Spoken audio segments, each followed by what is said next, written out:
If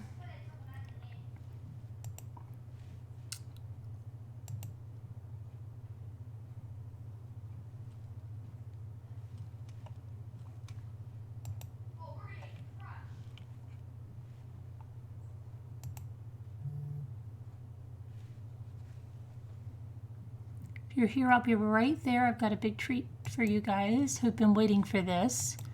And you can thank, let me see here.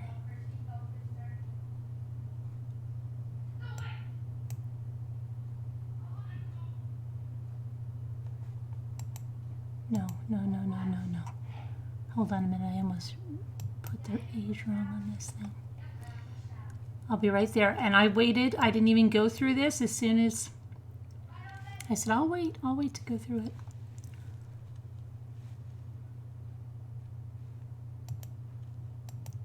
With you guys, I'll go through it with you live. Just change one thing over here.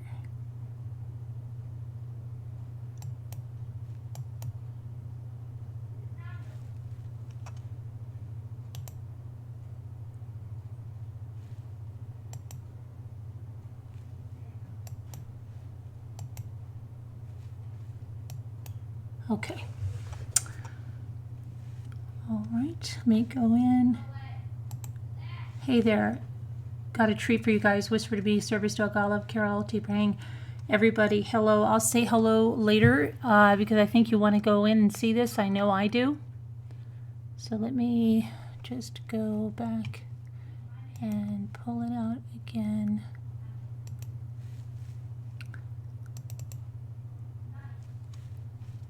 Okay. Get over there. Okay, let me make sure that it's up where you can read it. Let's see if I can make it larger. Come on, get over there, mouse. Come on, mouse.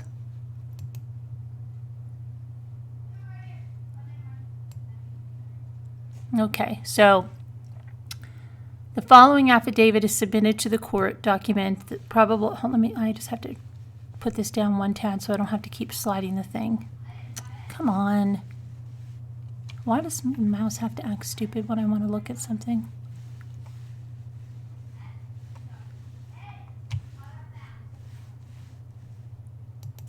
Okay. Following affidavit is submitted to the court to document the probable cause in support of a request for the issuance of an arrest warrant for Stauch, Letecia, date of birth 8/4/1983. The offense is fully documented in the El Paso County Sheriff's Office Offense Report 2013-82, detailing the offense listed below in paragraph 2, with the victims identified as Stauch Gannon, 9/29/2008, race white, gender male.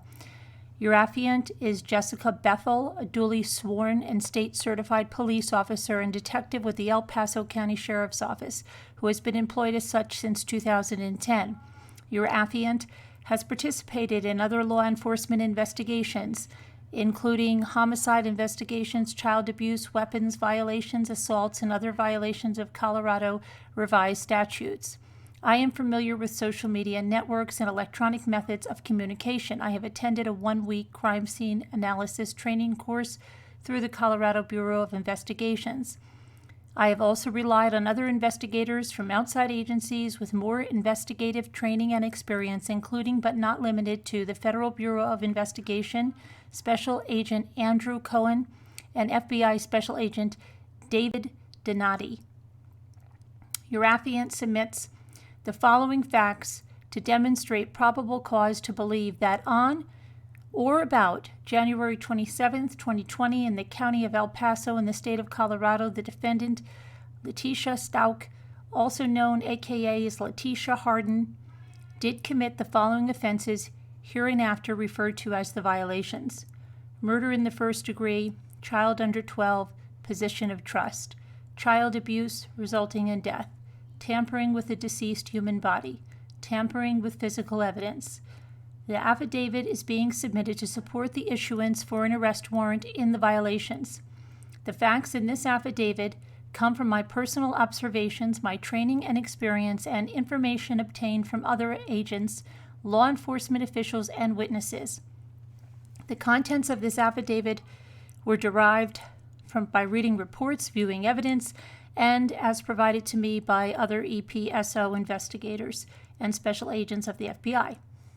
Much of this affidavit was prepared by FBI Special Agent Cohen, but I have reviewed the facts, the below facts, carefully and have no reason to doubt any investigator's accuracy or truthfulness in their reports.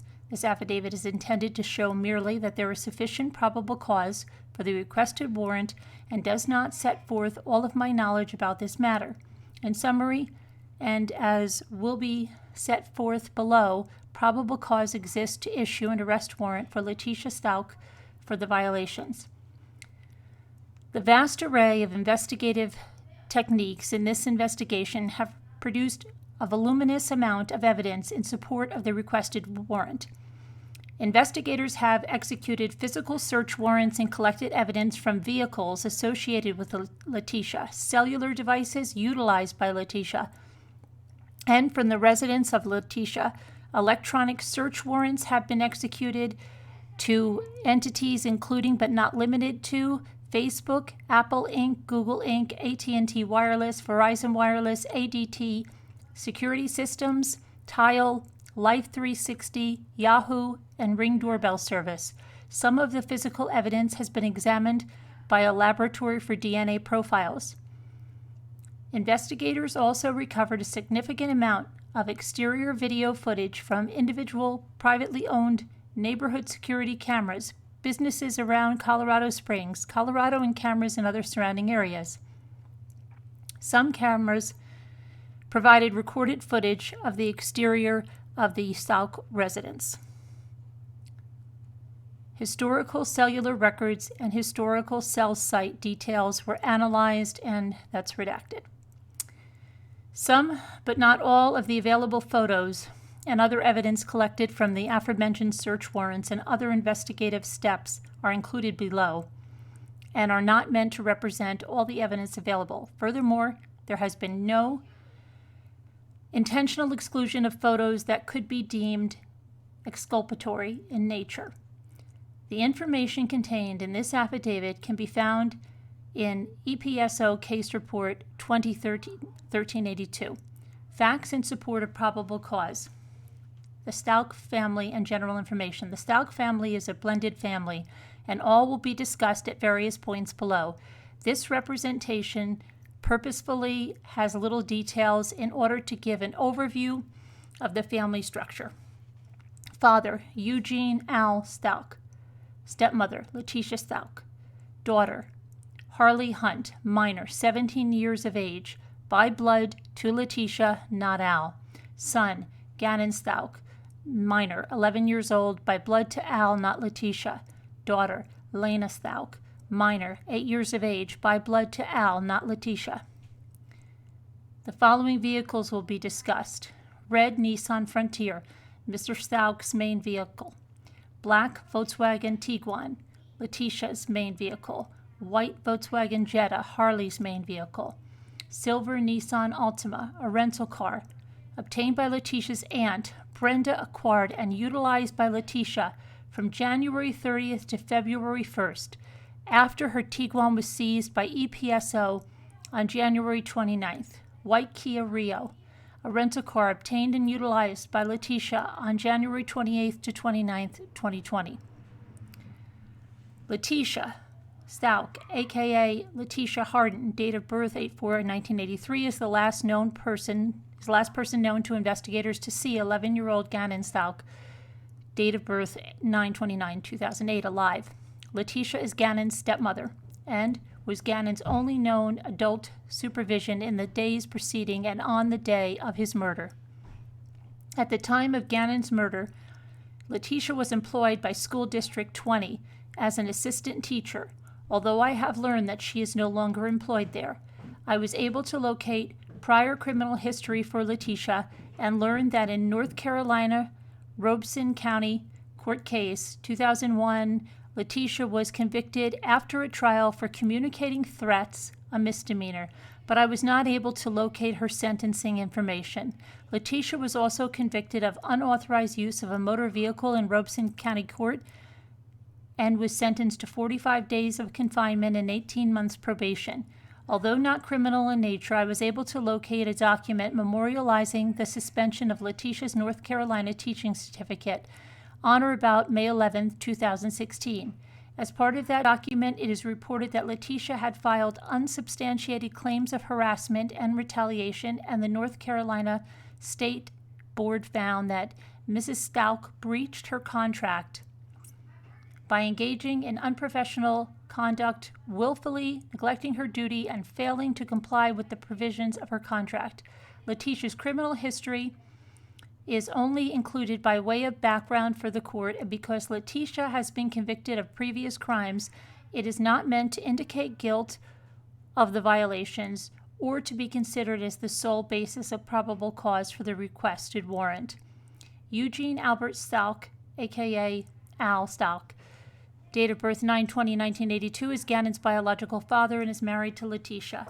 Mr. Stauch was deployed with the National Guard during the dates of January 25th, 2020 to January 28th, 2020. Mr. Stauch spent the night in Denver on the 25th of January and departed via commercial airline on the 26th of January, returning via commercial airline on the 28th of January. Investigators were able to corroborate this information, and Mr. Stauch has cooperated fully in the below investigation. Summary of a multi-agency missing persons investigation in Colorado. Of note, and in some portions of this affidavit, depending on the date of events being discussed, the investigation may be referred to as a missing persons investigation or a murder investigation. For the purposes of this affidavit, they are indeed one and the same. The subsequent information primarily surrounds the period of Monday, January 27, 2020 to Wednesday, January 29, 2020. Investigators have taken independent steps to corroborate information received throughout the investigation and in most circumstances have video footage, cellular communication, and location records, security system records, or other records to support the below claims. The summary section is only meant to give the court an overview of the investigation, and the facts supporting this summary will be articulated below. On January 27, 2020, on or about 18:55 hours, Letecia Stauch reported Gannon missing after calling 911, and during the call she was instructed to call the El Paso County's non-emergency line. In summary, Letecia stated Gannon was supposed to be home approximately 1 hour ago, and that she was unable to locate him at his friend's house. Her story dramatically changed multiple times over the following days. As will be discussed below, investigators do not believe Letecia went to any neighboring houses to attempt to locate Gannon, and was one of many lies told by Letecia during the investigation. Letecia was unable to provide the actual location of the home she went to, the names of Gannon's friends he was supposed to be playing with, or the names of the parents of Gannon's friends. Deputies responded to Letecia's residence at 6627 Mandan Drive, Colorado Springs, Colorado, and were unable to locate Gannon. Deputies conducted a limited search of the residence and took a report from Letecia. Some of the interactions between the responding deputies and Letecia were captured on body-worn camera. A missing persons investigation was initiated and in the coming days developed into a murder investigation. A tip line was established, and investigators received hundreds of tips and leads from the public by virtue of emails and telephone calls. As part of this tip line, 2 ransom notes were received by email, demanding money in the form of Bitcoin in exchange for Gannon's return. Investigators took steps to validate these ransom notes, including resolving and geolocating the Internet Protocol IP address from the email headers and requesting subscriber information from the Internet service providers that hosted those IP addresses. One of these ransom notes was sent from a foreign-based email account that is accessible by multiple individuals. Investigators were unable to trace the user of the IP address, and they believe the ransom notes to be fraudulent and strictly designed as a scheme to receive money. Letecia initially claimed that she last saw Gannon on January 27, 2020, when he left their residence to play with friends somewhere around 15 hours. Based on the facts outlined below and Letecia's statement to an EPSO dispatcher, Letecia is the last person that ever saw Gannon alive. Letecia stated she attempted to find him at a neighbor's house and sent her daughter Harley Hunt, date of birth 5/1/2002, to look for Gannon at a park. Letecia lied to investigators on multiple occasions, has unexplained abnormal behavior such as obtaining a rental car, disconnecting her cell phone from the cellular network for an extended period of time, the false reporting an alleged rape, abnormal patterns of travel, a continuously evolving story with material changes in facts and circumstances, and has since left the state of Colorado. These actions, when combined with other facts in this affidavit, support the totality of probable cause for the requested warrant and will be discussed below. The murder of Gannon Stauch.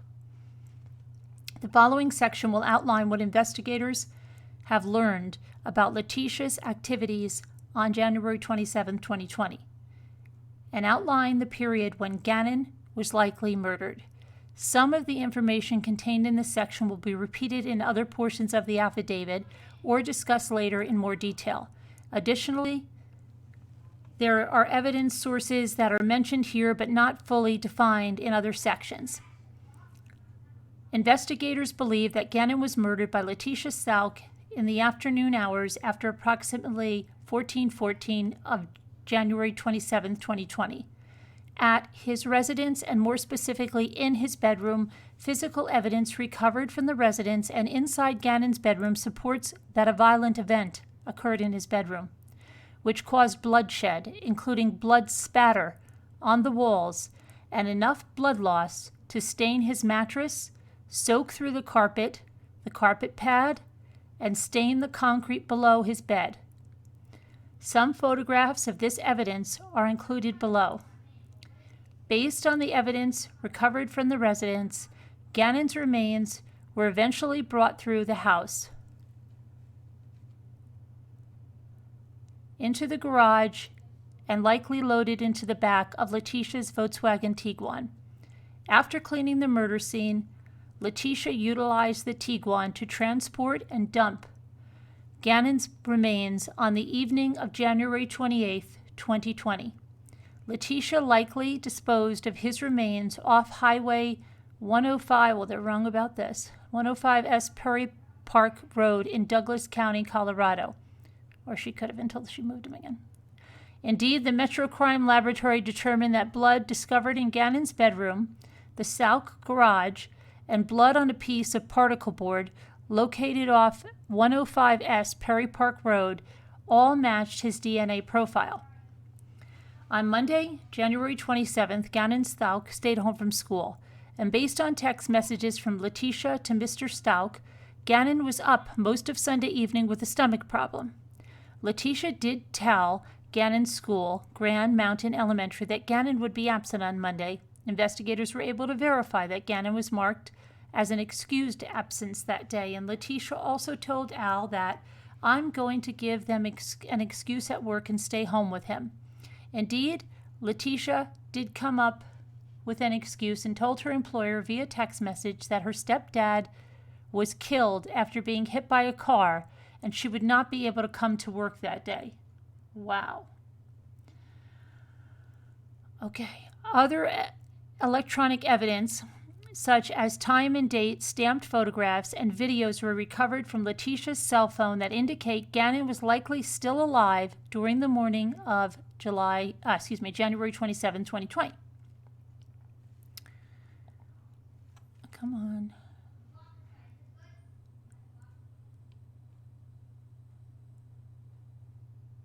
As displayed in paragraph 54 below, images were taken on Letecia's cell phone on or about 8:13 and 8:17 in the morning of January 27, 2020, showing Gannon sleeping in his bed.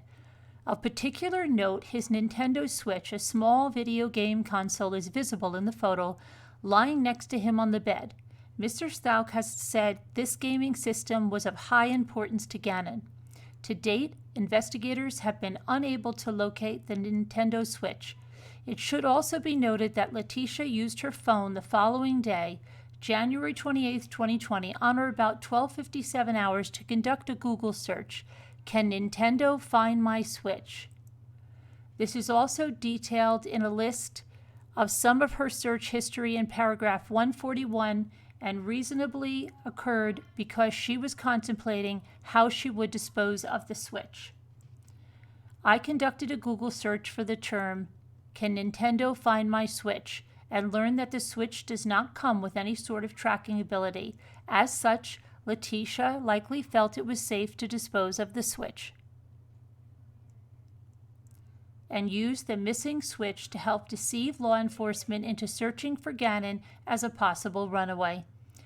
Ultimately, investigators located video surveillance from a neighbor's surveillance camera that showed what investigators believed to be Letecia and an individual that appeared to match Gannon's physical description depart their residence in the Nissan Frontier on or about 10:16 hours on January 27th. The video camera is several homes away and does not provide images clear enough to make positive identifications of those captured in the recording. The vehicle returned at or about 14:19 hours, and Letecia exited the vehicle. After viewing the video, I cannot be sure if another person exited the vehicle or not, but I submit Gannon likely did not return home with Letecia that afternoon. These times, corroborated by data collected from an ADT security system installed in the Stauch residence, are discussed below in more detail. Based on data returned from the Stauch's ADT security system, the motion detectors in the living room or basement did not register any activity from approximately 10:12 hours until Letecia and Gannon enter the home at approximately 14:22 hours. Investigators confirmed Lena to be at school and confirmed that Harley was at work. As such, investigators believe there was likely no one else in the residence except Letecia and Gannon. Letecia's historical cell site information, detailed information about her iPhone status, and a text message sent to Harley from Gannon's cell phone support that Letecia left her cell phone at the Stauch residence on the morning of January 27th. The fact that Letecia left her phone at home is suspicious on its own based on her history of extensive use of the phone. I have reviewed forensic search records from Letecia's phone and found she is an active user of social media, including, but not limited to, Facebook and Instagram. A more detailed review of Letecia's iPhone screen time log between January 25th at 800 hours and January 29th at 1100 hours revealed that Letecia spent approximately 38,607 seconds on Facebook and Facebook Messenger alone, which equates to approximately 10.7 hours of cumulative time over those few days. Letecia's telephone was locked on or about 9:56 hours on January 27, 2020, and unlocked at 14:45 hours on the same day. The timing of the unlocking of the device is significant as compared to her departure and arrival from the residence and should be noted by the court. Particularly, Letecia did not open her phone for approximately 30 minutes after she arrived back to the residence. On January 27, 2020, there was a message sent from Gannon's phone to Harley's phone that reads, "Tecia left phone at home. If you need her, text me." This message was sent on or about 10:37 hours. Investigators were able to confirm, based on video surveillance footage and purchase receipts, that Letecia traveled to Petco, located at 5020 North Nevada Avenue, Colorado Springs, Colorado. This Petco is approximately 22 miles from the residence and in an approximate 30-minute drive based on Google Map directions. The receipt shows that Letecia completed her purchase on or about 11:22 hours. Gannon is not visible on any of the surveillance video obtained by Petco. at Petco. Letecia's whereabouts are unknown between the hours 11:22 hours and 13:22 hours. At 13:22 hours, Letecia was again captured on video surveillance making a second purchase at the same Petco on North Nevada Avenue. Mr. Stauch sent a text message to Gannon's cell phone at or about 12:06 hours that read, "Hey, buddy." This message was unanswered until 13:21 hours. The response was, "Can I play Zelda at least?" Mr. Stauch replied, "Not today." A significant event occurred on Gannon's phone at or about 13:43 hours, which is prior to arriving back at the Stauch residence. There was an internet search for, "Can my parent find my cell phone if it's off?" I submit that this internet search was likely conducted by Letecia on Gannon's phone and not Gannon himself. Based upon the content of the search, the way the search terms were phrased, and the presence of a quotation marks in between phone and if, this is very similar to the way Letecia conducted searches on her phone. However, I located other internet searches with quotation marks in Gannon's search history, which I also reasonably believe were conducted by Letecia. A more detailed explanation of Letecia's search history is included below in paragraph 141. Furthermore, the search term was parent, singular. I submit it is reasonable that Mr. Stauch only, not Letecia, would be interested in the location of Gannon's phone, and that Letecia was possibly deliberating on how or if she would dispose of Gannon's phone after she murdered him. I conducted the Google search of "Can my parent find my cell phone if it's off?" and learned that the first answer returned in the search engine reads, "The answer to your question depends on which method is being used to track your location. Gannon's phone was found at the residence." I submit that Letecia did not get rid of Gannon's phone for fear it might be traceable. The Nissan Frontier returned to the Stauch residence at or about 14:20 hours. A search warrant authorized by this court was executed on the Nissan Frontier and found no indications of blood inside the vehicle. Letecia had been without her cell phone for hours, yet the screen was not unlocked until approximately 14:45 hours, which is 25 minutes after arriving back at her residence. During that 25-minute period, there is motion activity both upstairs and downstairs on the ADT records. Lena returned home from school around 15:15 hours.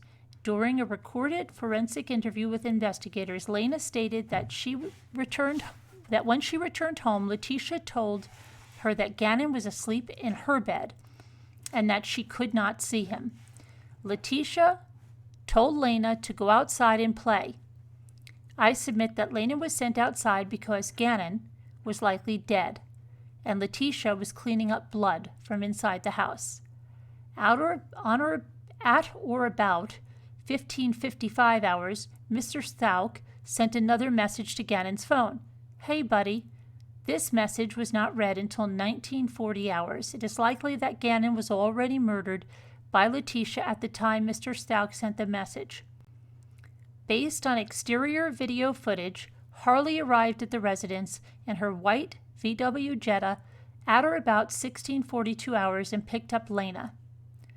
At or about 16:52 hours on January 27th, Letecia sent a message to Harley requesting carpet cleaner, trash bags, and baking soda.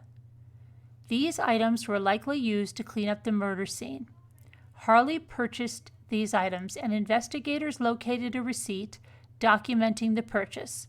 Harley Hunt has refused to speak with investigators.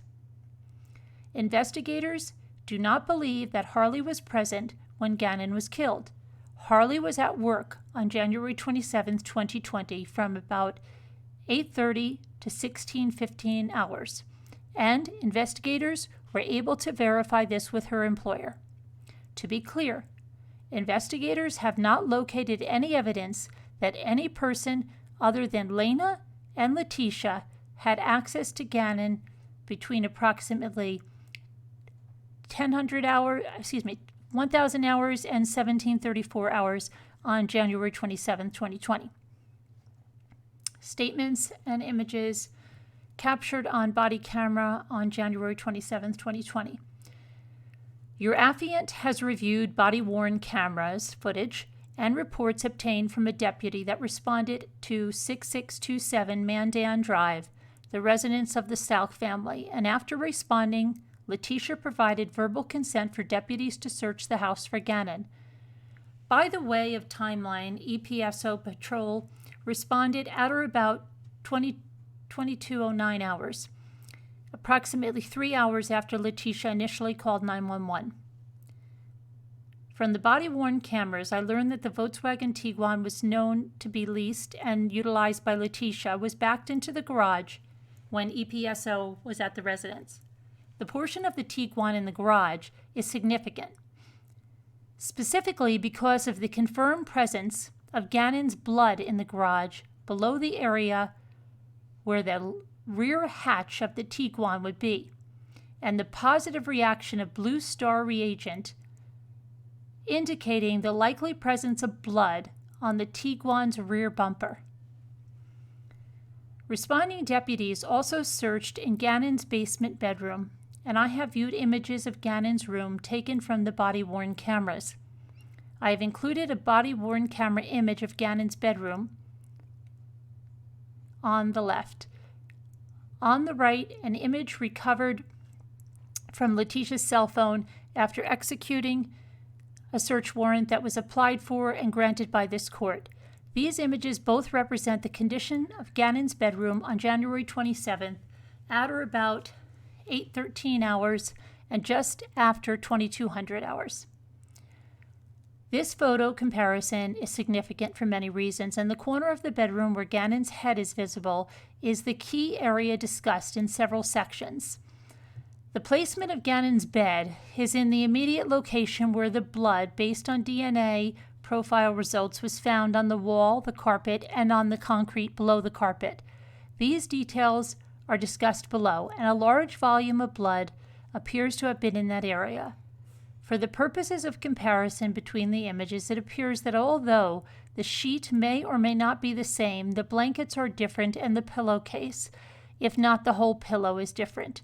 I submit that a logical explanation for the missing bedding is that likely they were saturated in blood after Gannon's murder and were removed by Letecia to clean up the murder scene. Furthermore, investigators were unable to locate the bedding in the Stauch residence during any of approximately 5 searches of the residence. The pictures are really, really dark there. Another photo was recovered from Letecia's cell phone that shows his bed was not pushed directly against the wall by the head of the bed. The photo articulates the ability for blood to get onto the walls and the floor in the corner of the bedroom. Mr. Stauch stated that positioning of the bed is unusual and the bed is usually pushed against the wall.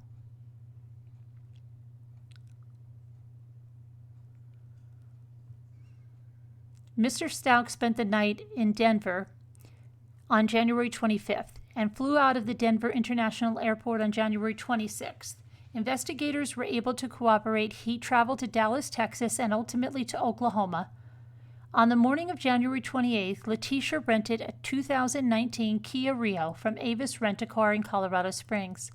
Letecia picked Mr. Stauch up at the Colorado Springs airport at or about 8:50 hours on January 28th. Shortly after Letecia rented the vehicle, Letecia and Mr. Stauch drove back to the residence from the airport in the rented Kia. The timing of the rental of the Kia is suspicious and, combined with forensic evidence later obtained from the Tiguan and discussed below, tends to place additional importance on why Letecia felt compelled to rent a vehicle that morning. Investigators located no evidence that the Tiguan was not mechanically functioning, or noted any reason why it could not have been physically driven. In fact, the Tiguan remained parked in the Colorado Springs Airport short-term parking lot until approximately 1900 hours on January 28, 2020. Letecia provided statements to her husband, Al, that she was concerned about putting mileage on her Tiguan lease, which justified the vehicle rental. It is noted, however, that during the time of the Kia rental, Letecia only put about 71 miles on the vehicle. During the time Letecia had the Kia, she would not provide the location of the Tiguan, and Mr. Stauch never saw the Tiguan. For example, she told Mr. Stauch that the Tiguan was near French Elementary School. Between investigators and Mr. Stauch, a limited search of the Tiguan was conducted and produced negative results. Investigators later learned she left the vehicle in short-term parking lot of the Colorado Springs Airport, but removed the vehicle at or about January 28, 2020 at 1900 hours. The Kia Rio was returned on the morning of January 29, 2020. I submit Letecia could not pick her husband up in the Volkswagen Tiguan because it likely would have revealed evidence of Gannon's murder, including blood or the actual remains of Gannon himself. Investigators applied for and were granted by this court a search warrant for the 2019 Kia Rio rented by Letecia Stauch. This vehicle was located at a rental car company at the Colorado Springs Airport and had not been rented to any other customer in between the time Letecia dropped the vehicle off and when investigators seized it.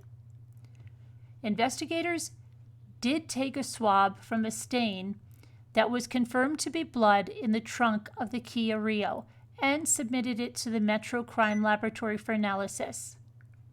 Oh, hold on a second. I've got sticky keys. No, I don't want sticky keys.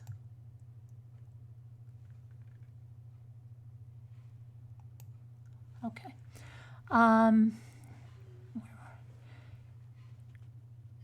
Okay, and major male profile. Okay, so let's get and determined it was a mixture of two contributors, one of which was a male, and the major male profile did not match Gannon Stauch's DNA. Okay. I submit that because the Kia Rio is a rental car, it has likely been utilized by a large number of people, and the blood in the trunk may or may not have been related to the investigation. The investigators have not been able to determine the likely age of the blood and have not matched it to any known DNA profiles associated with this case. Okay. Investigators noted that the Kia had a significant amount of mud. That's funny, if that Kia only had 5 miles on it, right?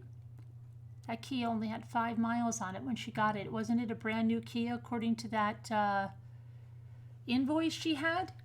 And now they're saying it might have been rented to other people that would have left the blood there?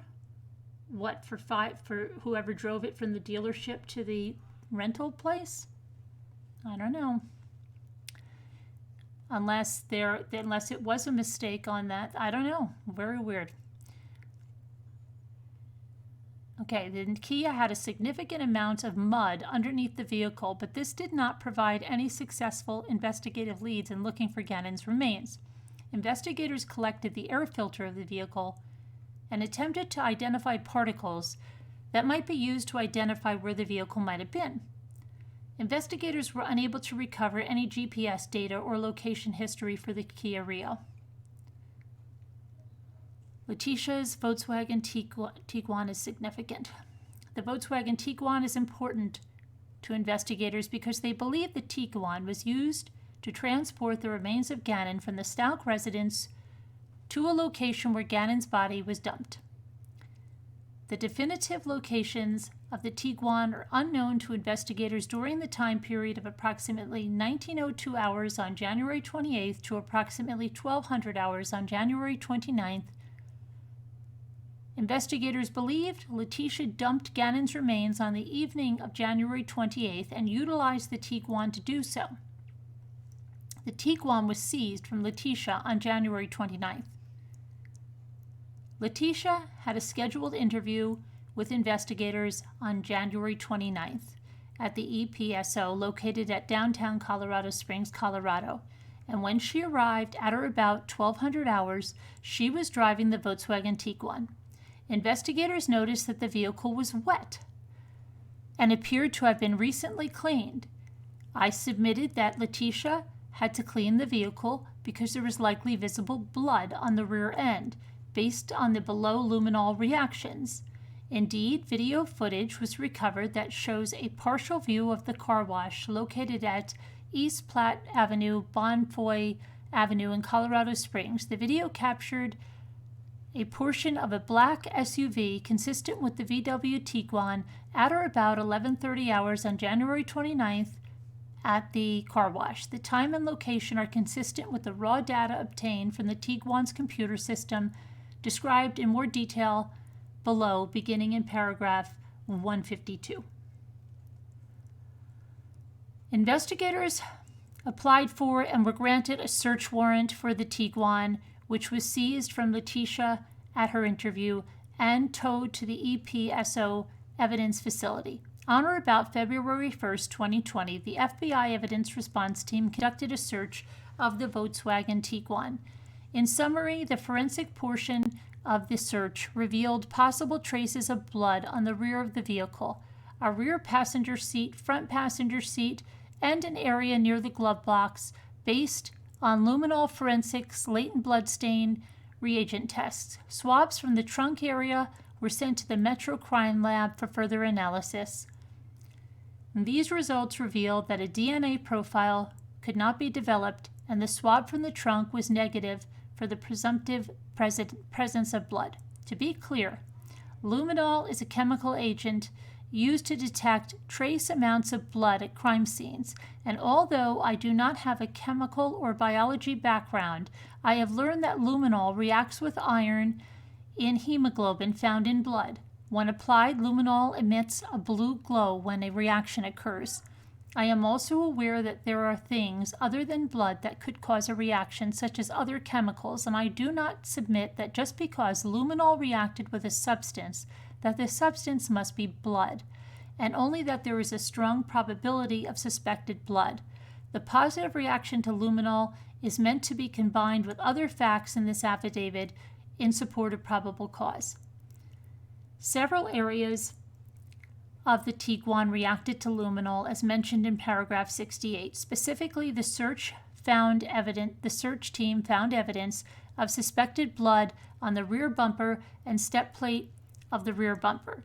The location of the blood is significant because the vehicle was backed into the garage at Letecia's residence the day of Gannon's murder. The search of the residence is discussed below, but it is noted that evidence of Gannon's blood based on DNA profile was also located on the floor of the garage, consistent with where the rear end of the Tiguan would have been. A photo is included below to demonstrate the reaction of the luminol reagent to the likely presence of blood. Particularly, the position of the reaction leads investigators to believe that blood was likely in contact with the rear bumper of the Tiguan, and most reasonably, while loading Gannon's remains in the trunk. Swabs from the exterior bumper have also been submitted to the Metro Crime Laboratory, but those results have not yet been returned. However, the Metro Crime Laboratory did return a result from the trunk of the Tiguan that was negative for the presumptive presence of blood. And that's showing the luminol reaction on the rear bumper. It's very dark except for the corner there. Within the Tiguan, a receipt from a dollar store was located, time-stamped January 27th, 17:14 hours, and documented the purchase of trash bags, baking soda, vinegar, and other items listed in paragraph 74. Investigators believe that Harley purchased the items at the direction of Letecia based on the following text sent from Letecia's cell phone. Harley's cell phone on July 27, 2020, at or about 16:52 hours. Letecia, carpet powder, 2 things. Baking soda, trash bags. Also included in this dollar store purchase was baby oil, baby lotion, cotton rounds, and bubble gum. Investigators do not believe these other items were involved in the cleaning of the murder scene and likely have no investigative value at this point. I know from personal experience that baking soda and vinegar are common household items that can be used to clean blood. Additionally, I conducted open source internet searches that revealed vinegar is one of the most common items to clean blood stains, and that when baking soda is applied to blood stains prior to vinegar, it has an efficient effect in removing blood stains. While the purchase of items such as vinegar and baking soda are common and in no sense illegal on their own, the timing of the purchase of these items and Gannon's suspected murder are beyond coincidental.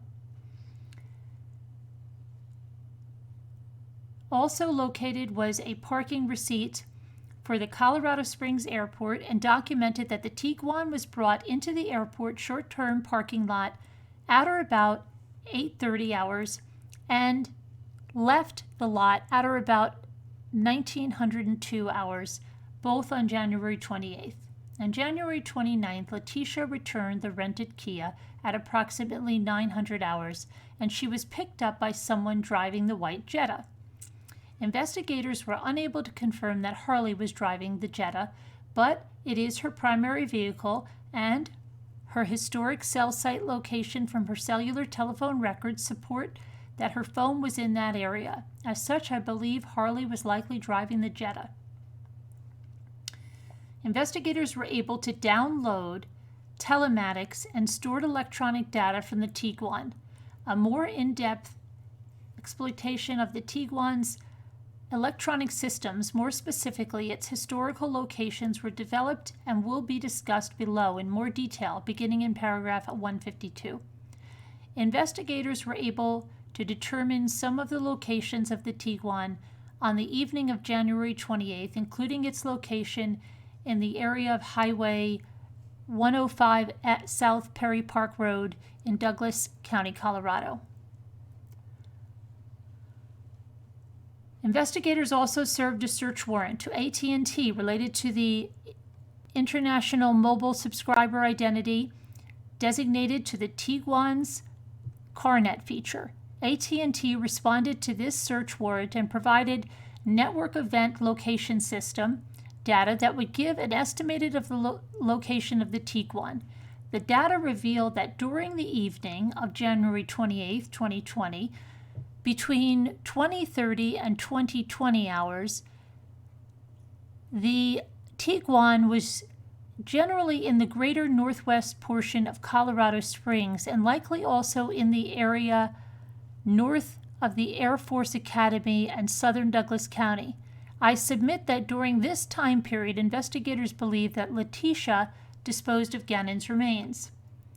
Of note, during the time period of approximately 20:30 to 22:20, not 22:20 hours on January 28th, Harley's cell phone is connected to a tower that would service the Stauch residence over approximately 30 miles from Letecia's suspected location. There was activity on Harley's telephone during that time, and investigators do not believe that Harley was with Letecia when she disposed of the body. However, at approximately 22:26 hours, Harley's cell phone leaves the Stauch residence and goes to the area of Powers and Carefree, where investigations suspect she picked Letecia up. Investigators, that should be investigators, not investigations, suspect she picked Letecia up. The January 29th, 2020 interview and the report of the alleged rape of Letecia Stauch. As mentioned above, Letecia voluntarily came to the EPSO for an interview with investigators, but only after she was evasive and avoided speaking with investigators one-on-one. Her interview was audio and video recorded. I can't wait to see that. And the below information includes her own statements as well as investigation geared towards corroborating those statements. In general, her statements are reasonably categorized as untruthful, incomplete, and misleading. Letecia was supposed to arrive at 10 a.m. on January 29th, but she did not arrive until noon. Although she spoke with investigators on the phone several times, she did not want investigators coming to her home and was difficult at best to track down. Investigators provided food and water to Letecia during the interview. Letecia brought several pieces of notebook paper with her that contained notes notes she had written down. During the interview, she referred to those pieces of paper and asked investigators if she could just read her notes. Investigators were not able to seize. Oh, hi, Sonia. What? Hold on, I don't know. Okay. Letecia brought several pieces of notebook paper with her that contained notes she had written down. During the interview, she referred to these pieces of paper and asked investigators if she could just read her notes. Investigators were not able to seize these documents. I have conducted hundreds of interviews of subjects, victims, and witnesses. It is extremely rare for an individual to bring notes to an interview. Letecia drastically departed from her initial statements. Is something wrong? Something wrong, guys? Jimmy, is something wrong? Yeah, he said there's a bunch of bots in here. Oh, okay. All right. I don't know, but we have good moderators. They'll take care of it. He said there's not many moderators, though. Well, I see at least 3 right now. Okay. Letecia drastically departed from her initial statements given to EPSO deputies regarding the report of Gannon's disappearance. In summary, Letecia said she had been held at gunpoint and raped by a Hispanic male she knew as, shouldn't that be Aguardo, and that Gannon was abducted by that male after he finished raping her. Okay, wait, let's read this again. Hold on a minute, because I couldn't concentrate because of that. Let's see. Letecia drastically departed from her initial statements given to EPSO deputies regarding her report of Gannon's disappearance. In summary, this sounds like Jodi Arias going with these crazy things. Letecia said she had been held at gunpoint and raped by a Hispanic male she knew as Eduardo, and that Gannon was abducted by that male after he finished raping her. The interviewing detectives believed her statements were false based on prior experience investigating sexual assault cases. Okay. Letecia said she arrived home at 14:30 hours on January 27th, and she disarmed her security system and then went into the basement. She said that Eduardo was in the basement, attacked her, and pointed a gun at her. She said that after Eduardo held her at gunpoint, he allowed her to go upstairs to greet her stepdaughter, Letecia Stauch, who had just arrived home from school. Letecia said she sent her outside to ride her bike and then returned to the basement where Eduardo vaginally penetrated her against her will between 15:30 and 16:30 hours. And during this period, she believed that she had hit her head and may have blacked out. Investigators noted no injuries on Letecia's head during their contact with her. Letecia also said that during the attack, Gannon jumped on Eduardo's back and that Eduardo was able to throw Gannon off of his back and across the room. After Eduardo had finished, he had the gun held to Gannon and demanded a suitcase. Oh, wow. Letecia provided him with a brown suitcase and a cardboard box. Eduardo attempted to sexually assault her again, but she hit her head and blacked out again.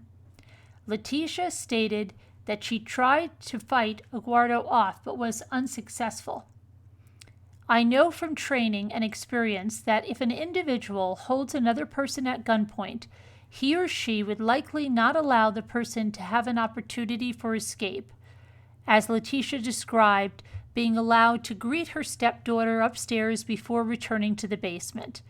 Most crucially, if Letecia's story was accurate, any reasonable person would have immediately called 911 and reported the home invasion, rape, and kidnapping of their child. Letecia called law enforcement hours later and did not report the alleged rape until approximately 2 days later. Let me guess, this is going to be a Jodi Arias one. She had to do that because the guy said if she told anyone, I haven't even read this, that he was going to come back and get them, right? This is going to go in the way of Jodi Arias. Of even more significance, Letecia said she cleaned up the area where this alleged attack happened, and she straightened up signs of disturbances in Gannon's room and cleaned up the utility room. Investigators recovered cleaning supplies such as carpet brushes, which contained suspected carpet fibers. I submit that Letecia did in fact clean something up, but it was the murder scene of Gannon, not a sexual assault. Okay. Investigators took steps to corroborate Letecia's statements before dismissing them as false and misleading. For example, investigators reviewed video footage from a neighbor's security camera that captured the exterior of the Stauch residence from the day of Gannon's murder and did not observe a Hispanic male entering the house. Investigators did observe Lena arrive home on the school bus on or about 11 hours, observed her enter the residence, and observed her riding her bike at or about 15:30 hours. Furthermore, Letecia was offered the opportunity to have a sexual assault nurse examiner conduct a forensic examination at a local hospital, and ultimately Letecia did not want to have the exam completed. When given the opportunity to provide investigators with evidence that would possibly identify Eduardo, Letecia refused to cooperate.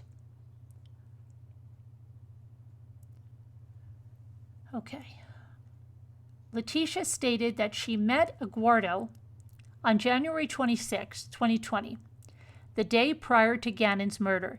She generally described a Hispanic male with brown hair and brown eyes, but could not provide any specific identifying information. In summary, she told investigators that Gannon had knocked over a candle on Sunday, causing the carpet to burn. After the incident, she drove around the neighborhood where residential construction was taking place, and she met Eduardo, who was working on a house, and asked if he would repair the carpet in her home. Eduardo agreed, and Letecia provided him the garage door code, and they agreed he would repair the carpet while she was shopping the next day. To the extent Letecia spoke about Lena, investigators were able to corroborate those statements, but never observed Eduardo or anyone else arrive or leave the residence during the time period based on exterior neighborhood video footage of the front of the Stauch residence. Specifically, exterior video footage revealed that Lena was riding her bike outside between approximately 15:30 hours and 15:42 hours, and furthermore, the front door of the residence opened and closed at 15:28 hours based on data from ADT security system discussed more below.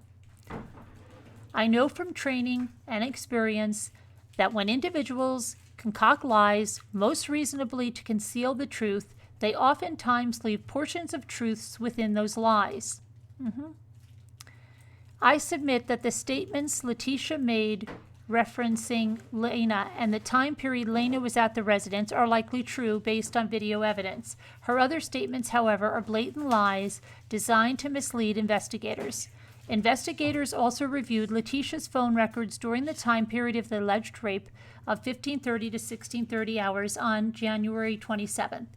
During this time period, Letecia had phone activity to include an outgoing phone call and numerous iMessages, text messages using an iPhone, to Mr. Stauch and Harley, namely to discuss purchasing a new set of headphones for Albert.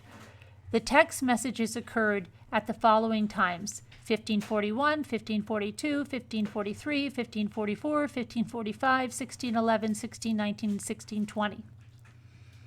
Investigators also were granted a search warrant by the court that was served to ADT security. Hold on a minute. Okay. Investigators also were granted a search warrant by this court that was served to ADT Home Security, which requested data stored on the ADT servers related to the Stauch residence. The Stauch residence was equipped with basement and living room motion detectors and contact detectors on the front and rear door. ADT was in possession of logs that documented the time, date, and type of event that generated a log. For example, when either motion detector was activated or the front or rear door was closed, door opened or closed, there is a record of that event. Letecia claimed that she was raped in the basement between 14:30 and 15:30 hours, and during that time, the back door of the residence located on the main level was opened and closed 10 times. If indeed Letecia was being raped in the basement, it would be impossible for her to open the upstairs back door of the residence at the same time. I submit that Letecia's claims of being raped in the basement are false, based on the cell phone activity and the stored ADT data. Ooh, this is a lot, right? The logs from ADT indicate significant activity in the basement of the residence where evidence suggests Gannon was murdered. For example, between January 23, 2020 and January 26, 2020, and between the hours of 1500 to 1700 hours, the average number of basement motion events were 3.5. On January 27th, the average number of basement motion events were 10.3. A possible scenario for the increase of activity is that Letecia was going upstairs and downstairs in order to get cleaning supplies and cleaning the murder scene. And towards the end of the interview, Letecia said she wanted to leave. Investigators seized her telephone and detained her while they applied for a search warrant to obtain DNA collection. Letecia began stuffing tissues in her pants. What? And saying she was having chest pain and shortness of breath. Investigators immediately requested medical assistance, and paramedics from the Colorado Springs Fire Department arrived. Letecia had appropriate responses to the paramedics' questions. I am aware that Letecia has made statements regarding Gannon's disappearance to individuals other than law enforcement, including but not limited to her friend, her husband, and the media. Indeed, some of those conversations have been captured and memorialized in recorded phone conversations and email messages. Letecia's stories have continued to evolve, and material facts continue to change, including but not limited to identity of the attacker, the location of Gannon's abduction, and details of the alleged rape. During her statements, Letecia did deny killing Gannon and provided explanations as to why there was blood in her Tiguan, blood in Gannon's room, and why she was in the area of Palmer Lake, Colorado. Letecia is transported to a local hospital in Colorado Springs on January 29th. Letecia was transported to the hospital via ambulance from EPSO for further medical attention. Letecia was accompanied by detectives during the ride to the hospital. Unlike questions at the EPSO by paramedics during the ambulance ride, Letecia was unresponsive to questions by medical personnel and seemed to have a miraculous recovery when they arrived at the hospital. The ambulance ride was audio recorded. Letecia received medical care at the hospital, and the details of that care is not included in this affidavit for her medical privacy reasons. Letecia did not have any life-threatening issues and signed herself out prior to all her exams being completed. Letecia continued evasive behavior at the hospital, particularly after investigators told her that they were going to detain her pending the issuance of a search warrant to collect her DNA.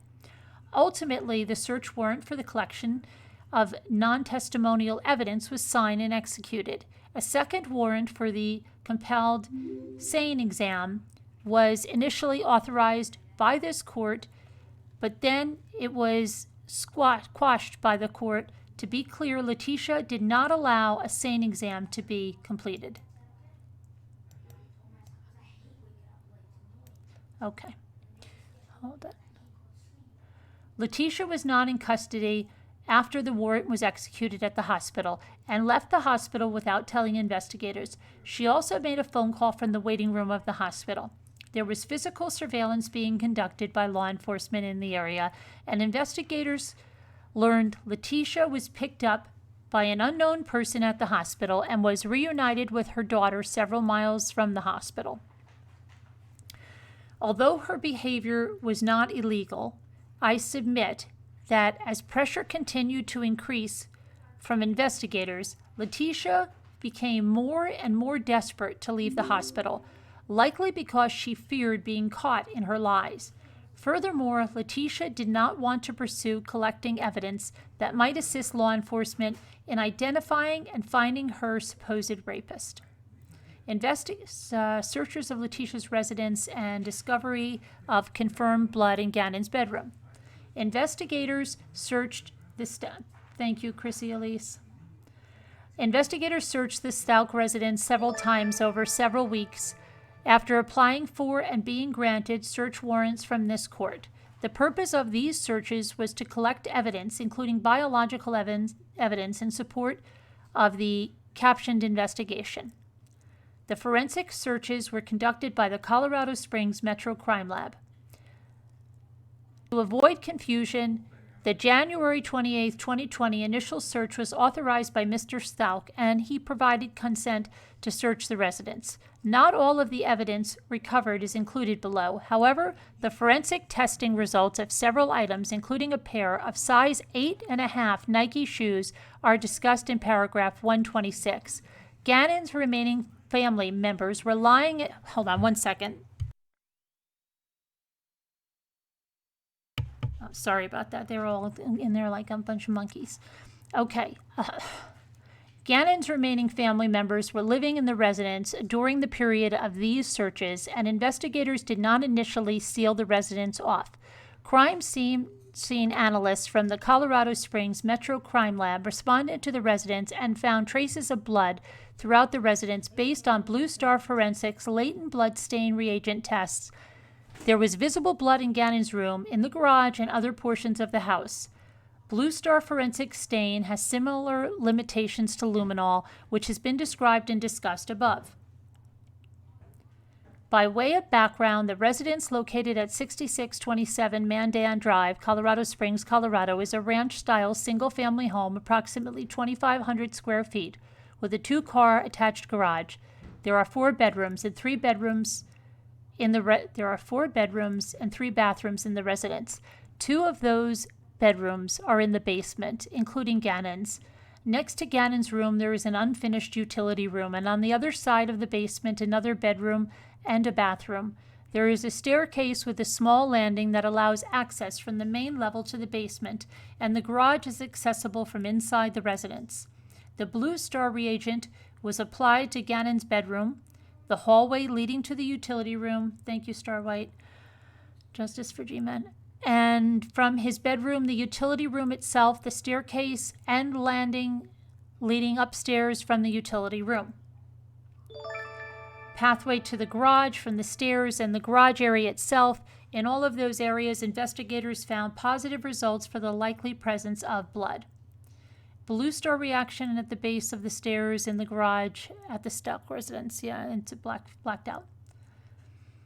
Specifically, in Gannon's bedroom, in a corner of the room, investigators located an area where suspected blood had seeped through the carpet and through the pad and stained the concrete. Furthermore, there was also blood stain and projected blood spatter location on the walls in this area. Indeed, over 50 droplets of suspected blood were found on the walls near Gannon's bed. Crime scene investigators also suspected someone attempted to clean the walls based on the way the Blue Star reagent reacted on the wall. Gannon's mattress was also seized and contains a red stain consistent with blood in the same area as the stain on the carpet, and the blood cast off on the walls. The stains on the mattress were swabbed, but were not tested with Blue Star reagent. The laboratory results have not yet been returned, but because other blood in the area was determined to be Gannon's blood, investigators suspect the blood on the mattress is also Gannon's blood. The likely bloodstains on Gannon's mattress is horrific. I have included several crime scene photos that include the wall next to Gannon's bed and the carpet and carpet pad that was removed by investigators to expose the concrete below. Based on the orientation of Gannon's bed, the vast majority of the blood would be in line with the portion of his head and torso and consistent with the stain of the mattress displayed above. I submit that the blood located in Gannon's room appears to have been cleaned up based on residual blood residue on the baseboards, an electrical outlet cover, and the blood that soaked through the carpet. DNA laboratory testing has confirmed it was indeed Gannon's blood, and Gannon's body has not been found, reasonably indicating this was likely the scene of Gannon's murder. Investigators have requested but have not yet received a report from Tom Griffin, who is an International Association for Identification certified senior crime scene analyst, a blood stain pattern analyst, and a crime scene reconstructionist. Mr. Griffin examined the blood spatter on Gannon's walls. Mr. Griffin preliminarily reported that the stains on the walls are consistent with one or more blood spatter producing events, which could include gunshot, blunt force, or stabbing. Mr. Griffin did not believe the bloodstains were aspirated blood, primarily due to the lack of air bubbles in the stains. Furthermore, the shape of the stains were affected by the surface texture of the drywall itself. The final report from Mr. Griffin has not yet been received and is pending a peer review. Trace evidence swabs of suspected blood were obtained from the electrical socket next to Gannon's bed. These swabs reveal the blood was indeed Gannon's blood based on DNA profile testing. The electrical socket also the evidence of streak marks, which are suspected to be from Letecia's attempted cleaning. When investigators removed the outlet cover, a visible red stain was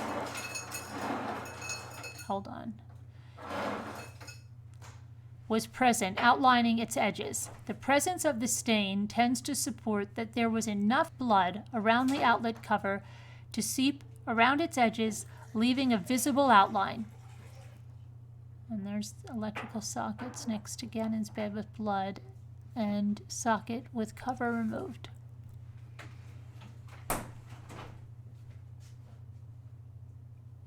There's that's the corner of everything cut out down to the concrete, I think. Photo of the wall next to Gannon's bed, marking suspected blood stains. I can barely see them. I have also included a photograph of the suspected blood stain in the concrete, located in the corner of the bedroom where Gannon's bed was positioned. This stain is also visible in the photo depicting the suspected blood spatter on the wall. The carpet above the stain in the concrete was clean, and investigators suspect Letecia cleaned the area based on carpet fiber or scrub brushes. The acquisition of carpet cleaning supplies, vinegar, and baking soda. 6627 Mandan Drive was a new construction build, and the Stauch family was the only family to reside in this residence. On January 29, 2020, investigators recovered a piece of carpet from the utility room with possible blood stains. The recovery of this carpet tends to further support the positive alerts from the Blue Star reagent in the utility room. The Metro Crime Lab reported that the substance tested presumptively positive for the presence of blood, but was unable to develop a DNA profile. On January 29, 2020, investigators found in the dishwasher multiple carpet brushes with suspected carpet fibers on them, and the dishwasher appeared to have been run. Investigators believe that these brushes were used to clean up the murder scene. To be clear, no formal testing was completed to confirm that the fibers on the brushes were carpet. Investigators also located an empty gallon-sized container of vinegar within the residence. Mr. Stauch believed there was approximately a half of the container left before he left for Oklahoma on January 25th. As mentioned above, additional vinegar was purchased on January 27th. EPSO deputies have responded to the Stauch home on January 27, 2020, did not notice the bloodstains in Gannon's bedroom, and it should be noted the initial report was that Gannon had left the home and had not returned.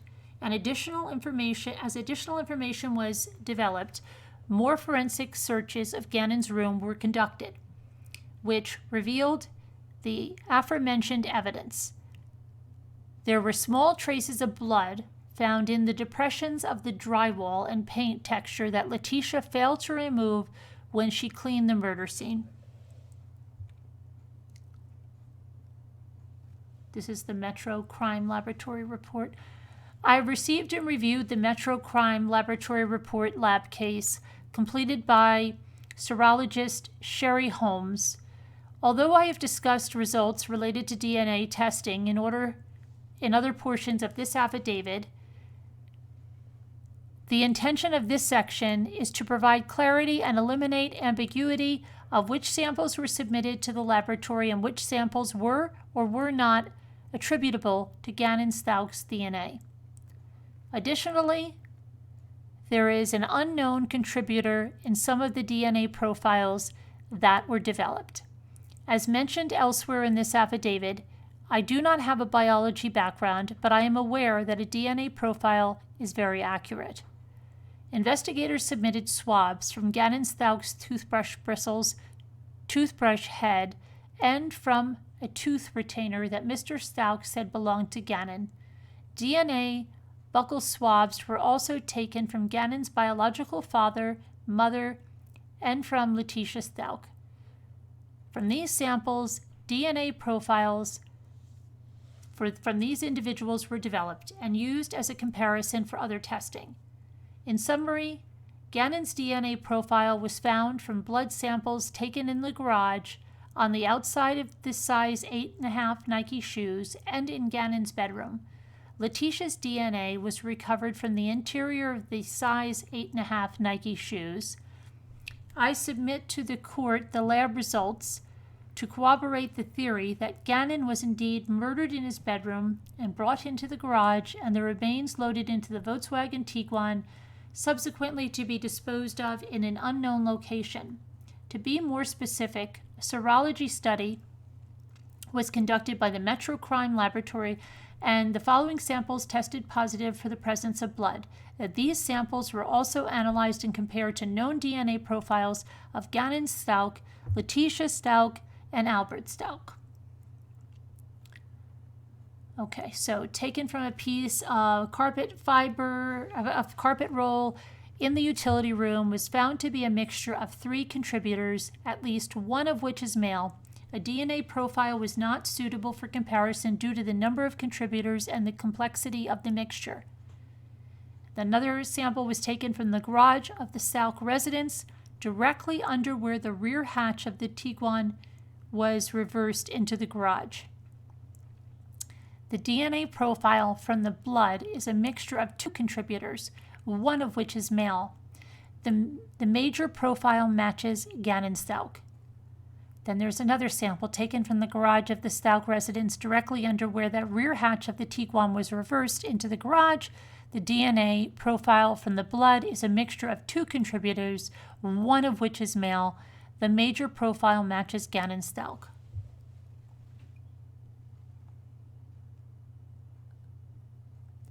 Another one taken from the garage of the Stauch residence, directly under where the rear hatch of the Tiguan was reversed. The DNA profile from the blood matches Gannon Stauch.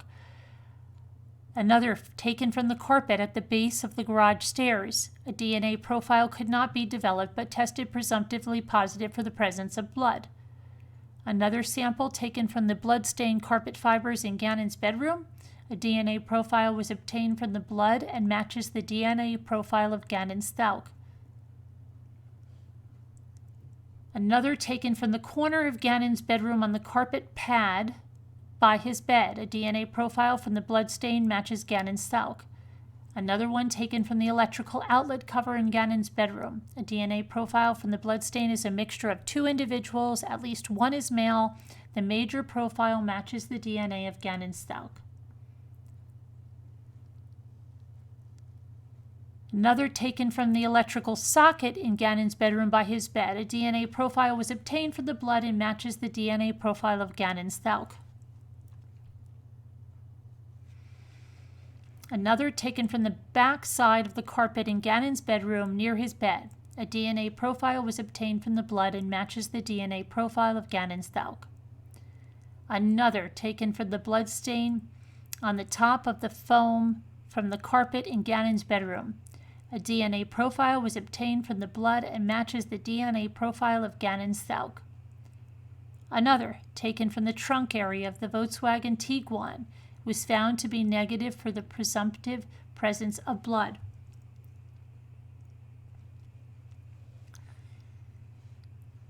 Another, taken from a teal couch pillow in the basement of the Stauch residence, was found to be presumptive positive for the presence of blood, but no DNA profile was able to be developed.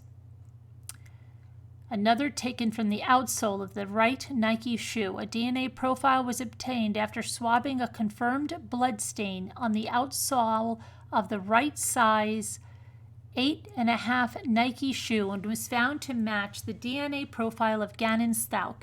Furthermore, a DNA profile was obtained from a swab of the inside of the shoe, which matched the DNA profile for Letecia Stauch.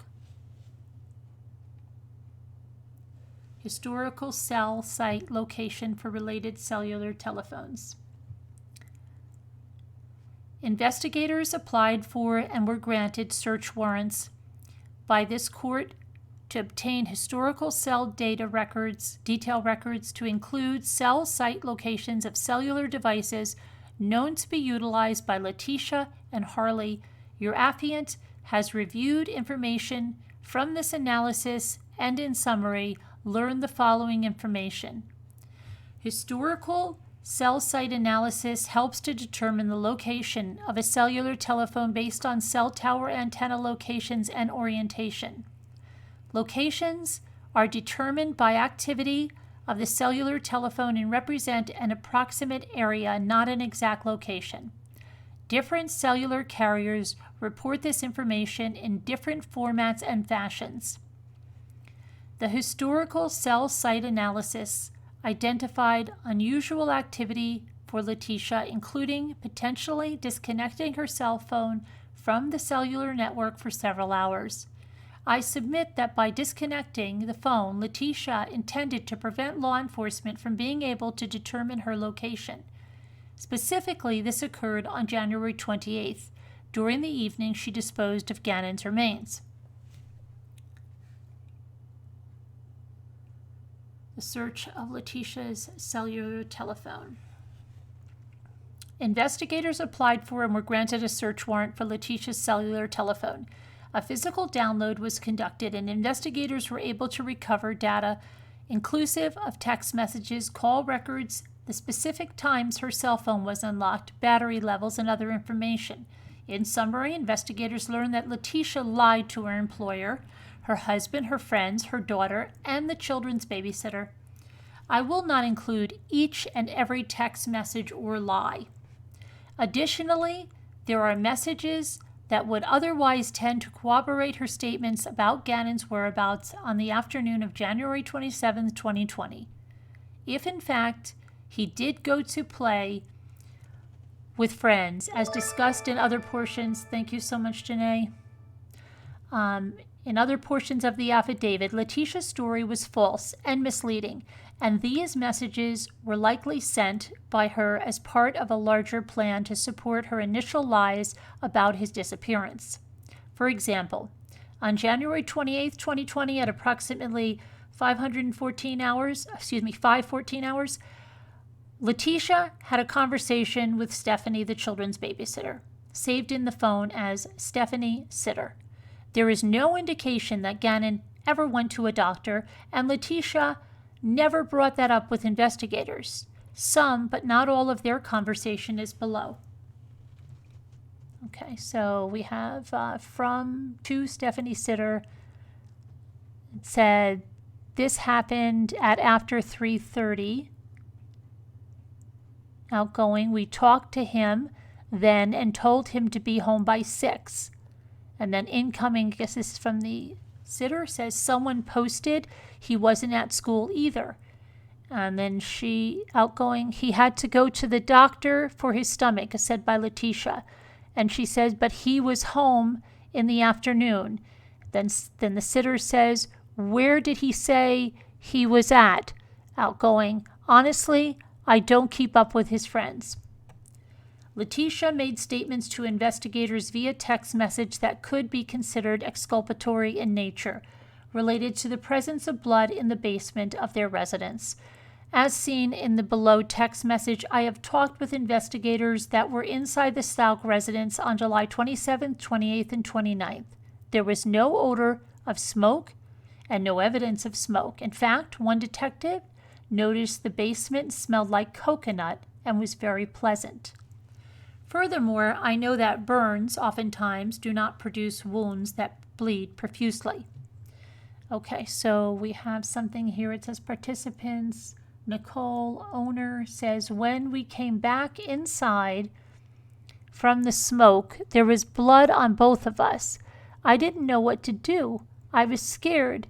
I would get fussed at about it, and I don't know if we should go to the doctor. I kept trying to add the candle thing, but Albert kept saying it was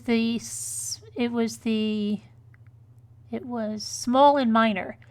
I was scared the basement was smoky, and when I threw the covers on everything, we both had blood.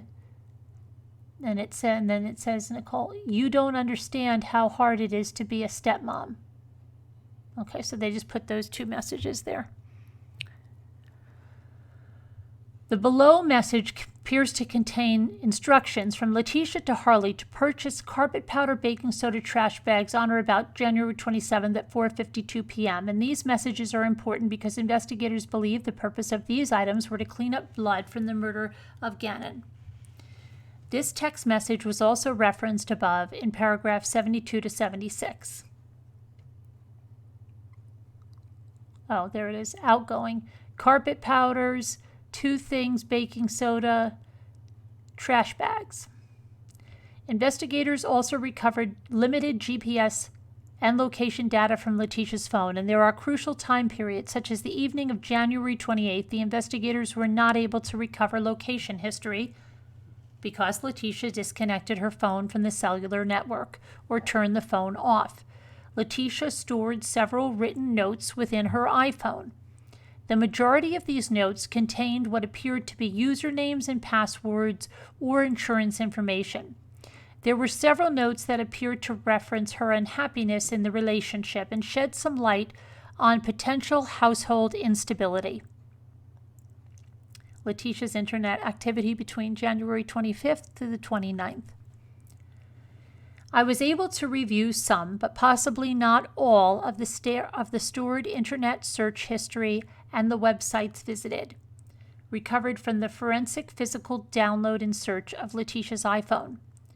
Between the dates of January 25th to January 28th, 2020, Letecia viewed websites associated with searching for a job in states other than Colorado, such as Los Angeles, California, Orlando, Florida, Pensacola Beach, Florida, and Fort Lauderdale, Florida. Letecia also viewed apartments and 2-bedroom rental properties in Florida. Additionally, she visited a moving cost calculator website. Letecia's internet activity also captured the search for a rental car and visited the website Priceline.com on January 28, 2020 at or about 8:17 hours. I submit this timing is consistent with the acquisition of the Kia Ria mentioned in this affidavit. Letecia appeared to use Google, a popular online search engine. I have included some of her queries to Google, along with the date and approximate time of the search. Not all of her Google searches are included below. I submit that Letecia's search history is important because the history suggests she may have been struggling as a step-parent, and additionally suggests she was not happily married to Mr. Stauch. See items 1, 10, 12, 13, and 14. While her search history alone does not provide motive to murder Gannon, it does shed light on her inquisitive thoughts of her position with the family, memorialized in Google's search engine. I also direct the court's attention to the way Letecia's search terms are sometimes entered. Letecia hits the quotations key instead of the space key multiple times while searching the internet. In approximately 44% of the searches listed below. This will be significant during the discussion of a search conducted on Gannon's phone, as was discussed above in page 40, and will be further discussed below. There are other searches on Letecia's phone that use a quotation mark and additional search history over a longer time span does exist that is not listed below. Okay, so these are, let's see these. Find real military singles, 125. Parenting should be for people, not one, 125. And when I say one, that's January, not the time. I'm overdoing all the work for my stepkids and their mom doesn't help. Google search, January 25. Mom advice from stepmom, 125. If you aren't involved in your kid's life, you are shitty, 125. My husband's ex-wife does nothing for her kids. But it doesn't say kids, I think it says lids. It's misspelled, 125. I wonder if my husband's ex-wife is sending me a card since I raise her kids, 125. I wonder if my husband's ex-wife is sending me a Valentine's card since I raise her kids. I wonder if my husband's ex-wife is sending me a Valentine's card since I raised her kids. One day, some people will wish they treated you differently. One day, some people will wish they treated you differently. She's searching the same thing seconds apart. Why should my husband choose me over family? She spelled that wrong. Find me a rich guy who wants me to take care of his kids. Find a guy who wants me to take care of his kids and get paid. It's crappy some parents don't care for their kids or buy them presents. That's 126. Parents are those who put their kids before their nails, 126. Parents are those who put, oh, she's spelling it wrong. She spelled it exactly the same. Okay, she spelled there wrong. Put a W instead of an E. 126. My son burned the carpet. How do I fix it? 127. Will humidifier help if exposed to smoke? Right? Yeah. And that's 127 we're on now. Smoke effects, will humidifier help? Smoke from fire effects, will humidifier help? Colorado law for kid staying at home. School is out. Is it okay for my kid to stay home alone? 127. Son is sick, but I have to go to work. 127. Son sick. Can he stay home? 127. Suede repair kits for sofa. 127. El Paso Sheriff's Office number. 127. What is the process for our runaway child? 127. Police steps for our runaway. 128. Police steps for our missing child. 128. Today's flight, OKC to CDS. What does that say? Can Nintendo find my Switch? 128. CarNet Volkswagen. 128. They are asking for our son's toothbrush, but said nothing is wrong. 128. Letecia's search activity from her iPhone spanning 125 to 128. Investigators were also able to recover internet search history that was deleted from Letecia's phone. No time and date association were located with the data. and I can only ascertain that the searches were conducted prior to EPSO seizing Letecia's phone on January 29th. Some, but not all, of the search history is included below. Some of the other deleted search terms, including travel planning, shopping, job searches, and other seemingly innocent activity. I have not purposely left out any particular search that would be exculpatory in nature, and I'm not intending to portray that all of Letecia's deleted searches were nefarious in nature. Okay, so she puts these items. 1, find me a new husband book. 2, I feel like I'm just a nanny, not a stepmom. 3, husband uses me to babysit his kids. 4, are there any free money to move away from bad situation? 5, my husband never posts about me but does everything else. 6, my husband only cleans up for the army, not me. 7, I'm just a glorified babysitter. 8, find a new husband. 9, sent my husband sexual messages and he ignores them. 10, make my husband want me more. 11, I feel like my husband uses me to babysit his kid. 12, find a guy without kids. Some deleted internet search terms located on Letecia's iPhone. No date information available. Letecia Stauch's consciousness of guilt. During the first 24 to 48 hours surrounding the disappearance of a child, it is reasonable that an assumingly innocent parent or step-parent would be contributing to search efforts and fully participating in the effort to recover the child. In the 24 to 48 hours surrounding Gannon's disappearance, Letecia rented a vehicle, turned her cell phone off for approximately 4 hours on the evening of January 28th. She washed her Tiguan immediately prior to coming to the EPSO for an interview. She evaded law enforcement attempts to conduct a more in-depth interview and did not participate in the search for Gannon. On Tuesday, January 28th, between 8:48 and 8:54, Letecia instructed Harley to pull your car in the garage via text message, presumably to temporarily cover up any potential evidence left behind.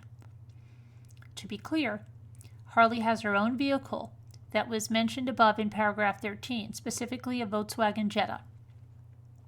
On January 28th, at approximately 16:04 to 16:17 hours, the investigators asked Letecia for Gannon's toothbrush to recover his DNA.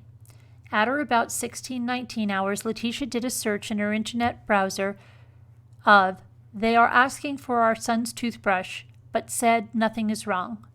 At or about 16:31 to 16:33 hours, Letecia has a text conversation with Mr. Stauch.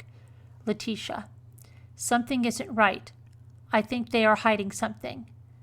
Mr. Stauch, who, the police? Letecia, yes, they asked for toothbrushes. Mr. Stauch, what do you think they're hiding? Also, on January 28th, 2020, on or about 22:45 hours, Letecia made a statement to investigators via text message. At the time of the statement, Gannon had been missing for approximately 27 hours, and Letecia believed she was a subject in his disappearance without any prior prompting from law enforcement or notification of such. Letecia, what do you want from me?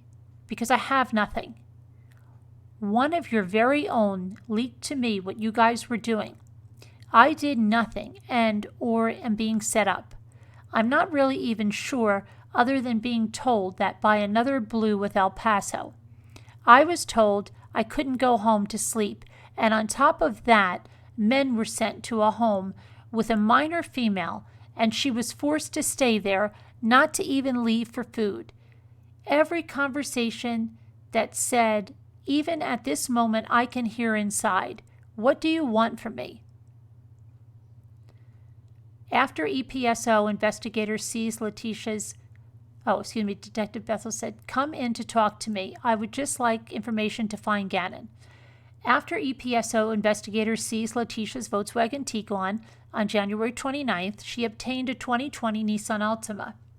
Investigators applied for and were granted a search warrant by this court to install a GPS tracker on the vehicle.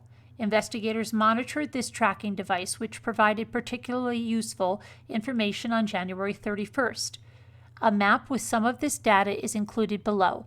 The information will be discussed below and relates to the area of Palmer Lake and along Highway 105 South Perry Park Road in Douglas County, Colorado. In summary, investigators believe Letecia utilized the rented Nissan Altima to return to the area in which she disposed of Gannon's body. Indeed, investigators recovered a piece of particle board from the area with Gannon's blood on it. The information will be discussed in more detail. Okay, so they show her whereabouts there, and that's probably when she was retrieving his body. And okay, so let's see. The GPS tracker in the area north of Palmer Lake.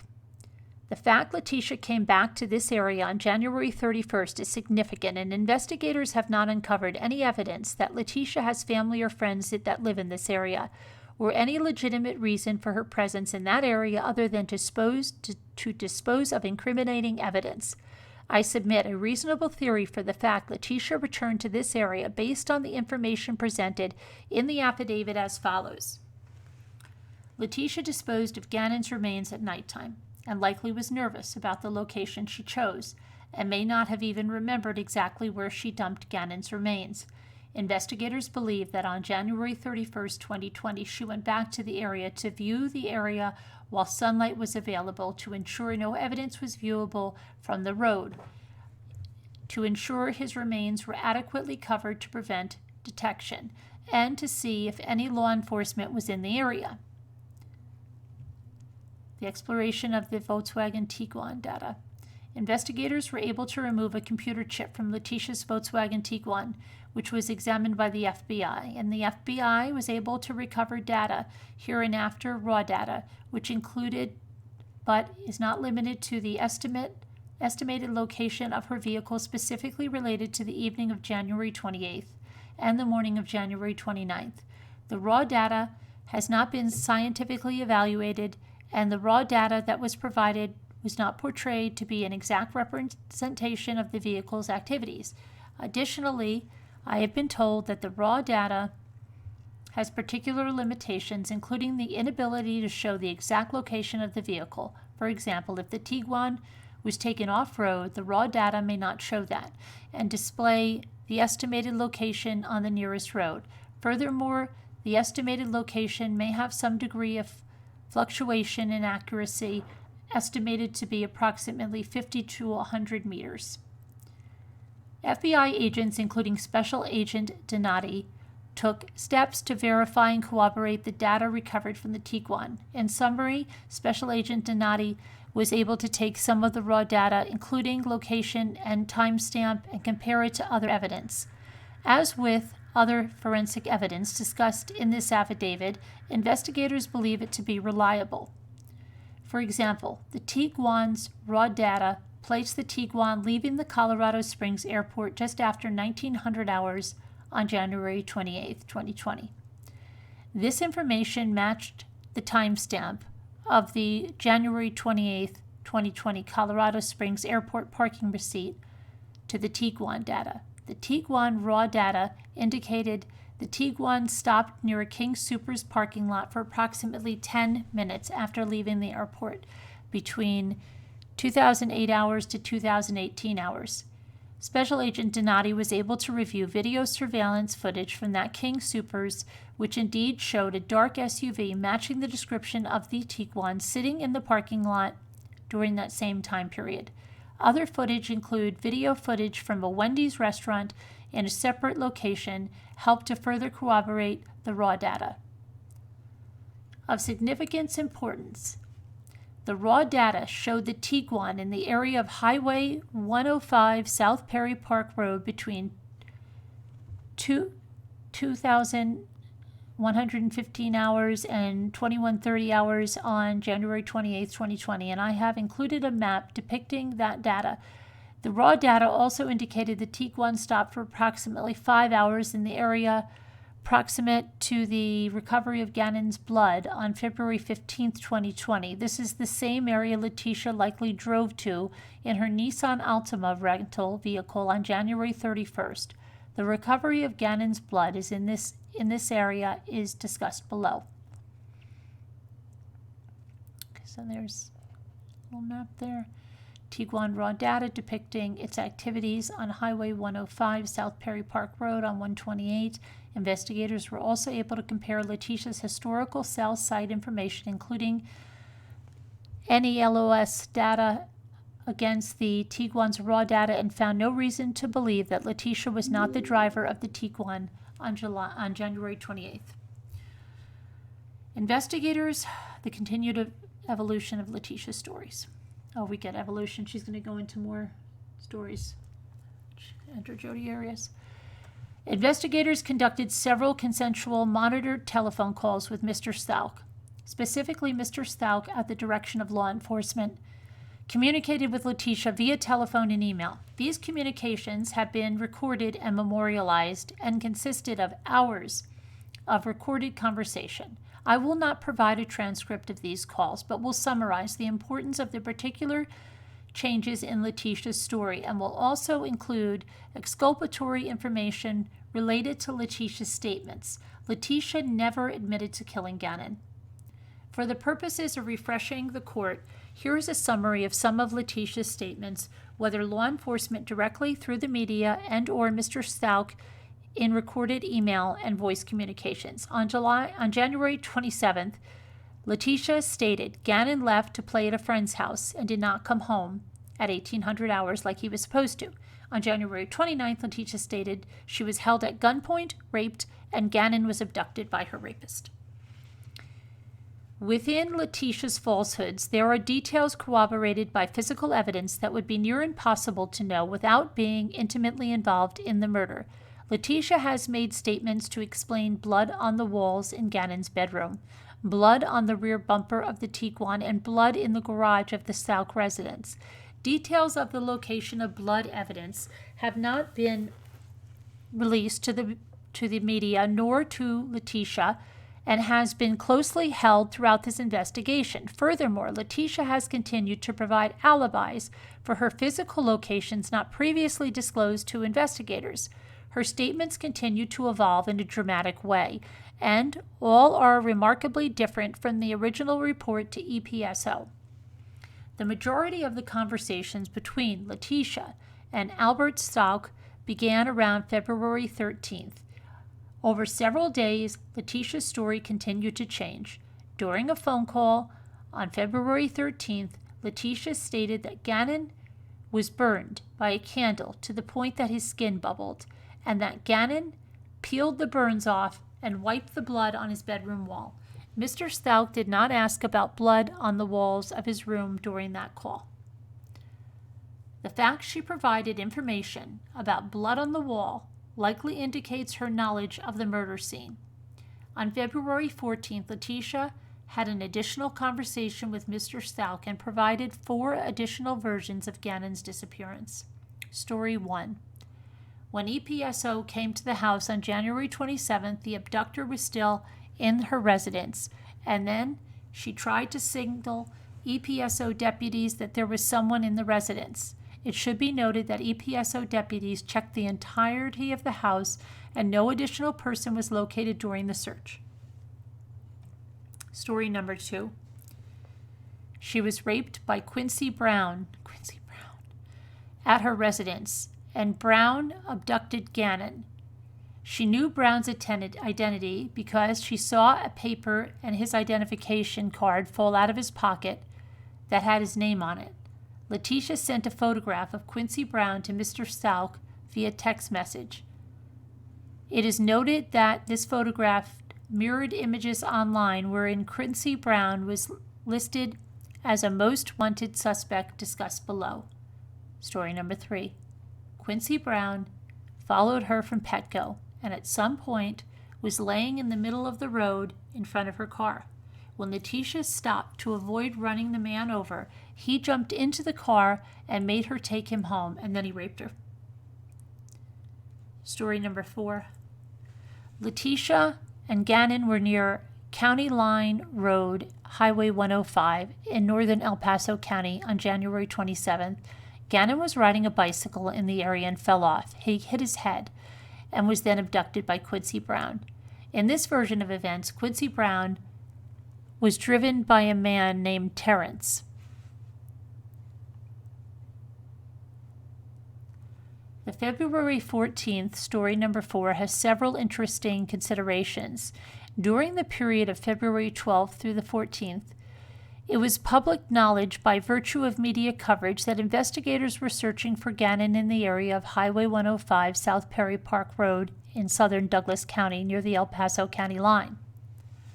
Letecia brought this location up on her own without prompt during a conversation and provided an alibi for why she would have been in that area. Letecia was adamant that the investigators' efforts to search for Gannon in that area would be futile. This area turned out to be significant based on the Tiguan's location on January 28, 2020, and that Gannon's blood was found in the area discussed below in more detail. Furthermore, as mentioned above, Letecia drove through the same area in her Nissan Altima rental vehicle on January 31st, 2020.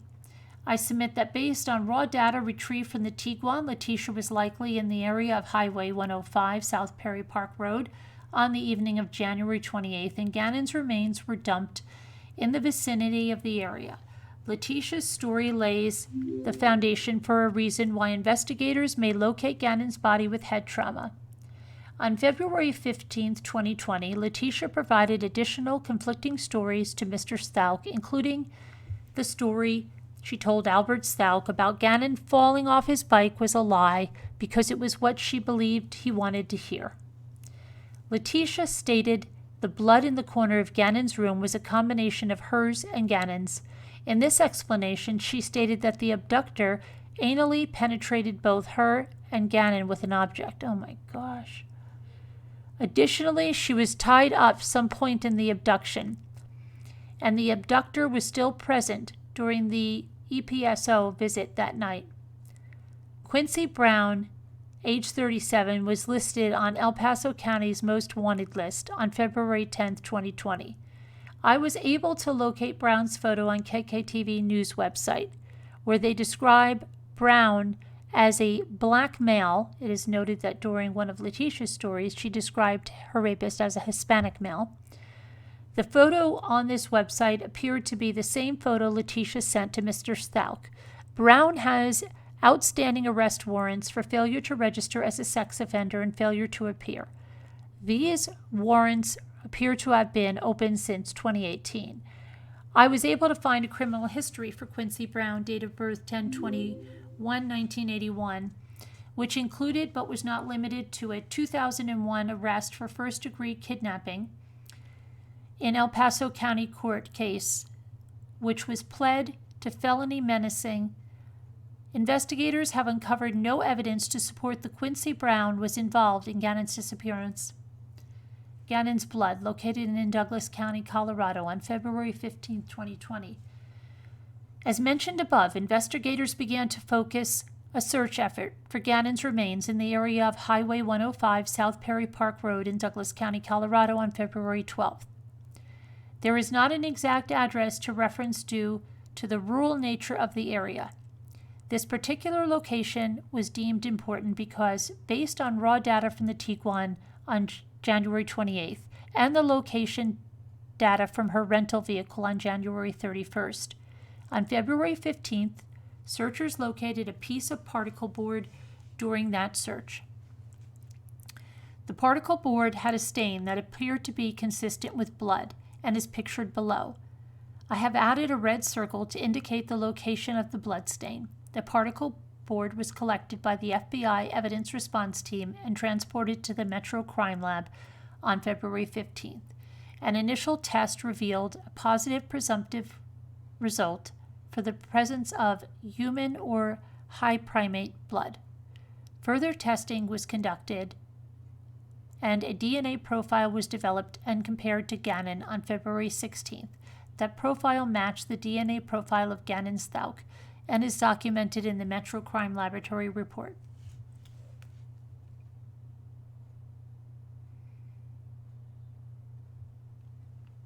That's the particle board, but you can barely see it. The reasonable explanation for the discovery of this particle board with Gannon's blood on it is that Letecia used this particle board during the disposal of Gannon's remains. The area in which the particle board was found is rural, and the ground was covered by approximately 6 to 12 inches of snow.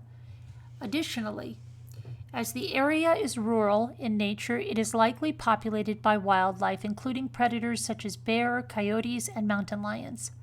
Gannon's remains have not been located, and while investigators will continue to search the area, it is possible those remains have since been scattered since January 28th. The below map depicts the area where the particle board was recovered, compared with raw data from the Tiguan's location, while idling for approximately 5 minutes on January 28th and the GPS tracker data from the Nissan Altima on January 31st. As noted, the raw data of the Tiguan has an estimated 50 to 100 meter variance. Approximate location of the particle board versus the Tiguan. Okay, this is redacted. Additionally, this is wiretap interceptions, and the first part is redacted. Additionally, investigators were granted a pen register trap and trace device, global positioning system, pings, and cell site sector information. Investigators monitored Letecia's telephone and recorded hours of communication between Stauch and others. Each and every communication intercepted is not included with this affidavit. As during other portions of the investigation, Letecia continued to provide different stories to different people about Gannon's disappearance. Letecia provided false information to her sister and other family members, during which Letecia provided multiple different stories for what happened to Gannon, and several of these stories were discussed above. On a February 16th call, at or about 1928 hours, Letecia told a female believed to be Tecia Cummings that she had been giving Al numerous false stories because she knows he will not believe anything she says. On February 17, 2020, a call at or about 13:53 hours, Letecia told a female believed to be associated with Laura Abernathy that she was thinking about flying out to Colorado to take a lie detector test to prove her innocence. During the call, she stated, "They think I'm still in Colorado." Excuse me. Hold on, I just need a drink here.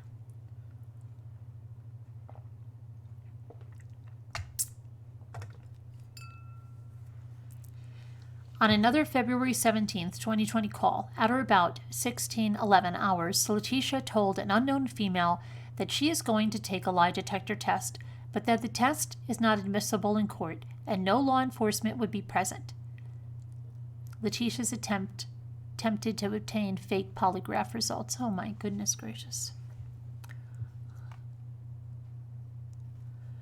On February 18th, 2020, on a call at or about 10:14 hours, Letecia called 321-247-6876.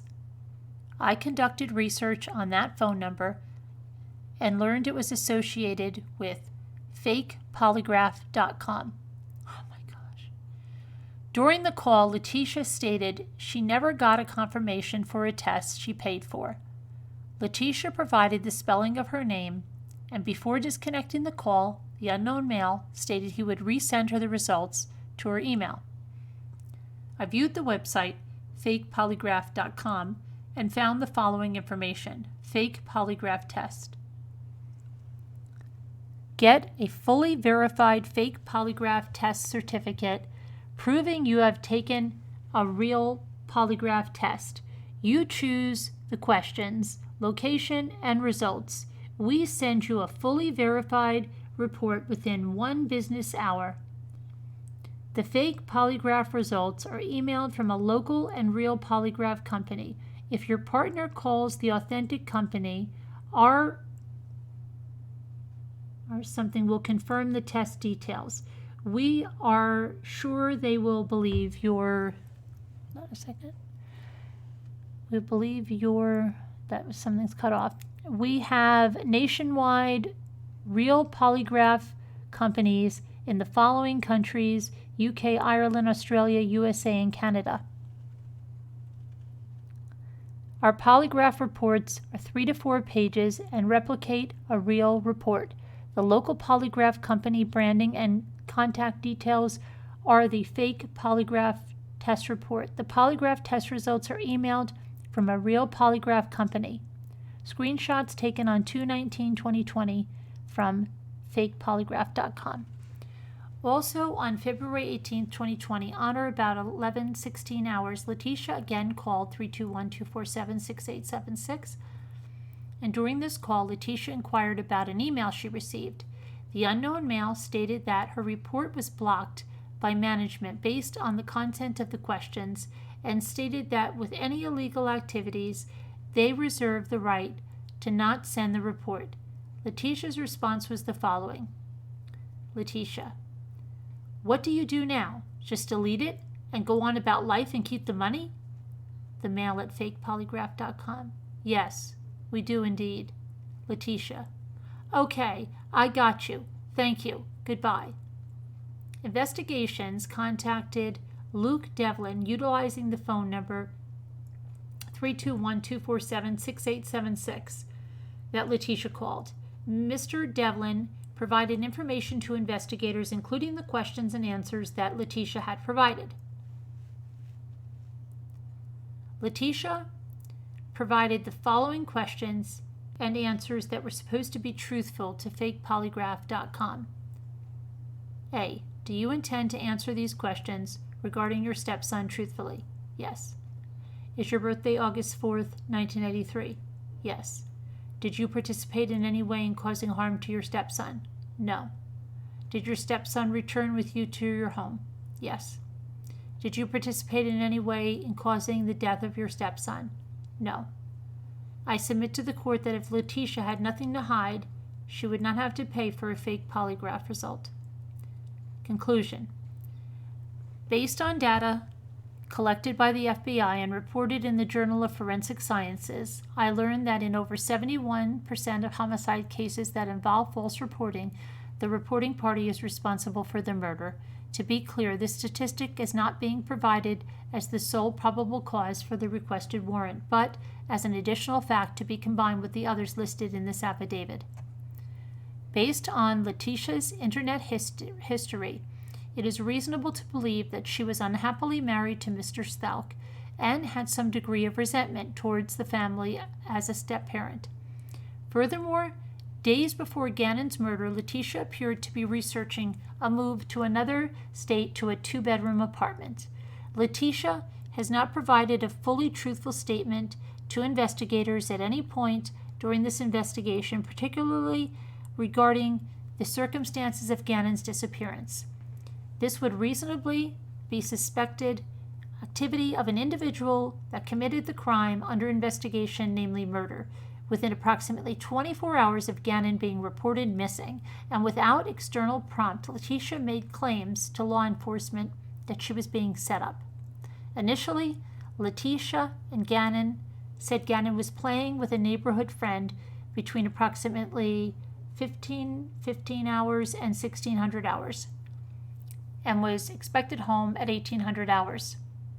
Within a few days, Letecia changed her story to label herself as a victim of rape, felony menacing with a weapon, and assault resulting in Gannon's abduction by her rapist. Her stories continued to evolve to include a new location of Gannon's disappearance over 30 miles away, several completely different sets of circumstances, and unprompted explanations for why Gannon's blood would be found by investigators in key locations. Letecia was unable to provide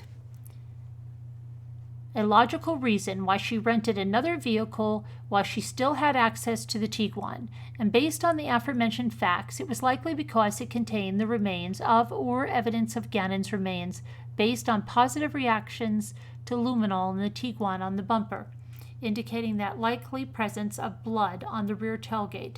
A suspected blood sample from the interior of the trunk returned a negative result for the presumptive presence of blood. And Gannon's mattress had a large red stain on it that is consistent with blood. And based on the orientation of the mattress in the room, it appears that is where Gannon's head and upper torso would have been. Below that same area, a substance that was confirmed as blood by the Metro Crime Laboratory soaked through the carpet, the pad, and stained the concrete. This blood matches the DNA profile for Gannon Stauch. In the same area, blood samples taken from the wall, namely an electrical outlet, were also confirmed to match Gannon's DNA profile. Gannon's blood, again matched to his DNA profile, was also found on a piece of particle board in the area of Highway 105 South Perry Park Road in Douglas County, Colorado, and this particular area is consistent with Letecia's travels on January 28th and January 31st, based on GPS tracker locations of her Nissan Altima rental vehicle and raw data from the Tiguan. During her stories to Mr. Stauch, without prompt, Letecia provided explanations for why blood would be found on Gannon's bedroom wall. Other than Letecia being present for Gannon's murder and being present for the cleaning of Gannon's murder scene, there's no reasonable explanation for how Letecia would know there was blood on Gannon's wall, as that evidence had not been released to the media. Again, without prompt, Letecia provided an alibi for why she was in the area where the particle board was recovered. By combining cell tower data, reviewing video surveillance, and home security system logs, investigators believed, based on evidence, that the only three individuals with access to Gannon on the afternoon of January 27th were Letecia, Harley, and 8-year-old Lena. With the exception of Lena, who is not considered a suspect, it appears nobody other than Letecia was with Gannon at the Stauch residence. Between the hours of approximately 14:16 and 17:34 hours on January 27th, when investigators suspect Letecia murdered Gannon, Gannon has been missing for approximately 4 weeks, and there has been national news attention on major networks related to his disappearance. Local efforts, including posters, news coverage, search teams, and social media postings, have also failed to locate Gannon. Aerial assets, infrared, FLIR technology, and other ordinary methods have been deployed to help locate Gannon. Over 200 volunteers have helped to search for Gannon, comprising thousands of man-hours in several different locations. Additionally, although the EPSO has received hundreds of tips, nobody has provided information that has led to Gannon's location. His family and friends have not heard from him, and Gannon is only 11 years old with no financial resources. Letecia Stauch was the last person to see Gannon alive. Investigators have not located Gannon's remains at this point in time, although the search continues. And as additional time increases without locating Gannon, the more likely it is Gannon is not alive.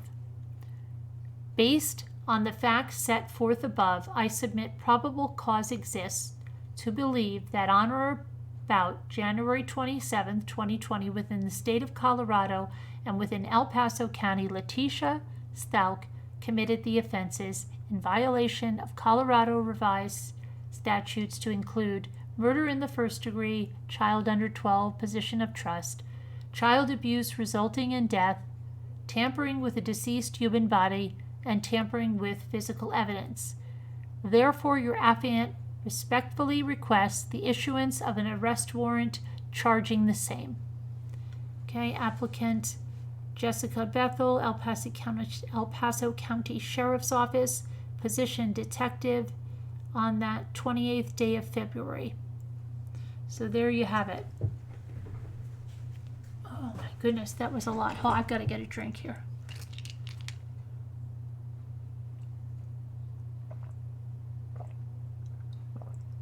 Oh my gosh.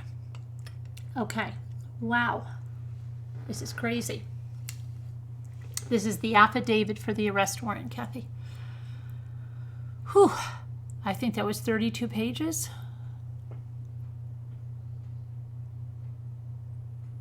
Oh my goodness.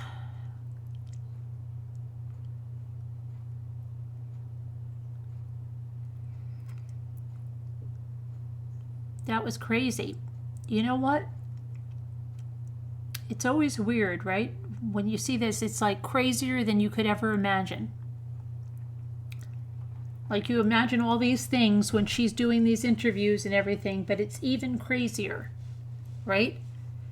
And I wonder very much if that Eduardo guy, I wonder if Marie Antoinette had got wind of that through one of those stories, and that's why she said another guy was involved, because maybe someone believed her story at one time.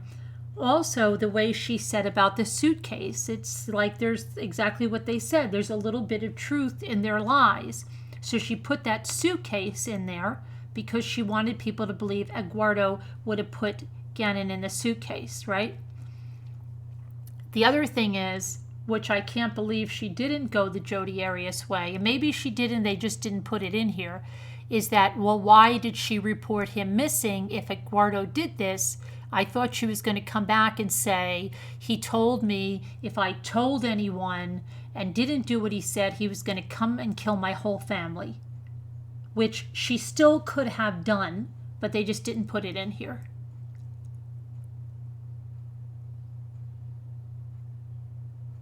And then they don't mention that interview, but if you think about that interview and when it occurred after she had gone to the hospital. You know, when she said she was having a heart attack, what the heck was she stuffing tissues in her pants? Why was she stuffing tissues in her pants? What was the purpose of that? Anybody have any ideas why she would be stuffing tissues in her pants? Oh my gosh. Was she leaking? Was she incontinent? Was she having her period? I don't know. What was she stuffing tissues in her pants for? That's odd.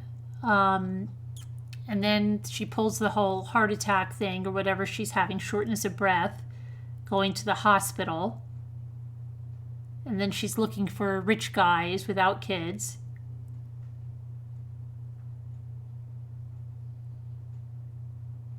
So weird. What else?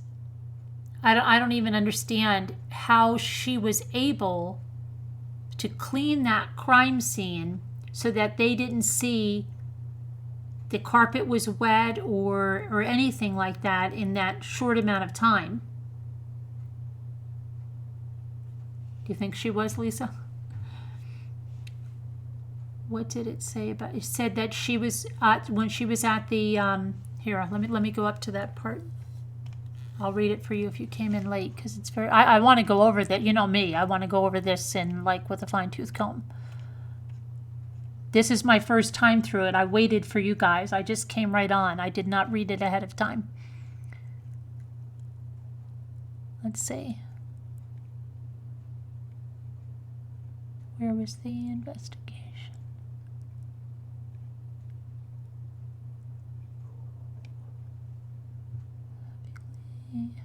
Gannon's remaining family members. Oh, here we are. Okay. Let's see where it says that. Oh, here. Toward 99. Go to 99. Towards the end of the interview, Letecia said she wanted to leave. Investigators seized her telephone and detained her while they applied for a search warrant to obtain DNA collection. Letecia began stuffing tissues in her pants and said she was having chest pain and shortness of breath. Investigators immediately requested medical assistance, and paramedics from the Colorado Springs Fire Department arrived.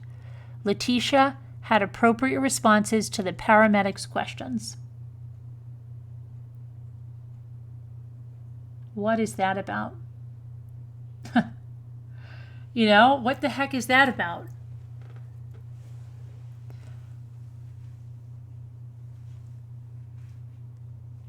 How would that stop them from getting her DNA? Oh, but what would the tissues? I understand that, but what would the tissue? I mean, it's just weird. Unless she was having an issue. But that wouldn't hide her DNA. They were going to take a buccal swab from her cheek.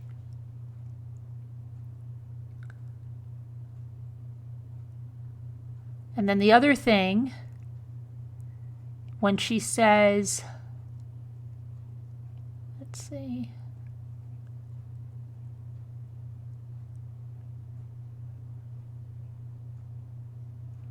where's her other?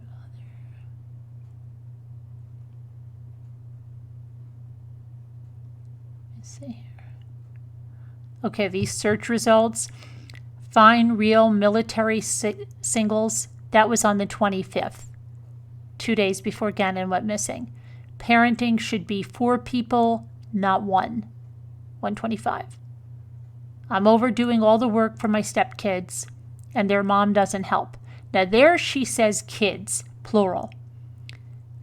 Then she says mom advice from stepmom. If you aren't involved, your kid's life, you are shitty. My husband's ex-wife does nothing for her kids. She said it should be kids. She says lids. I wonder if my husband's ex-wife is sending me a card since I raised her kids. I wonder if my husband's, then she just repeats this, is sending me a card for Valentine's Day since I raised her kids. One day, some people will wish they treated you differently. That was still on January 25th. Why should my husband choose me over family? Find me a rich guy who wants me to take care of his kids. Find a guy who wants me to take care of his kids and get paid. Oh, still on January 25. It's crappy. Some parents don't care for kids or buy them presents. 126. Parents are those who put their kids before their nails. She did that twice. Then on 127 at 12 a.m., my son burned the carpet. How do I fix it? 127 at 12:42 a.m. Will humidifier help if exposed to smoke? Then 12:43, smoke effects. Will humidifier help? 127, 12:43, smoke from fire effects. Will humidifier help? 12:55, Colorado law for kid staying. She means staying at home, but she's spelling everything wrong. Staying at home. Then she's got 12:57 a.m. School is out. Is it okay for my kid to stay home alone? CO for kids. Son is sick, but I have to go to work. And how strange was it that she said her stepfather was hit by a car to explain her absence? That's crazy. Okay? Son is sick, but I have to go to work. Son is sick. Can he stay home? 1:03 a.m. Then son is sick. Can he stay home again? Let's see. Suede repair kit for sofa. So the sofa was damaged. So what the heck was going on there, right? 127. El Paso Sheriff's Office number. Now that's 6:54 p.m. That's after, right? Then what is the process for a runaway child? 4:15 a.m. on the 28th. Police steps for our runaway, 4:16 a.m. on the 28th. Police steps for our missing child, 1:28 at, again, at, what is that one, 4:36. Today's, hold on, let me look at my master one here, hold on a minute. Today's flight OKC to CDS, 1:28. Can Nintendo find my Switch? 1:28 at 12:57 p.m. CarNet Volkswagen 1:28 at 4:18 p.m. They are asking for our son's toothbrush, but said nothing is wrong. 1:28 at 4:19 p.m. Okay, that's that part of that. Now, what's the other thing I want to really look at is, then these search terms. Find me a new husband book. I feel like I'm just a nanny, not a stepmom. Husband uses me to babysit his kids. Are there any free money to move away from bad situation? My husband never posts about me, but does everything else. Now, what does she mean there? Does she want him to post about her on Facebook, about how wonderful she is? Is that what she means? My husband only cleans up for the army, not me. I'm just a glorified babysitter. Find a new husband. Sent my husband sexual messages and he ignores them. Make my husband want me more. Now see, look at 11 though. I feel like my husband uses me to babysit his kid. That's this not plural anymore. So is there a reason, or did she just leave it off or not say it? She used it voice to text or whatever. Might be nothing. Find a guy without kids. Okay. And then, let's see, I want to get to the Eduardo stuff for a second.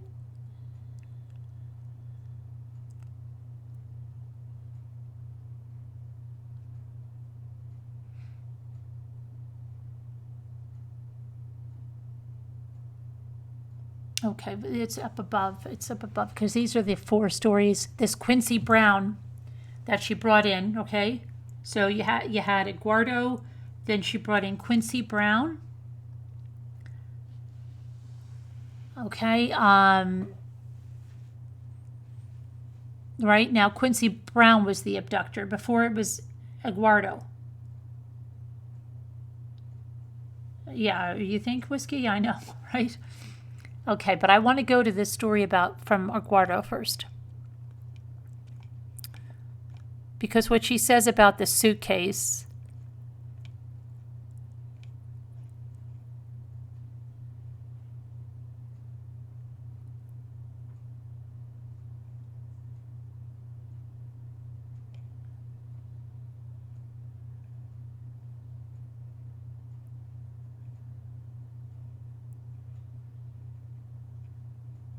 We're going to have to get a master index on this.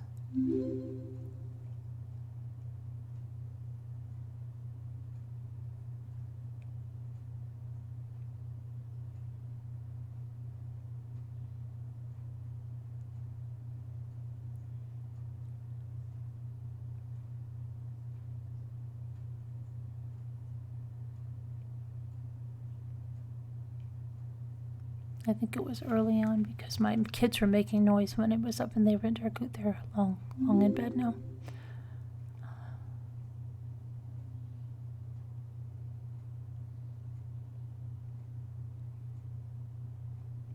No, wait.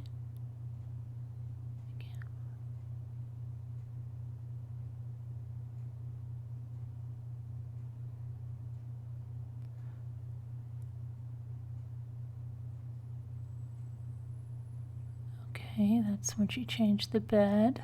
Hold on. Kia. Volkswagen. Carpet powder. Do they have, I don't use that carpet powder at the Dollar Tree. I don't use any of that stuff. Do they have a coconut scented one? Or like something that would smell like coconut?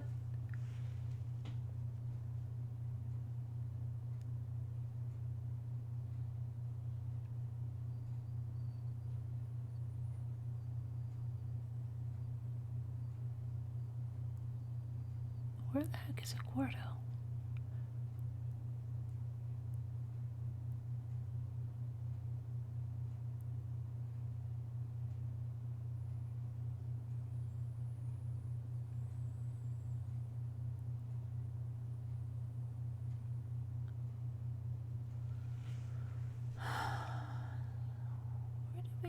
Where's Aguardo? It's got Hawaiian Fresh. Do they have that, Danette? At the Dollar Tree? Because I don't use that. That's like that, whatever. It's like the faker of the, what did they used to call that stuff? Love My Carpet or something? This powder you sprinkle on? Okay, so that must have been the Hawaiian Fresh. They should take that and say, is this what you smelled? Hawaiian Fresh?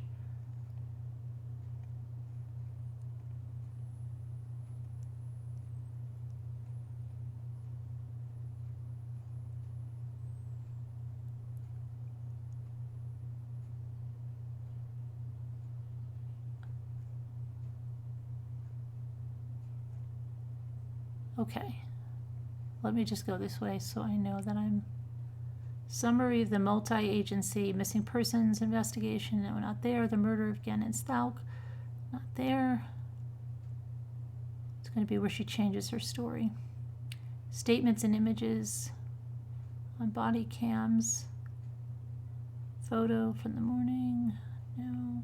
The Kia Rio. Letecia's Tiguan. I do want to go over Letecia's. I want to go over how they think that she brought his body back to the house and disposed of that. But before that, I just want to go over that here. Oh, here we go. Okay. Of interest, Letecia brought several pieces of notebook paper with her that contained notes she had written down. During the interview, she referred to those pieces of paper and asked investigators if she could just read her notes. Investigators were not able to seize those documents. I have conducted hundreds of interviews of suspects, victims, and witnesses. It is extremely rare for an individual to bring notes to an interview. Letecia drastically departed from her initial statements given to EPSO deputies regarding the report of Gannon's disappearance. In summary, Letecia said she had been held at gunpoint and raped by a Hispanic male she knew as Aguardo, and that Gannon was abducted by that male after he finished raping her.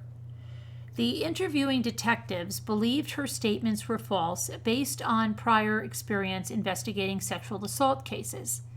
Letecia said she arrived home around 14:30 hours on January 27th, and she disarmed her security system. And then she went into the basement. She said that Aguardo was in the basement. He attacked her, and he pointed a gun at her. She said that after Aguardo held her at gunpoint, he allowed her to go upstairs to greet her stepdaughter, Lena, who just arrived home from school. Letecia said she sent her outside to ride her bike and then returned to the basement where Aguardo vaginally penetrated her against her will between 15:30 and 16:30 hours. So he did this for an hour, right? During this period, she believed that she had hit her head. Oh, she hit her head and maybe blacked out. Well, he had his way with her. Investigators noted no injuries on Letecia's head during their contact with her. Of course not. Letecia also said during the attack, Gannon jumped on Aguardo's back and that Aguardo was able to throw Gannon off of his back and across the room. I find this interesting, right? Because at this time, she had murdered that little boy, right? But she still put him in there as her hero, that he came to get this man off of her, right? In an attempt to say that he loved her so much, he wanted that man off of her and he was going to save her.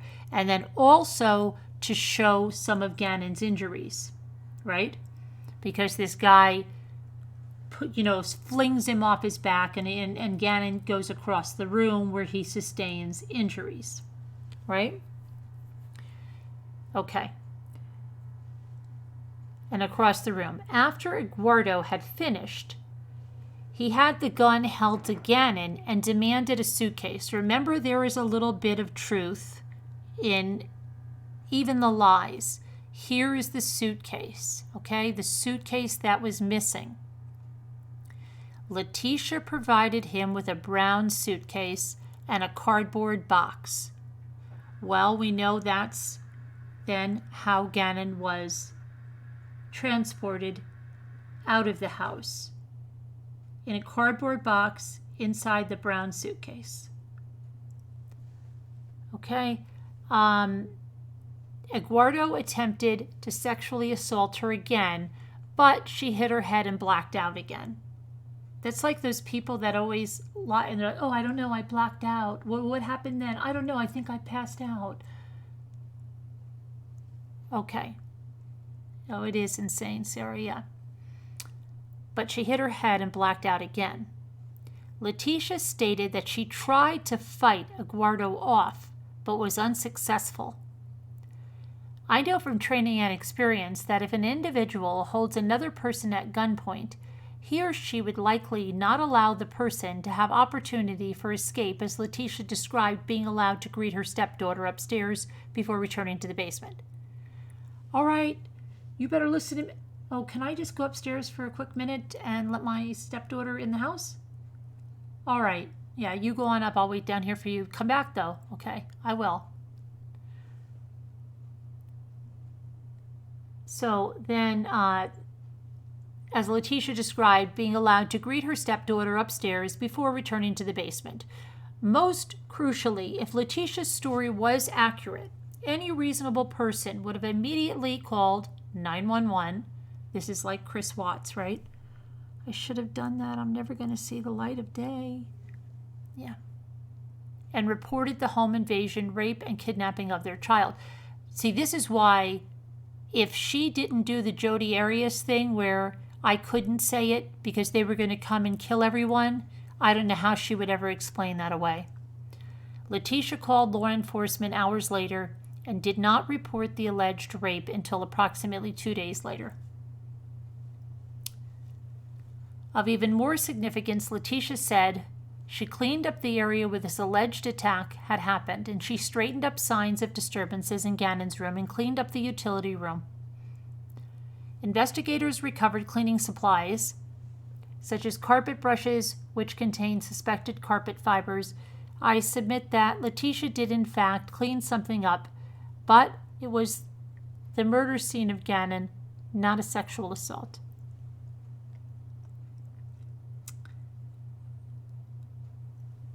So the story is believable to be true.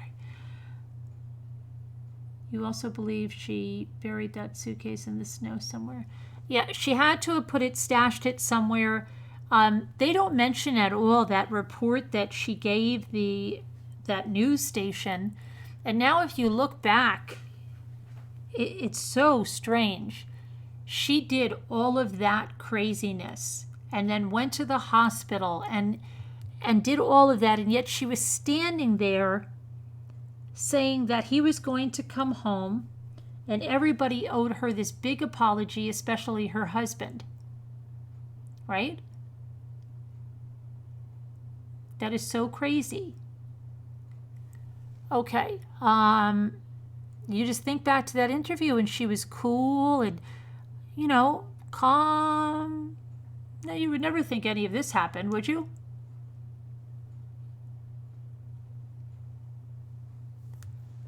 Okay, yeah, she steps ahead, sure. If she was... No, okay. Let's see now. And then investigators took steps. They tried to cooperate. They couldn't. She refused the sexual assault nurse examiner to conduct a forensic examination. She did not want to have the exam. What about the fake polygraph? What about the freaking fake polygraph? You know what? I just saw a movie. Oh my gosh, what was the movie I just saw? It was a series where the guy, it's called The Stranger. Have any of you seen it? It's called The Stranger on Netflix. And some lady comes up to this bar where this guy is sitting for a soccer thing, and she says, your wife faked an ultrasound, 2 years ago or something when you were going to leave her. And he goes to one of these sites, and it sounds just like this. This is crazy. She got the fake polygraph thing. Oh, well, she told her Bella Mac to go out and play on her bicycle.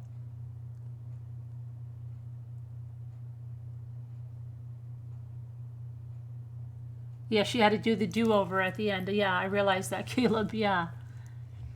Okay, and then investigators were able, yes, the stuff with Lena was true. Okay. Now, it also makes more sense when you look at this and the stories, the 4 different versions of the story she was telling Al. That is more the reason why Al cried, right? Because that would make sense then when he said, I know she lied. A lot of us didn't understand why Al was crying, because she told him all of these freaking crazy stories. Okay. Investigators searched the Stauch residence several times over several weeks. Now think about that. They basically, see, this is what I mean. When we're sitting here and we don't have any information, they basically knew she killed him or that he was murdered right in the beginning. And yet they were still coming and giving those press conferences, right? And all of that. And all evidence pointed that there was a significant amount of blood loss, spatter, carpet. They knew all of that. So that's what I mean. We have no idea what's going on. They're not, they can't be transparent with the public. So let's see. Gannon's remaining family members were living in the residence during the period of these searches, and investigators did not initially seal the residence off. Crime scene analysts from the Colorado Springs Metro Crime Lab responded to the residence and found traces of blood throughout the residence based on Blue Star Forensics latent bloodstain reagent tests. There was visible blood in Gannon's room, in the garage, and other portions of the house. Now, why on earth would they wait till this is over? Okay, what is that about? What is Kathy B saying? Wait till this is over for what, Kathy? Why would they let the family live there when they knew there was that much blood evidence in that house? Yeah, and that sounds like first they're watching her with GPS, but then they don't know.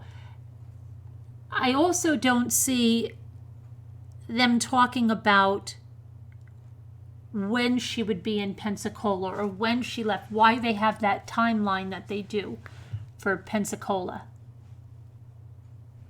Yeah, she pretended to have a heart attack. Yes, Lee. Yep, we went over that twice, and stuffed tissues in her pants. Pulling on the side of the road to feed baby, found Gannon's clothes. It's amazing, all the police. Well, it looks like everybody was presuming that that board, first of all, it wasn't a 2x4. It's a piece of particle board. So it's much thinner than a 2x4. And people were saying, oh, it must have flown out, blah, blah, blah, blah, blah. They're saying that now it would look like she had the body in one place and it was at night and she dropped it, didn't realize it, and went back and it didn't pick it up.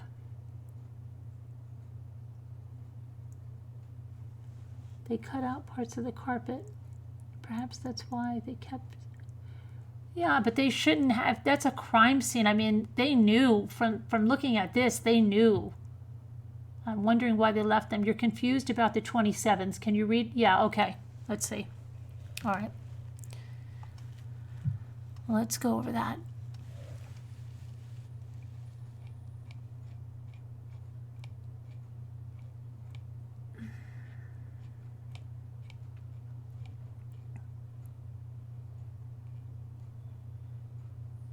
The murder, okay. The following section will outline what investigators have learned about Letecia's activity on January 27th and outline the period when Gannon was likely murdered. Some of the information contained in this section will be repeated in other portions of this affidavit or discussed later in more detail. Additionally, there are evidence sources that are mentioned here, but not fully defined in other sections. Investigators believe that Gannon was murdered by Letecia Stauch in the afternoon hours after approximately 14:14. So what they're saying there is that she did return with him, right? Is that what everybody's seeing there? 14:14 would be 2:14 in the afternoon. So while everybody was assuming that she went out and murdered him and all of this, that apparently is not what they're saying. Okay? Is everybody getting that right now? They're saying that he was murdered after 14:14.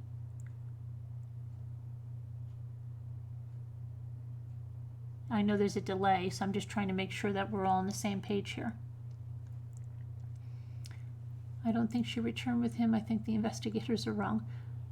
Yes, another diversion, that poor little man. Okay, but let's just go, Peggy, let's just go with what they're saying right now because we just want to understand this.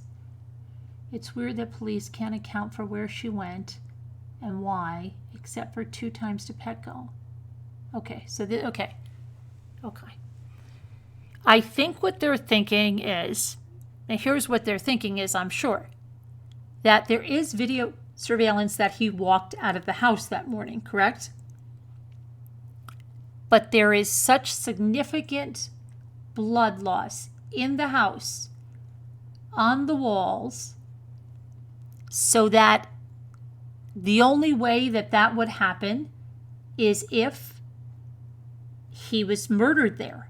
So if she left with him, she could not have murdered him when she was out, so it had to be when she came back. Understand? You guys follow that?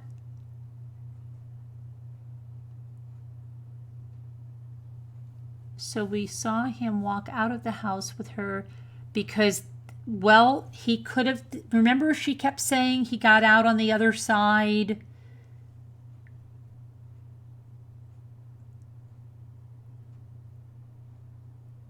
So this is what they're saying. I guess because of the amount of blood, and then remember she got rid of all the bedding is gone, and it was soaked in blood.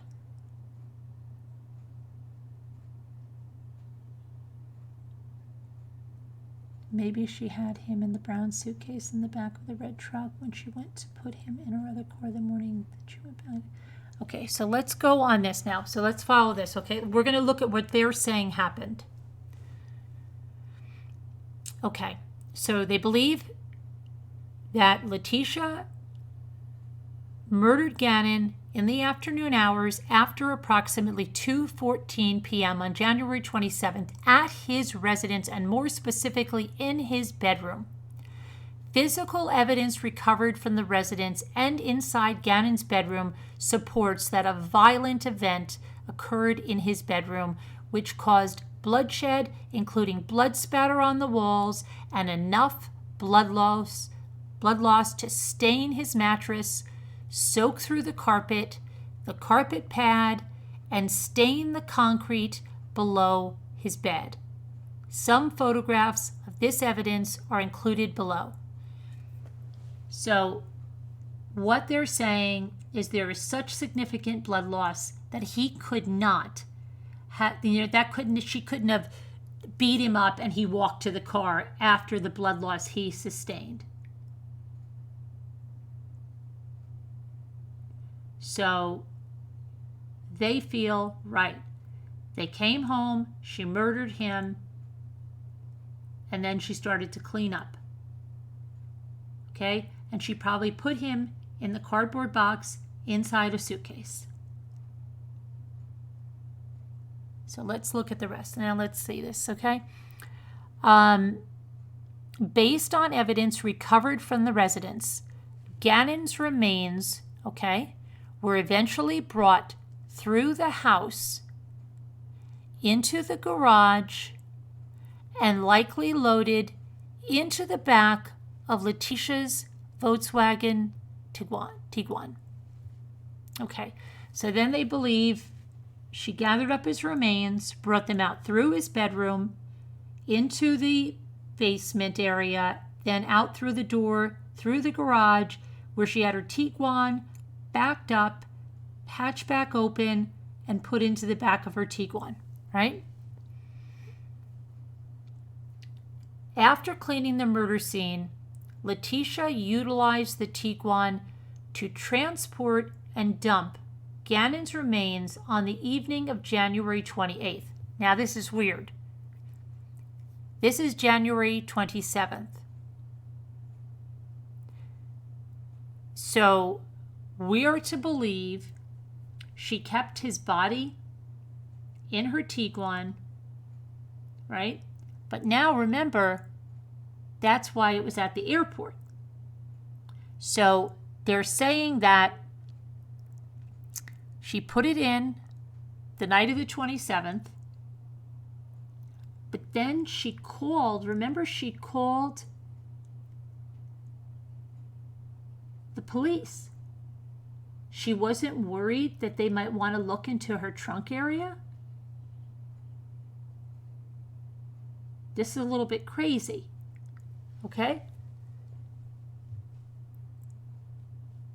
So they think that she dumped him on January 28th. Letecia likely disposed of his remains off of Highway 105, South Perry Park Road in Douglas County, Colorado. Indeed, the Metro Crime Lab determined that blood discovered in Gannon's bedroom, the Stauch garage, and blood on a piece of particle board located off Highway 105 South Perry Park Road all matched his DNA profile.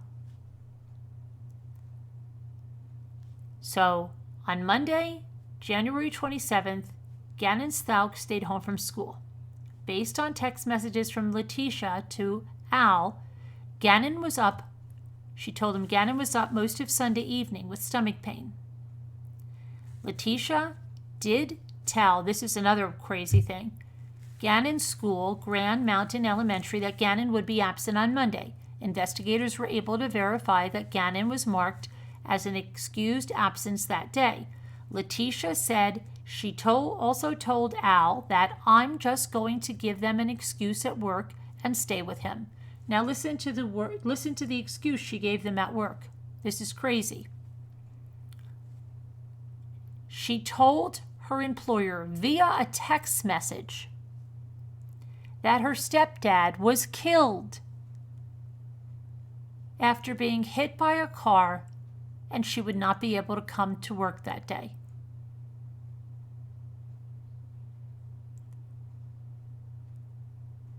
But she didn't have a job anymore.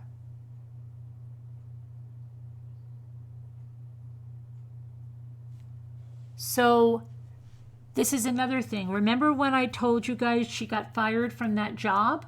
Right, Peggy. She never told Al. Okay? That's what I said a long time ago. Could that have been one of the reasons she was flipping out? She never told Al that she got fired. So she sent a text message. Now, if she really sent that to them, it's very strange. Was it a fake text? Okay, but regardless, what the freak kind of excuse is that? Who the heck says something like that?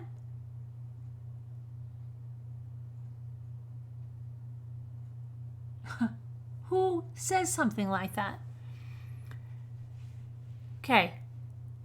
Then other electronic evidence, such as time and date stamped photographs and videos, were recovered from Letecia's cellular telephone that indicate Gannon was likely still alive during the morning of January 27th.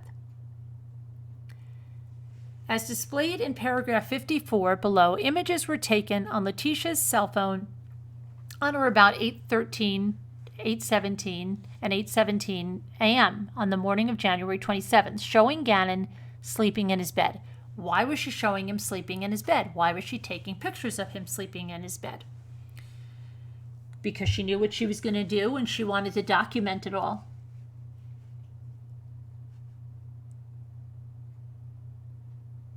I know that, Newfie. I made a whole video about her being fired. She wasn't fired. No. She was fired before he was murdered. I made a video about it. She wasn't fired the next Friday. You check your facts on that. Go back to the video. Don't you remember I said, could the motive have been because she was fired and let go prior to this, Newfie? Okay, so she's taking pictures of him at 8:13 and 8:17, showing Gannon sleeping in his bed. Of particular note, his Nintendo Switch is visible in the photo lying next to him on the bed. And his father, Al, has said that gaming system was of high importance to Gannon. Had she received the letter yet? Well, she knew she was fired. I mean, you're thinking of the date of the letter, but she was fired before he went missing, which I said could have been a catalyst in this whole thing. And she was lying to Al because Al did not know she was fired. Okay. So that was all the more reason she was telling Al that she was going to stay home because Gannon was so sick. You know, to gain points like, oh, I'm going to stay home with him because he's so sick. It should be noted that Letecia used her phone the following day, January 28th, at about 12:57 to conduct a Google search for Can Nintendo Find My Switch? This is also detailed in a list of some of her search history in paragraph 141 and reasonably occurred because she was contemplating how she would dispose of the Switch. Now here's the thing. 12:57. Al flew in that day. At 12:57, Al was already here. Didn't she pick him up around 12 from the airport? And it shows that she rented that RIA at around close to 9 a.m. The mileage on that invoice doesn't jive with what they're saying now about blood being in the trunk and the car being rented out. The mileage is not making sense. Also because they believe she used the Tiguan to dispose of his body, not the Kia. And that she rented the Kia so that Al would not see what was in the Tiguan.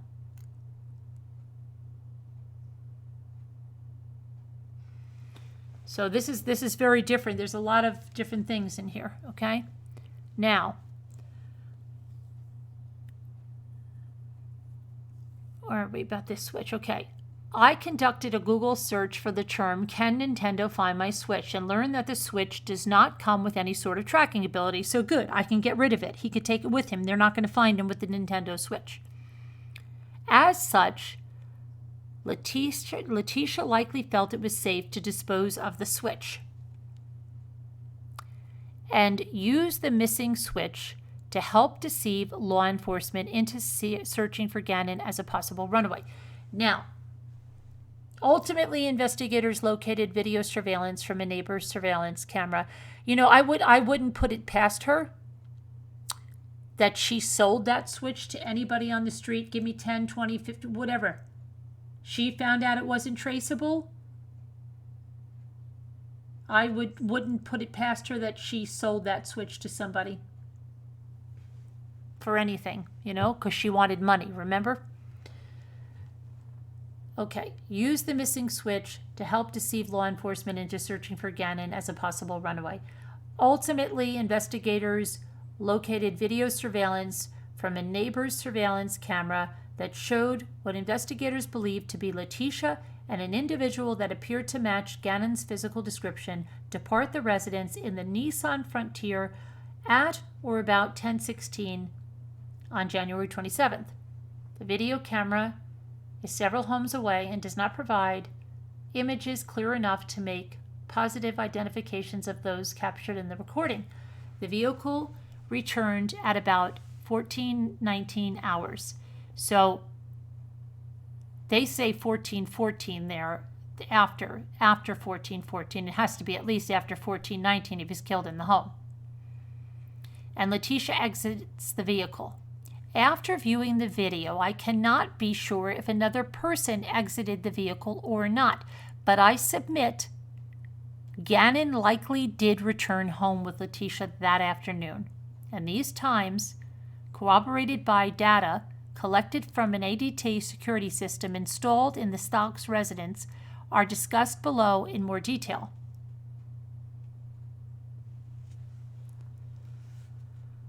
Based on data returned, where are we? The motion detectors in the living room or basement did not register any activity from when she left the house to when she returned. So no one was in the house, okay? There's no activity on the security system. No one was in there.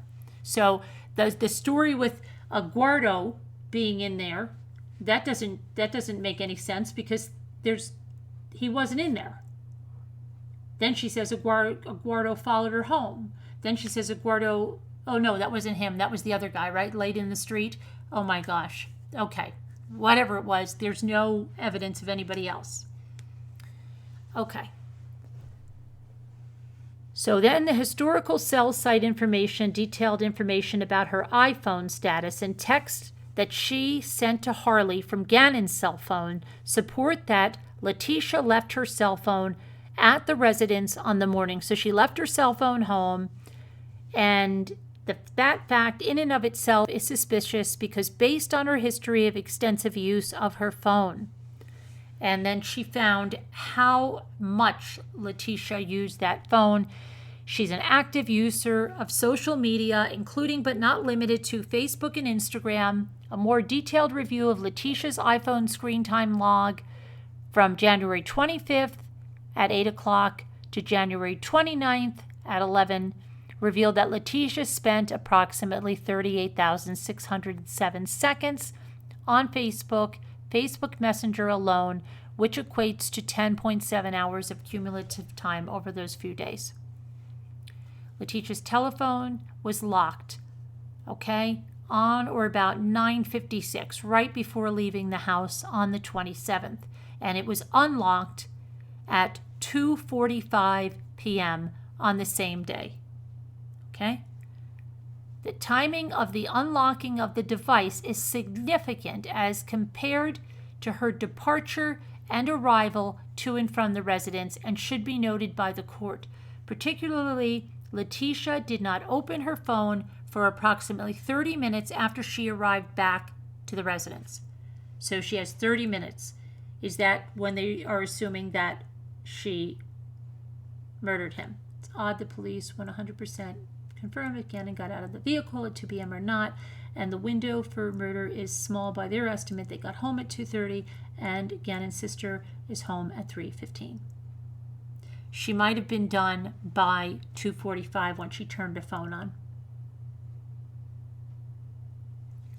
Okay, so then let's see. Where were we?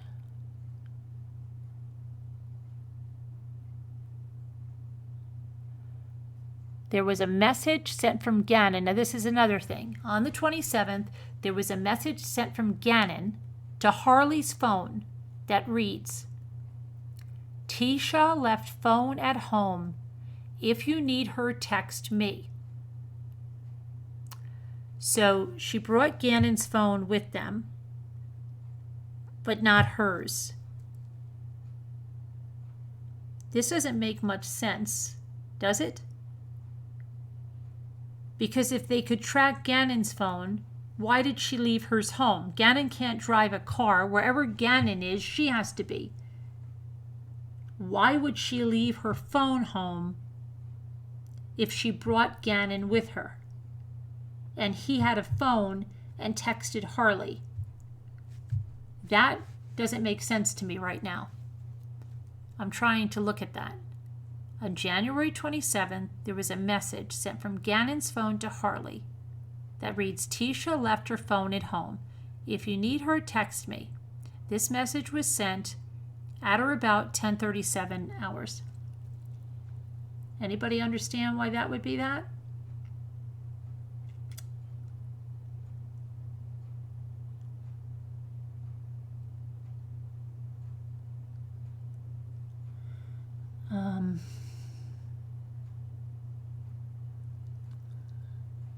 So we don't know yet, Mercedes, but that just doesn't make sense. Why leave her cell phone home and take Gannon's?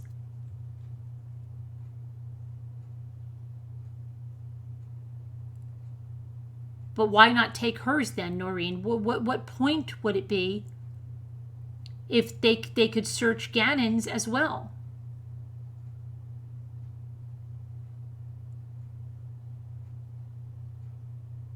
No, we saw, Kindness Cake, we saw Gannon get into the car.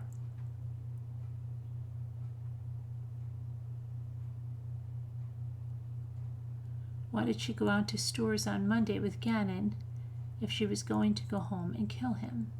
Why leave home at all? I don't know. It's very odd, Nuvi. What was the time of the text? 10:37 a.m.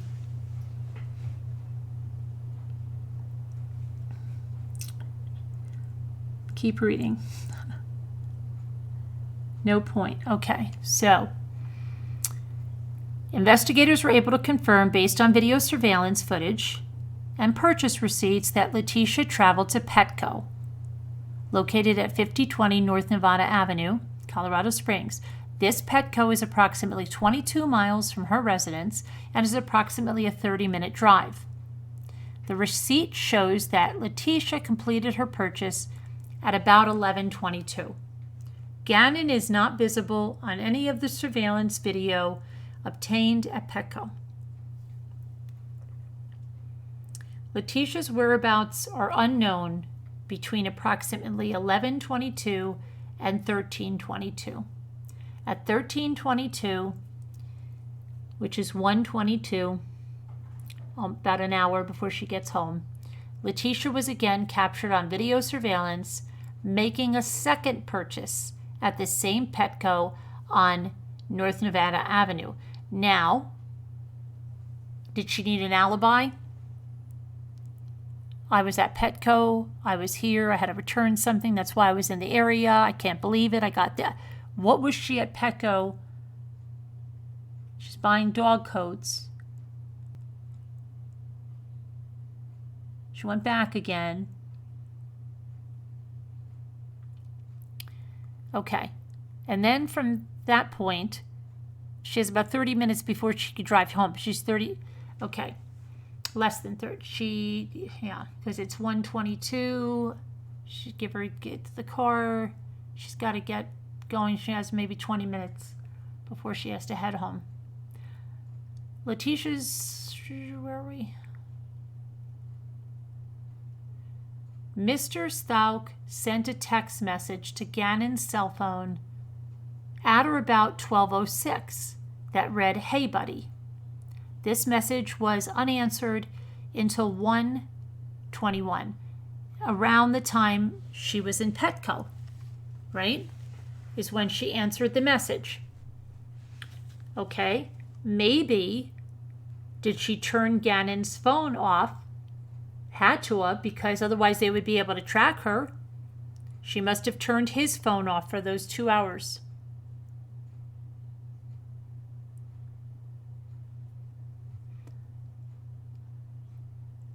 Okay, and then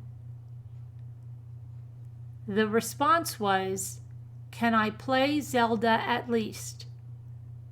Al Stauch replies, "Not today." Now, that appears, "Can I play Zelda at least?" That he was being punished, right? He's not allowed to do this, that, or the other thing. Can I play Zelda at least? And Al answers, "Not today."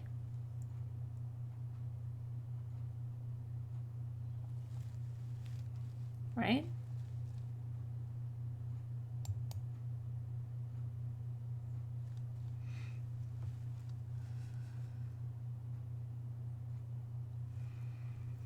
Well, she wouldn't have written the text if they're saying he went home with her.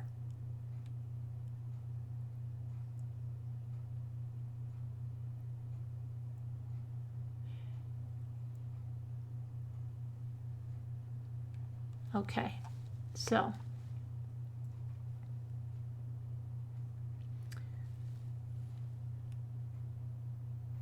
where the heck are we? Not today, buddy. Not today.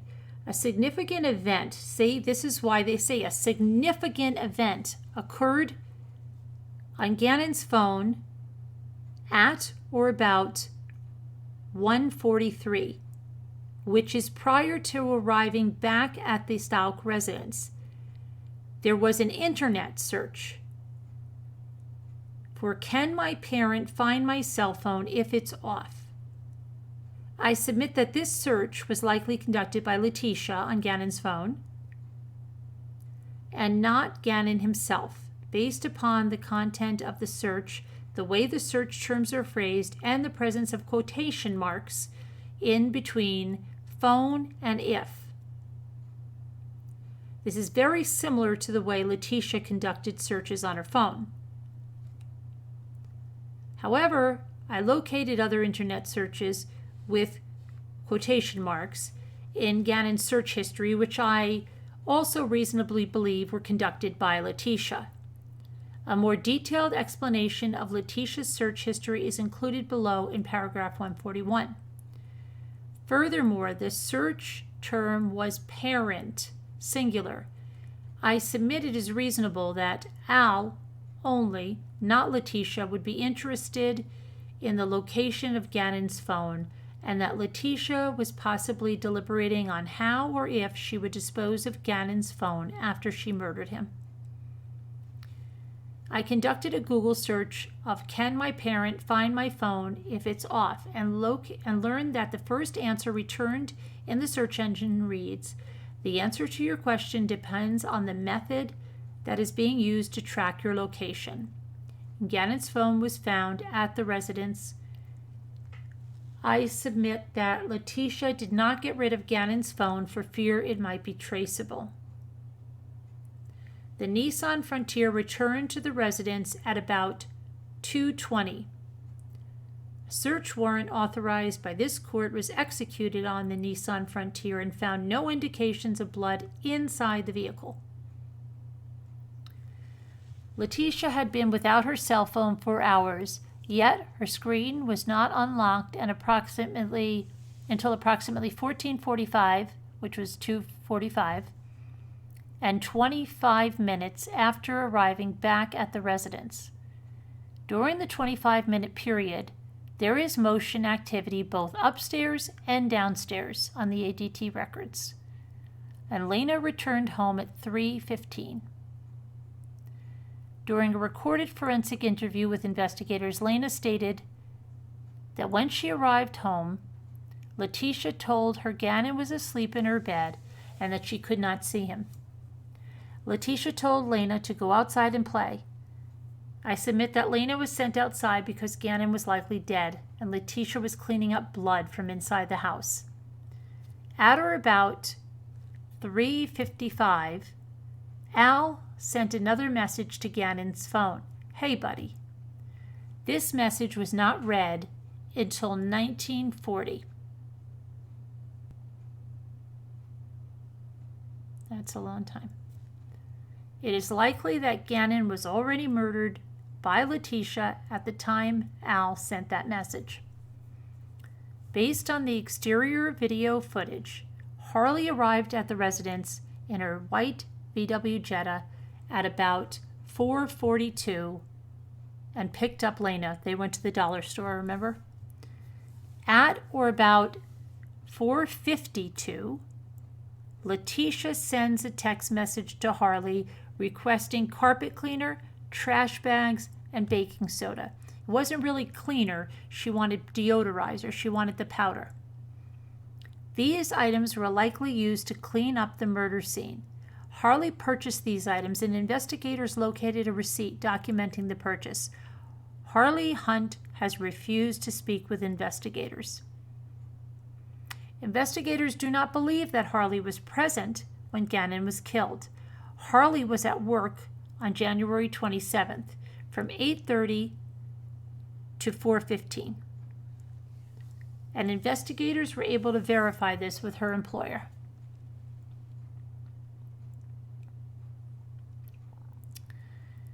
Okay, so far you all understanding this, right? What they're saying. I mean, it's not that we agree, it's just that we have to understand what they're saying. Is everybody on the same page here? Anybody need any clarification before we go on to about how they think she got his body out and everything? How come the chat stopped? I can't see the chat. Hold on, let me just try to refresh my chat because I can't see anything. My chat is completely like stalled. Okay, there we go. Hold on. I can see your message, Texas Angel. Okay.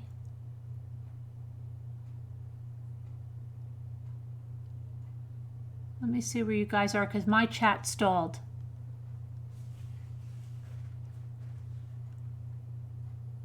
Hold on, let me put my timestamps on, and it would help, I guess, if I did this.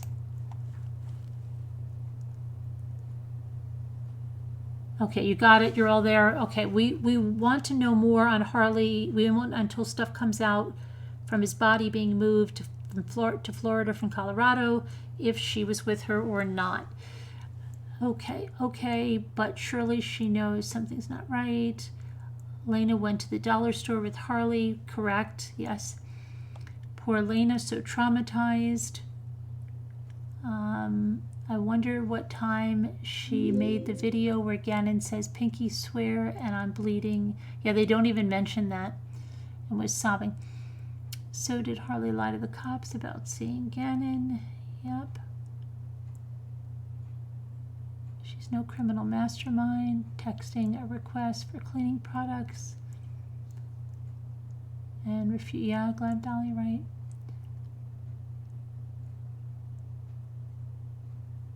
Okay, who needs lots of clarification? You're welcome, thankful, and great. Okay, so let's see what else now. Hey, Robert. Okay.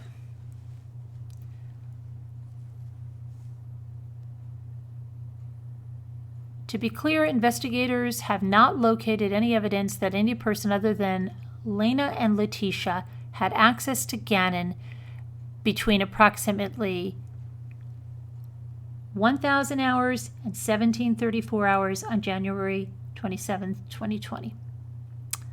Okay. Statements and images. Now, your affiant has reviewed body camera images and video, and reports obtained from a deputy that responded to the house. After responding, Letecia gave verbal consent for deputies to search the house. By the way of timeline, the EPSO patrol responded at or about 2209 hours, approximately 3 hours after Letecia called 911.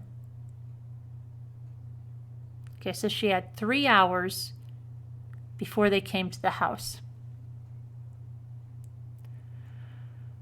From the cameras, they learned that the Volkswagen Tiguan known to be leased and utilized by Letecia, was backed into the garage when the sheriff's office was at the residence. Now, when they say it was backed into the garage, do they mean all the way in the garage, right? All the way in the garage, backed in there so they couldn't open the hatchback. You following me? That's what I think they mean. And to cover up as much of the floor of the garage as possible. Right?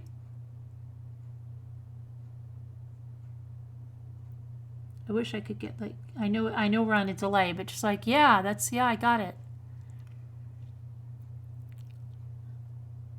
I think the suitcase is a hockey bag because she said Gannon had a hockey equipment. No, but he was found in a suitcase, Margaritaville.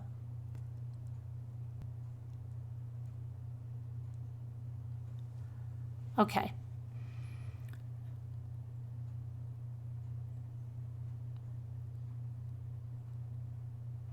The position of the Tiguan in the garage is significant, specifically because of the confirmed presence of Gannon's blood in the garage below the area where the rear hatch of the Tiguan would be, and the positive reaction of Blue Star reagent indicating likely presence of blood on the Tiguan's rear bumper.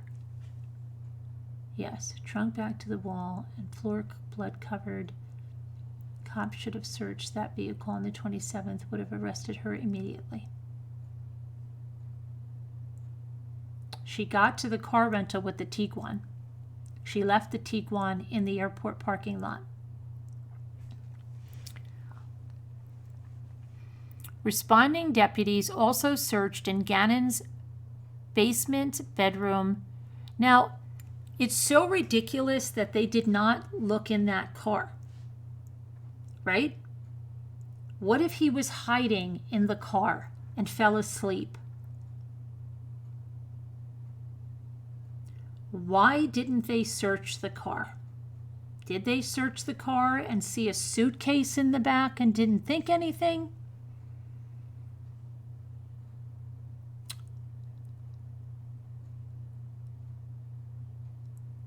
What was the deal with that?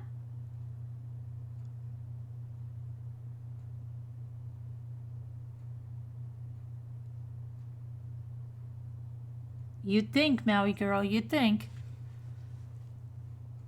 Okay.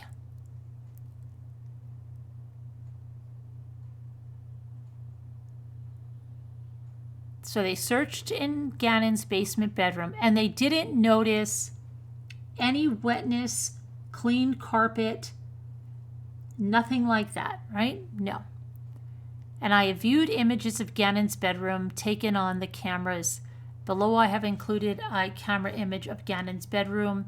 On the left, on the right, an image recovered from Letecia's cell phone after executing a search warrant that was applied for and granted by the court. These images both represent the condition of Gannon's bedroom on January 27th at or about 8:13 hours and just after 2200 hours. The photo comparison is significant for many reasons. In the corner of the bedroom where Gannon's head is visible is the key area discussed in several sections below. The placement of Gannon's bed is in the immediate location where his blood, based on DNA profile results, was found on the wall, the carpet, and on the concrete below the carpet. The details are discussed below, and a large volume of blood appears to have been in that area. For the purposes of comparison between the images, it appears that although the sheet may or may not be the same, the blankets are different, and the pillowcase, if not the whole pillow, is different. I submit that logical explanation for the missing bedding is that they likely were saturated in blood after Gannon's murder and were removed by Letecia to clean up the murder scene. Furthermore, investigators were unable to locate the bedding in the Stauch residence during any of approximate 5 searches of the residence. So where was this bedding put? In the suitcase with Gannon? Was he wrapped up in it?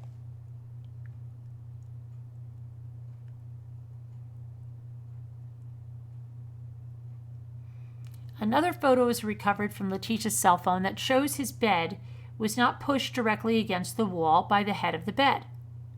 This photo articulates the ability for blood to get onto the walls and floor in the corner of the bedroom. Al said that the positioning of the bed is unusual and the bed is usually pushed against the wall.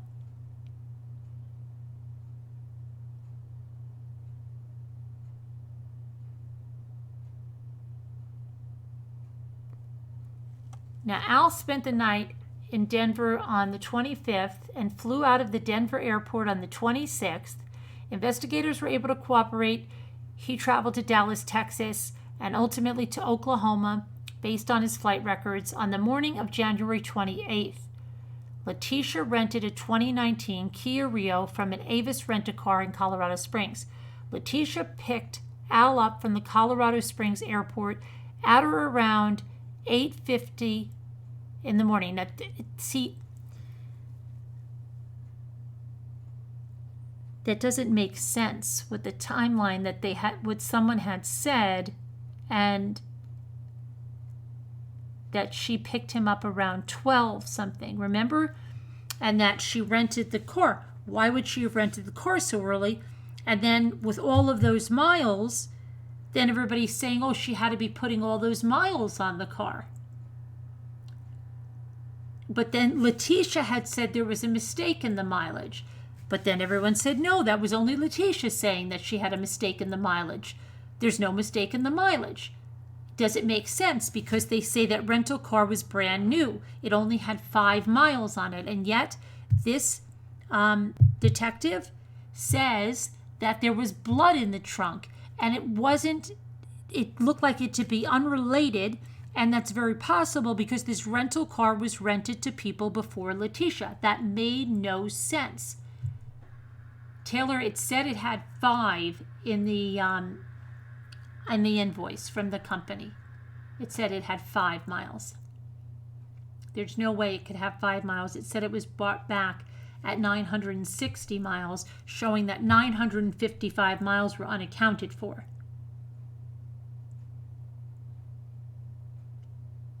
So it definitely appears the mileage is off.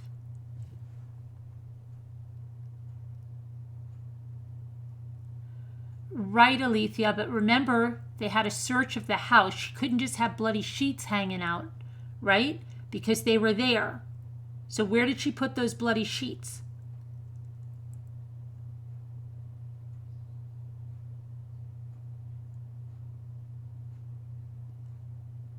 Yeah, but we're Texas Angel, we're only talking right now about where we are in this point. We're not skipping ahead. Okay. So it appears the mileage is wrong. The affidavit is clearing up a lot of confusion. Okay. And everybody was surmising that she got that Kia to take his body somewhere when they were saying she took his body somewhere in the Tiguan. Okay?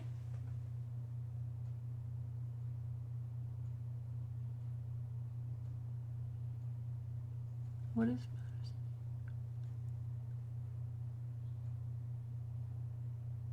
I know someone said something about you'd like to know how many people just casually have blood in their cars. Well, the rental car, they did a profile in it, and it did not appear to be related to this.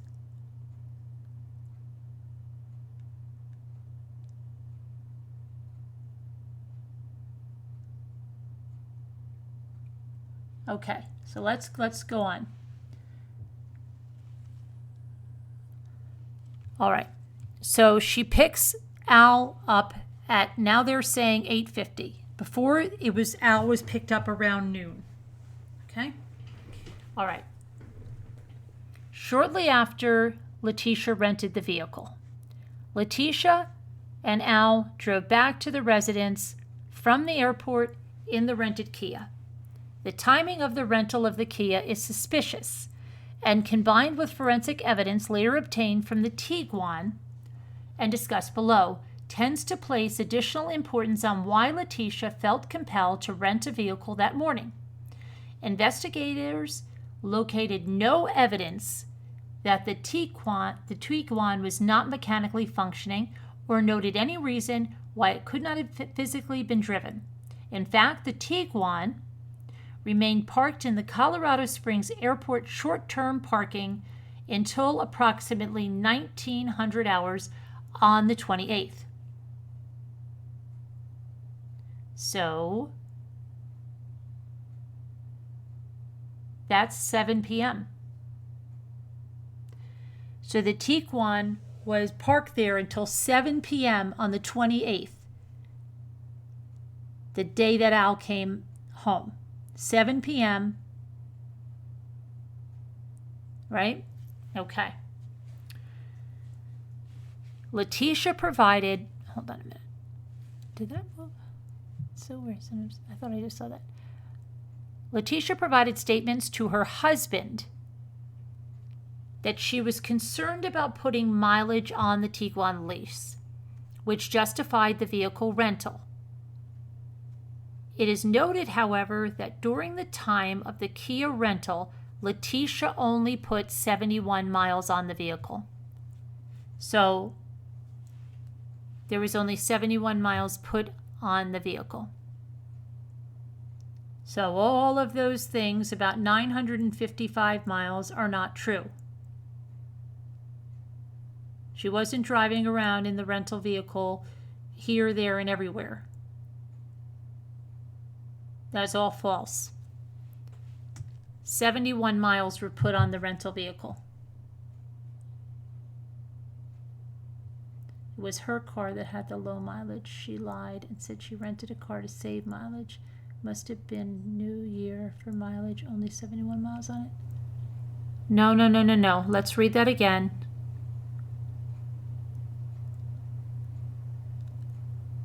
It is noted that during the time of the Kia rental, Letecia only put about 71 miles on the vehicle.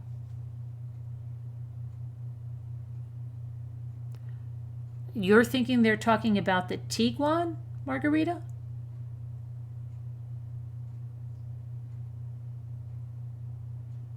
I don't think so.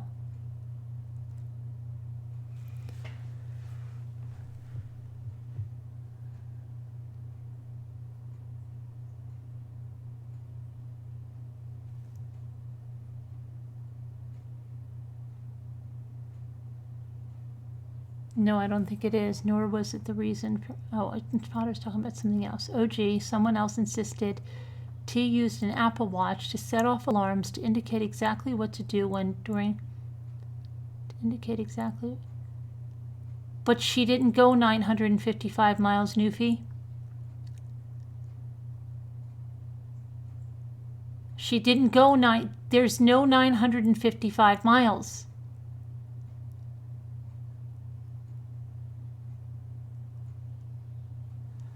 Okay.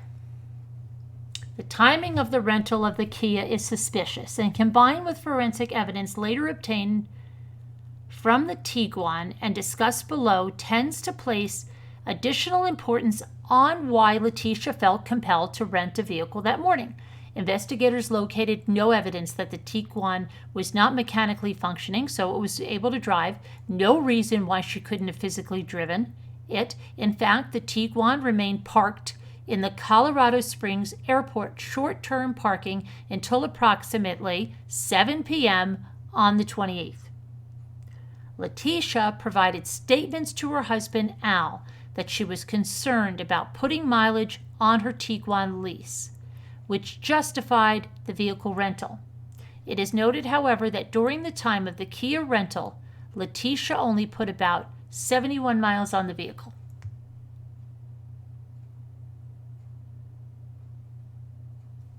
Thanks, Anne.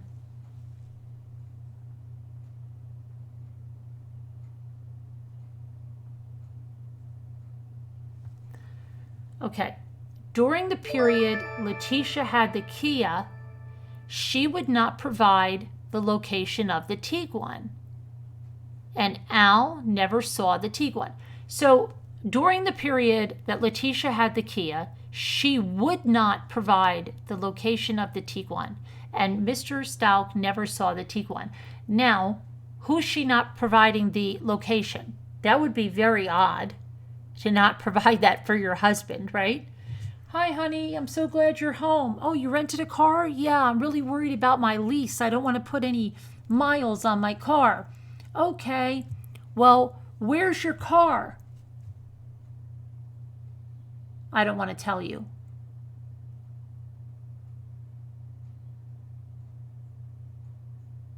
You know? I don't want to tell you. Well, does that sound normal? Or she's not telling the police, and then Al says, oh, she never said.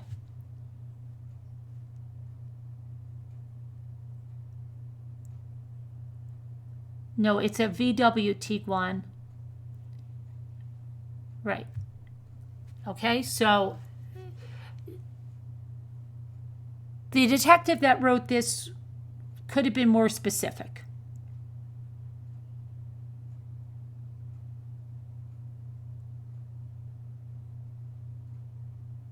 She could have been more specific here. Okay? So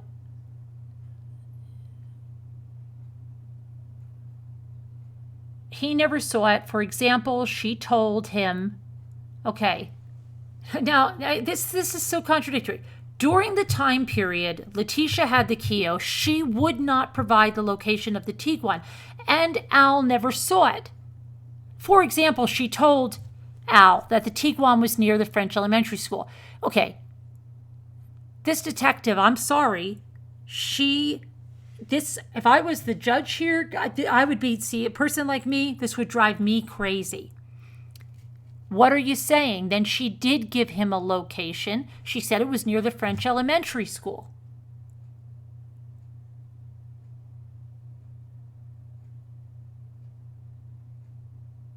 Okay? So she did tell Al. So she should say she wasn't being truthful. Not that she wouldn't tell where it was. She wasn't truthful. Okay, I'm surprised a detective is not dotting I's and crossing T's. Okay. All right, so she wasn't truthful. She tells Al the Tiguan is near French elementary school. Between investigators and Al, a limited search for the Tiguan was conducted, and they couldn't find this between Al and the detectives. Okay? So, I don't know, beats me where it is. Yeah, beats me too. I don't know. How'd she get to the airport? I don't know. Can we call in Barney Fife? Okay, so how'd she get, that's the first thing. How did she get to the freaking airport?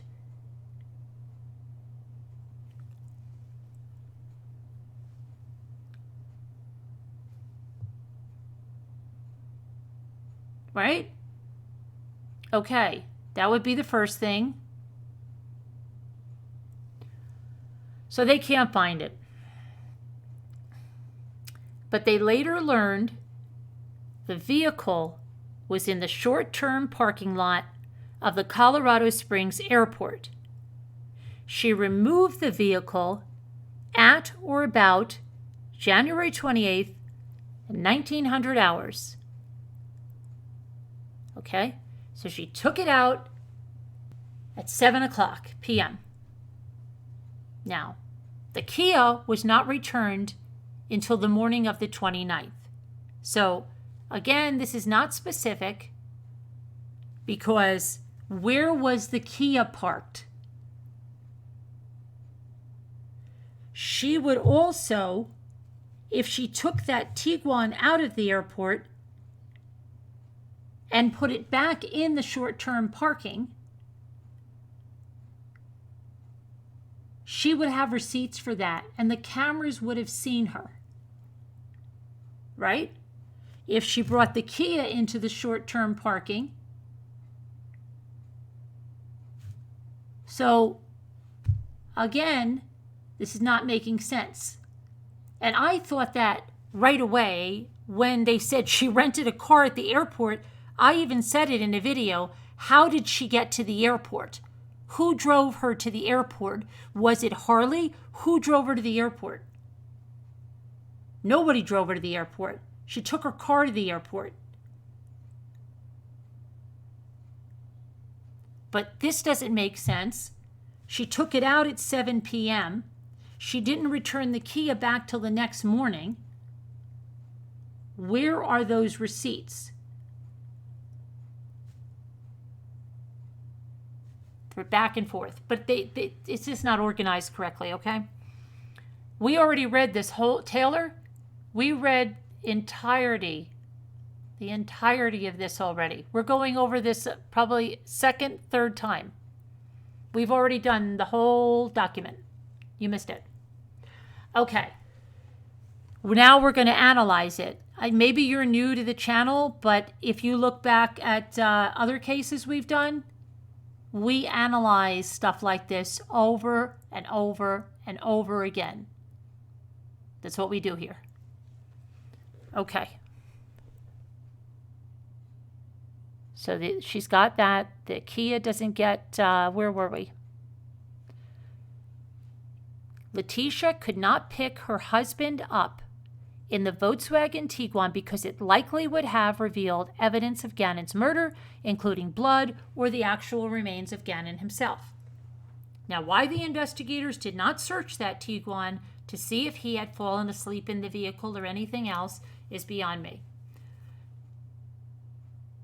Investigators applied for and were granted by this court a search warrant for the 2019 Kia Rio rented by Letecia Stauch. The vehicle was located at the rental car company at the Colorado Springs airport and had not been rented to another customer in between the time Letecia dropped the vehicle off and when investigators seized it. Good night, Peggy. Investigators took a swab from a stain that was confirmed to be blood, listen closely, in the trunk, without being aware of the fact, in the trunk of the Kia Rio, and submitted it to the Metro Crime Laboratory.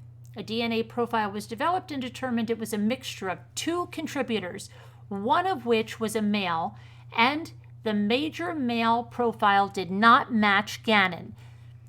I submit that because the Kia Rio is a rental car, it has likely been utilized by a large number of people. Well, a car with 5 miles would not be utilized by a large number of people. A car with 5 miles just rolled off the lot. So there is something very, very wrong with that invoice.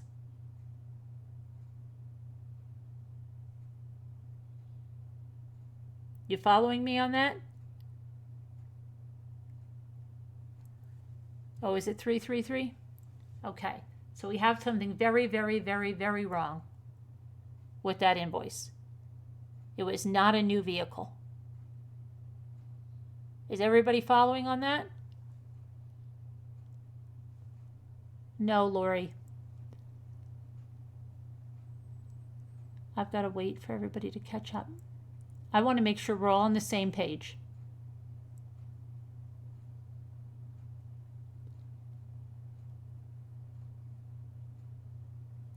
Right? Everybody, you with me? Hello. Okay. All right. All right. So this detective that wrote this is saying that the blood is from another party having nothing to do with this, is what she thinks.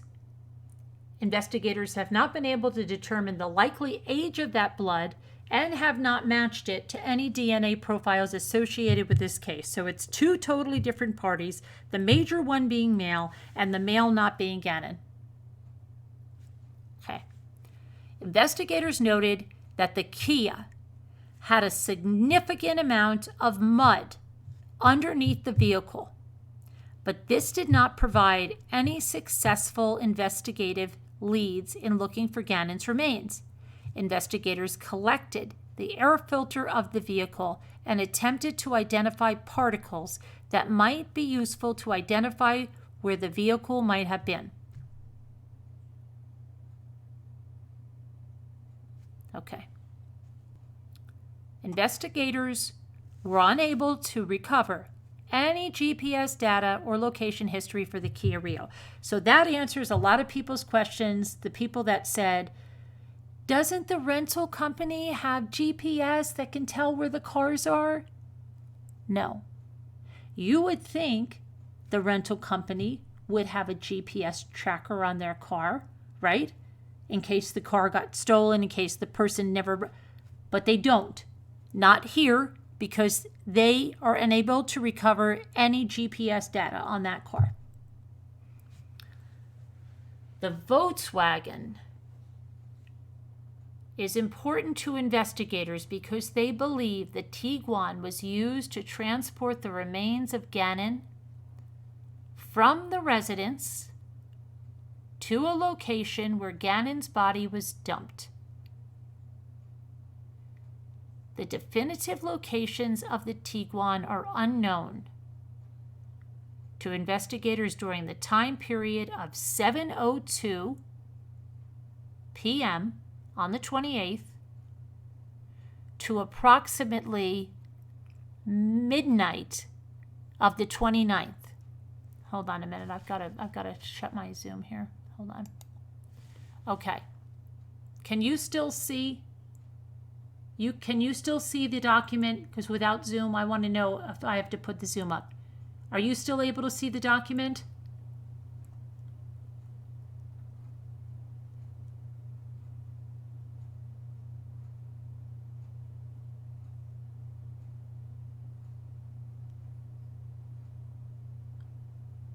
Is everybody, just let me know you can still see the document. That's all I want to know because I shut my Zoom. Okay, good. Thank you. Thank you. That's all. It's good. I got it. Okay. So the Tiguan was used to transport the remains of Gannon from the residence to a location where Gannon's body was dumped. And she was on the road, or she had the Tiguan out from 7 p.m.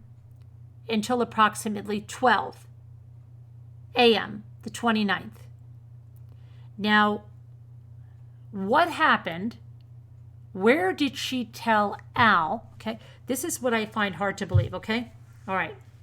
So, Al, I'm sorry, your son is missing. He's missing? Yeah. He went to a friend's house. I don't know where he is. Al comes home the next day. He's probably frantic about his son. And then she says, at 7 p.m., what did she do? Did she stage a fight? Did she storm out of the house? Do they have text messages that there was a fight? Wouldn't it be odd that your husband's home, his son is missing, and you're gone from 7 until midnight?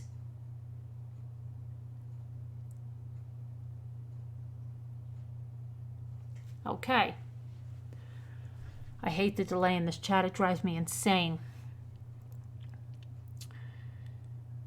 All right, so investigators believe that she dumped his remains on the evening of January 28th and utilized the Tiguan to do so. The Tiguan was seized on January 29th. Okay, so right here, Letecia had a scheduled interview. So she went from 7 until 12. She had an interview at 12 noon with the sheriff's office for an interview.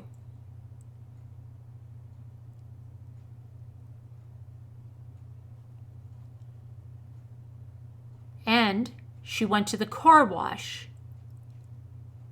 before the interview, and she got that Tiguan washed.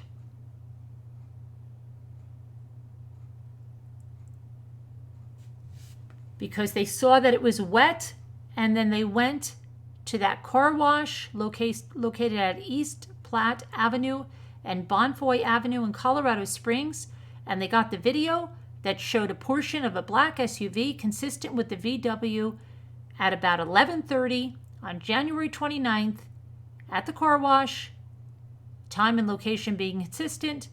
So right before she comes in, boom, they seize that car, right? Sorry, we got to take the car. Hi, Sunflower Brown. Part of the details will come out. Right, Sunflower Brown. Okay. So they've got the vehicle. Right? She got it all washed up. Shiny clean. It's wet. She's driving it into the sheriff's office. Now, she brought the Kia back in the morning.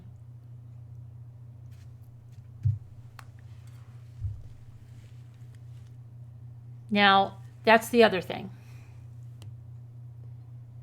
It's obvious she had to have brought the Tiguan back to the airport, which would have mean another check-in to the short-term parking, another ticket, another payment, right? Another ticket, no, she pays when she goes out. She'd have to get that Kia out of there. And then she has to bring the Kia back in the morning. So now, wouldn't Al, who didn't know where her car is, say to her, do you need me to drop you off? Do you need me to follow you up there with that Kia so I can drive you back? Or was she not there? Did she have a fight? Is that why she had a fight? Is that why she left the house? Because she had to do this stuff without somebody watching her whereabouts. Anyway, so she has to bring the Kia back there. She has to get the Tiguan out. She gets the Tiguan to the car wash. She goes to the sheriff's office. She's at the sheriff's office around noon.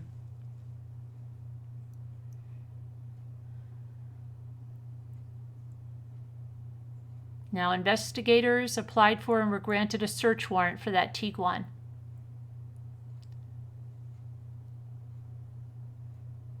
And on or about February 1st, the FBI conducted a search of it. In summary, the forensic portion of the search revealed possible traces of blood on the rear of the vehicle. A rear passenger seat, front passenger seat, and an area near the glove box based on luminol. Forensic latent bloodstain reagent test. Swabs from the trunk area were sent to the Metro Crime Laboratory for further analysis. Though these results revealed that a DNA profile could not be developed, and that the swab from the trunk was negative for the presumptive presence of blood. To be clear, luminol is a chemical used to detect trace amounts of blood at crime scenes, and although I do not have a chemical or biology background, I have learned that luminol reacts with iron in blood, iron, hemoglobin found in blood. When applied, luminol emits a blue glow when a reaction occurs. I'm also aware that there were other things other than blood that could cause a reaction, such as other chemicals. I do not submit that just because luminol reacted with a substance, that the substance must be blood, and only that there is a strong probability of suspected blood. The positive reaction to luminol is meant to be combined with other facts in the affidavit in support of probable cause. Several areas of the Tiguan reacted to luminol, as mentioned above in paragraph 68. Specifically, the search team found evidence of suspected blood on the rear bumper and the step plate of the rear bumper. The location of the blood is significant because this vehicle was backed into the garage at Letecia's residence the day of Gannon's murder. The search of the residence is discussed below, but it is noted that evidence of Gannon's blood was also located on the floor of the garage, consistent with where the rear end of the Tiguan would have been. A photo is included below to demonstrate the reaction of the luminol reagent. Okay, that we don't need that. Okay, so swabs from the exterior bumper have been submitted, but those results have not been returned.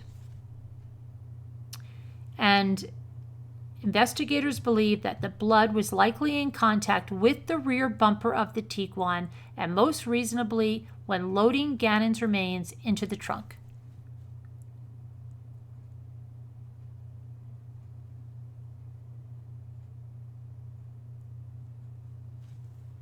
Okay.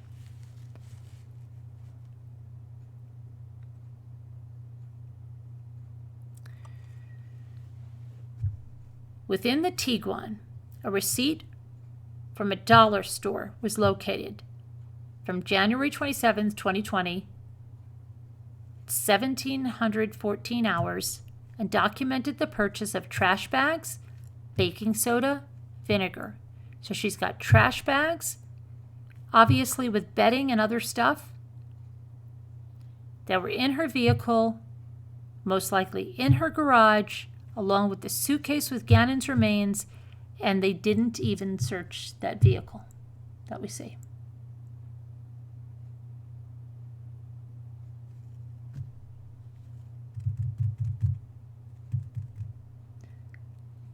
About parts of the case that were never made public. Yeah, yep, Sunflower, we went through that, yeah. Okay, so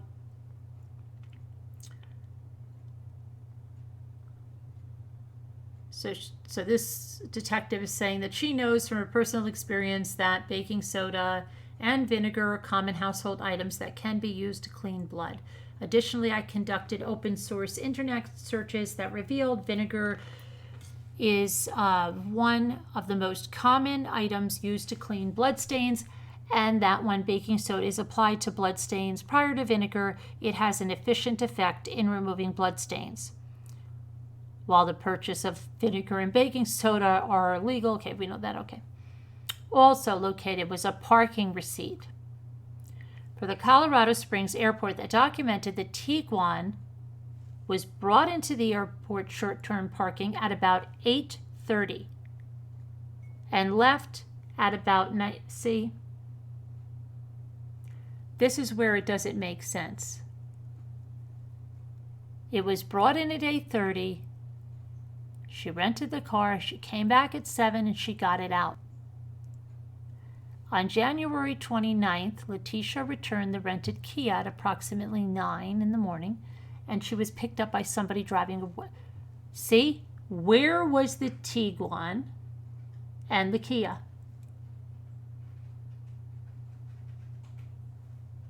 Is anybody following me about the airport? Apparently, that was not brought back. Well, did they check the surveillance?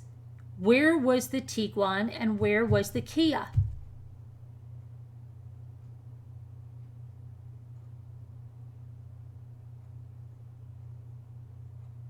She obviously either destroyed the receipt, but if it was brought back, there would be plenty of surveillance. And there would be a record of it.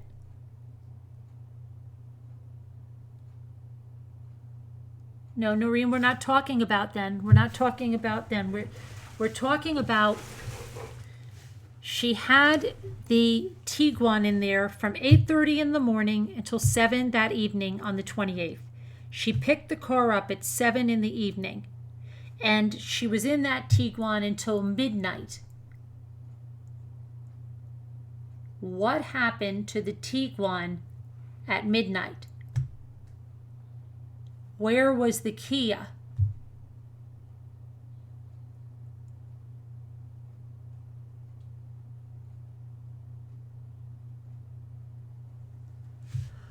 Okay. Got it? What I'm talking about? I wish you guys could just say something.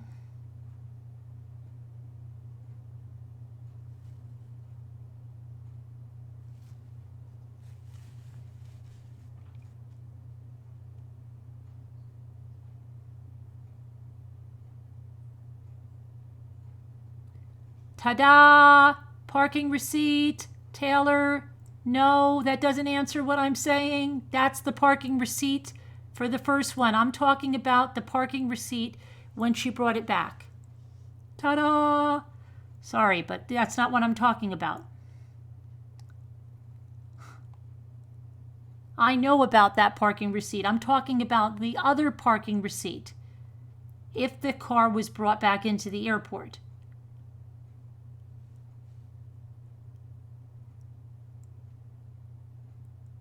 Noreen, you're saying Harley, ugh. That's not Harley, ugh. How did the Kia, then the Jetta, then the Tiguan,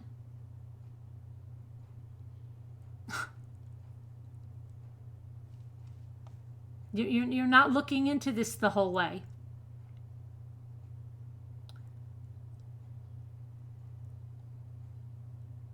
You see one parking receipt.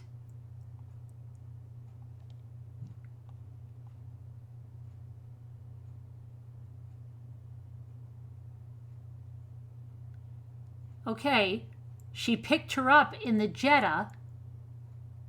Where was the Tiguan? And where was the Kia? How did she get to the airport to pick up the Tiguan if she didn't drive the Kia there? If she drove the Kia to the airport, she had to park it in the short-term parking where there would be a record of that. At midnight, what did she do with the Tiguan?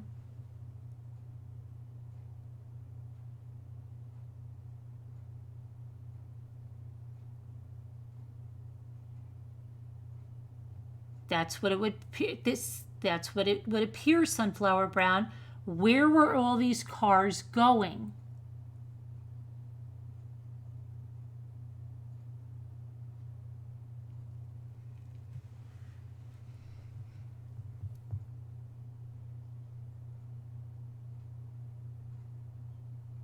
Harley may have driven her mom there.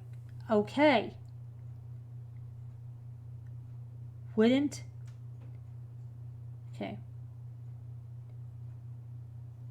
No. So then it's more, how did she, okay. Then she had to leave Al, and she had to create a fight to leave Al. Your ex-wife is not coming here. I'm not staying here. I'm leaving. Then she could leave and not be accountable for where she is with any car. Because if she stayed where she was, it would have been ridiculous what she was doing. If she went away, and then what did Harley do? Moved out of the house too? They both moved into the hotel? That very first night that Al came home, they moved into the hotel together. And then she was just running around, leaving the Kia parked at the hotel. Harley's driving her to the airport. She's getting her Tiguan out. She's driving the Tiguan around until midnight, where she's what? Bringing it back to the hotel parking lot?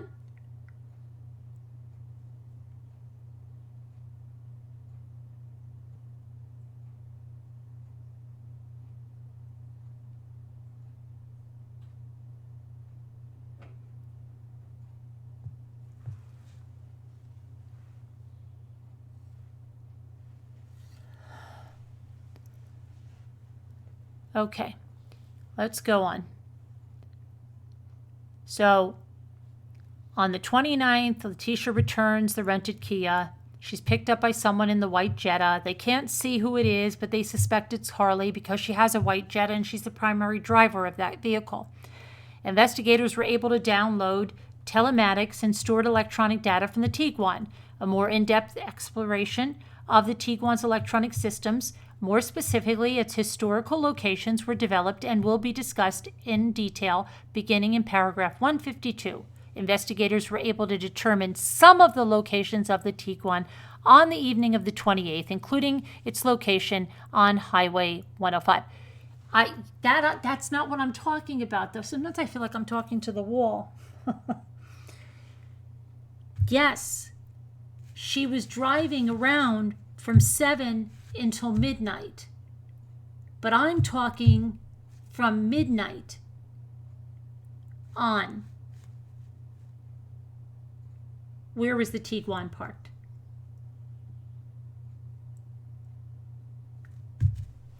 Okay. Okay, so they serve search warrant. So let's go to paragraph 152.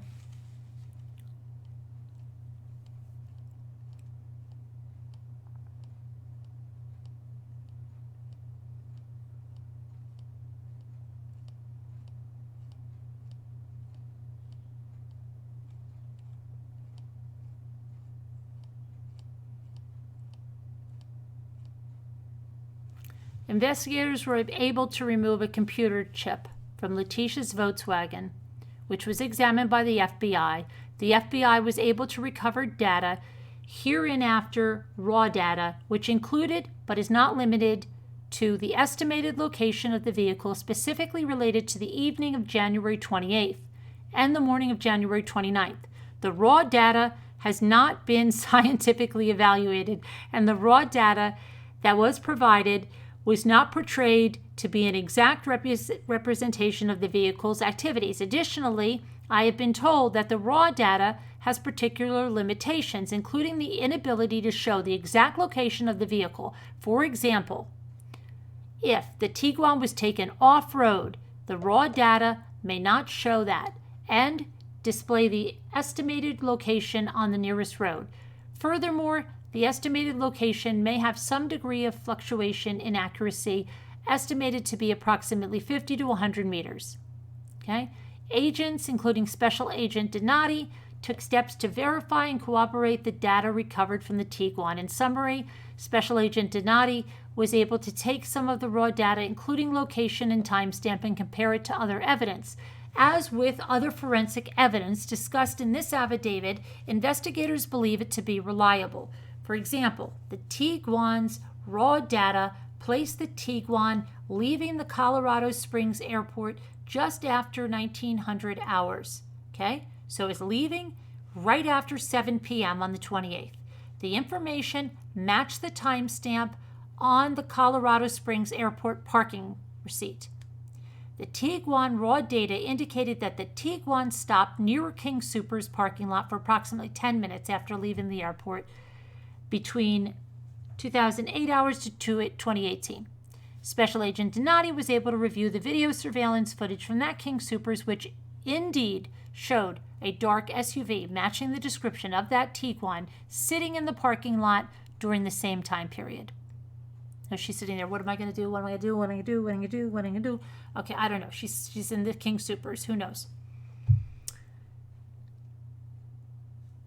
Other footage, including video footage from a Wendy's restaurant in a separate location, helped to further corroborate the raw data.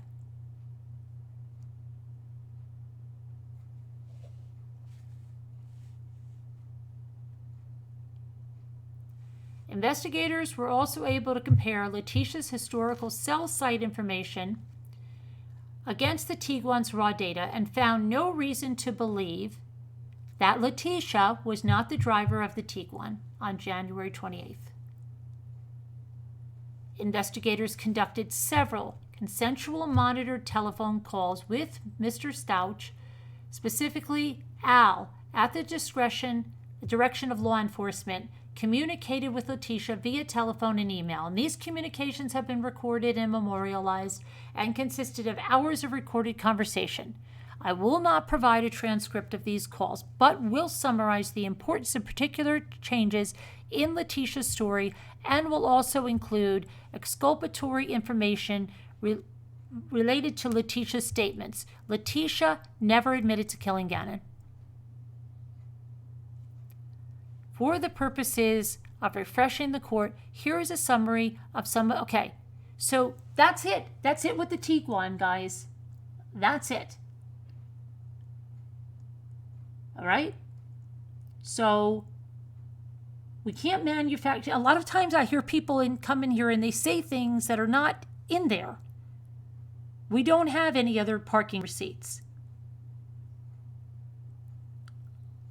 They give a timeline of 7 until midnight for the Tiguan. They don't tell us anything about that Tiguan after that. They say that her cell phone and what they have is consistent with her driving that VW, Letecia.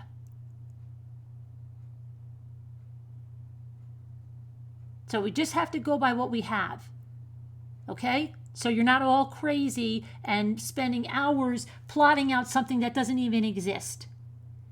Just telling you there. Because you know what's going to happen. It's going to be like the Watts case. And there's going to be 1,800 channels telling you a bunch of crap that didn't happen, that they're all extrapolating wrong. Just telling you that. Get ready. I think her daughter put on one of... Okay. I'm not going there. I'm not going there. Now we're going to see the shadows again. We're going to see the shadows. You're going to see all kinds of stuff. People were so sure that suitcase was in the back of Al's truck. Al's truck doesn't have any evidence of blood in it.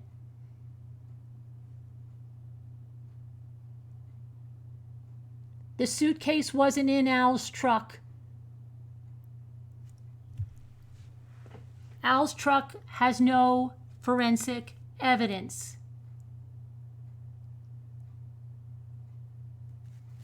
If you want creators that make crap up to bring you in, you need to be on another channel. If you want the facts, then you're in the right place. And I'm telling you, it's going to happen all over again. Okay. There's the ponytail. Okay. So we don't know much about that Tiguan. But what they're telling us, 7 to 12, it looks like it was on the road. Thank you, CIA mommy. Okay. You've watched it like 5 times. What's going on? Sweet Crazy's talking about something completely different. I love that. I love that.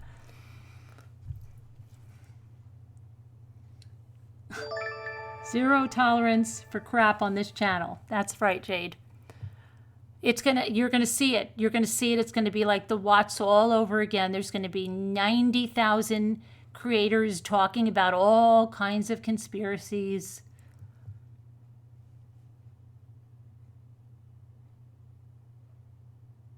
Stick to the facts. Okay? All right, so now they're off the Tiguan, right? Within Letecia's falsehoods, there are details corroborated by physical evidence that would be near impossible to know without being intimately involved with the murder. Letecia made statements to explain the blood on the walls. Whoa, I almost knocked my phone across the floor. That would be good. It's already cracked. Okay, so she knew about that blood. She's explaining away stuff that they did not tell her about, that she should have not known about, but she's starting to tell stories to explain, thanks Jade, to explain away stuff, right? She's telling a lot of stories. Well, how would she know that? How would she know that there's blood on the walls? They didn't tell her that.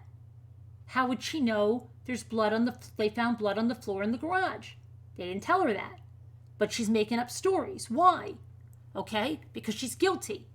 Okay? Because she knows that they found something. It's like, and I hate to make another analogy, because I don't like to bring the Watts case in here, because everybody always says, oh, this is like Watts, or this is like, everybody can't stand it anymore. But when he said, and he was freaking that night, and he said, I think they're on to me. I think they're watching me, right? Well, that's how she's feeling. Okay? And she knows that there's evidence there. because she didn't clean things up as well. Okay? And she has a tremendous amount of blood in that bedroom. You're still listening? Okay. So she's starting to explain these things away. And that's another tip-off. Well, how the freak does she know there's blood on the wall? So, okay, details of the location of blood has not been released to the media nor to Letecia and has been closely held throughout this investigation. Furthermore, Letecia has continued to provide alibis for her physical locations not previously disclosed to investigators.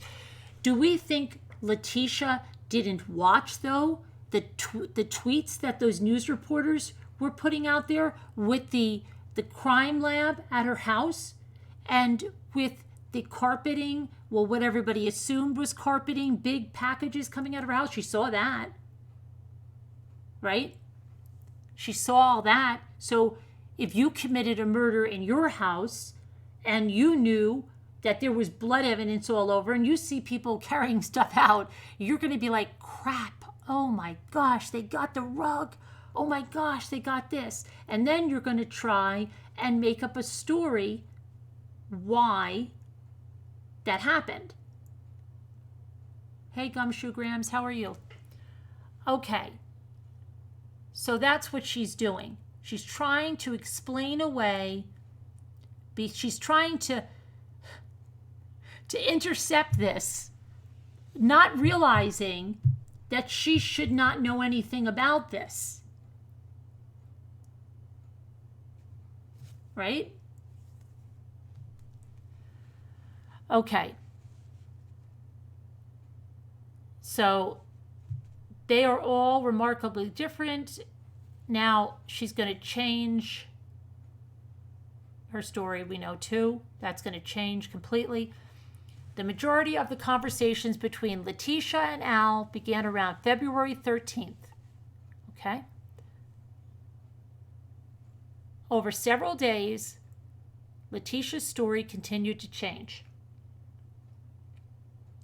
But you have to remember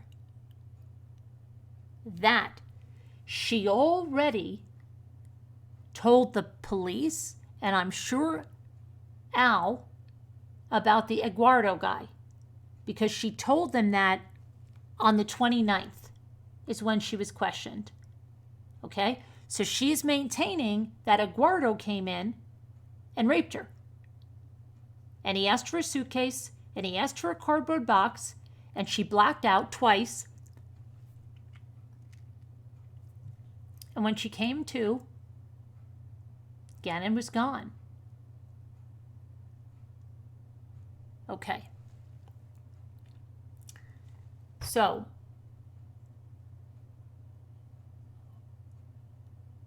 during a phone call on February 13th, Letecia stated that Gannon was burned by a candle to the point that his skin bubbled and that Gannon peeled the burns off and wiped blood on his bedroom wall. So on the 13th of February, over 2 weeks after he disappeared, she's talking to Al or texting to Al that Gannon burned himself on a candle and he pulled his blisters off and he started to bleed. Now, first of all, when you pop a blister, then you burn, you don't bleed. What happens? The fluid comes out of the blister, right? You don't bleed. Who's had a burn that's blistered? Who's broken the blister? The fluid comes out of the blister. You don't gush blood out. Correct or not?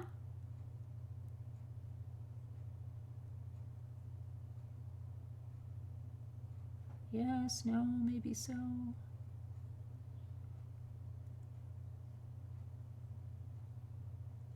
Hello? Correct. Okay, thank you, Karen. Sometimes okay. Doesn't spatter, right, Kathy B? But you don't. It's watery. Anybody knows that. That's burned themselves, right? It's fluid that comes out. Okay, so So he wiped it on his bedroom wall, she says. And Al did not ask about blood on the walls of his room during this call. So she's just verbal diarrhea of the mouth because she can't stop. She's got to explain away this stuff. Nobody talked to her about this. How would she know it's there? Why is she explaining it away? So the fact that she provided information about the blood likely indicates her knowledge of the murder scene. She had an additional conversation with Al, and she provided 4 different versions of Gannon's disappearance. So, on the 27th, story number 1, she says, on story number 1, she says, when the sheriff's office came to the house on the 27th. Now remember, they came to the house late into the night. She's claiming when she called 911 and then when they came into the house, the abductor was still in her residence and that she tried to signal.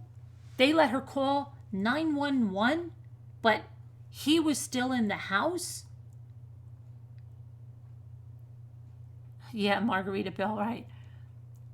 And she's trying to signal to them that there's someone in the residence. It should be noted that the deputies checked the entirety of the house and no additional person was located during that search. I'm just surprised she still hasn't said that he said that he would kill the whole family if she told them. Then, story number 2. I wish we could have the timeline for when she's telling these stories. She was raped by Quincy Brown. You know, I covered that guy, Quincy Brown. We looked into that Quincy Brown guy. That name is very familiar to me. She was raped by Quincy Brown at her residence, and Brown abducted Gannon. She knew Brown's identity because she saw a paper and his identification card fall out of his pocket that had his name on it. Letecia sent a photograph of Quincy Brown to Al with a text message. Here's the guy. It's noted the photograph mirrored images online wherein Quincy Brown was listed as the most wanted suspect discussed above. Okay. Story number 3. Quincy Brown followed her from Petco and at some point was laying in the middle of the road in front of her car. What point, Letecia? Is he laying in the middle of the road in front of her car? When Letecia stopped to avoid running the man over, he jumped in the car. That is such a lie because she's driving new vehicles. What happens when you're driving a new vehicle? Your doors lock automatically, don't they, when you're driving? You have a new vehicle, aren't all your doors locked?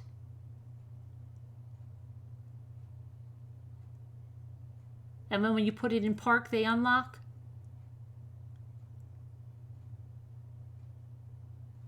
Right? But he jumped in. She sees him running towards the car.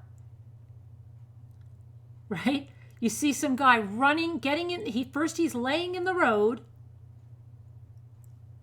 Then he gets up, and you see him running over to your car. Even if you weren't in a new car, wouldn't you freaking lock your doors? I close my window, even if it's open a crack, if someone's running over to my car. Okay? Oh my gosh. Okay. But he jumped in, and he made her take him home. Right? He made her take him home. You take me home now. And then he raped her.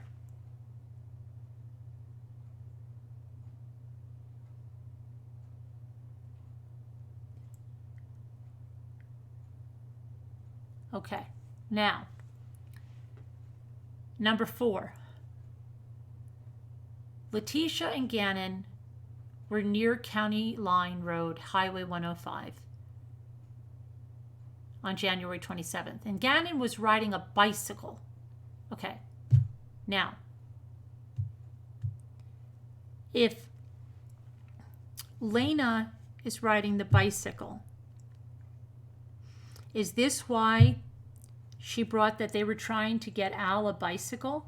Because little Gannon, who's little, is able to get on the bicycle that they bought for Al to test it out. Is that what she's trying to say? Gannon was testing out your bicycle, Al? Gannon would never fit on the bicycle for Al. Gannon's a little guy. Why is she going to have him on County Line Road, Highway 105, riding a bicycle? Oh, Al, I didn't want to tell you. Al, that was your surprise. And Gannon was trying it out. I can't believe it. And we didn't have a helmet, but we didn't care, you know. And he fell and he hit his head. And then, out of the blue, this guy, Quincy Brown, is right there. I don't know where he came out of, and he just abducts him. And there was a guy named Terrence. I don't know how I know his name is Terrence, because this guy, Quincy Brown, just swooped in and abducted him, but I know the guy was screaming, "My name's Terrence," as he drove away.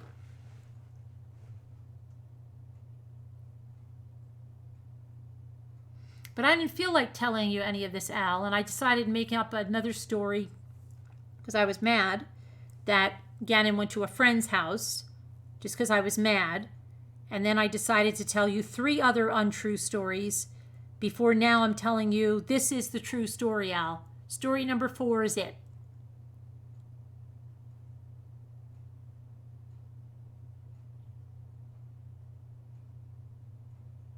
This is crazy.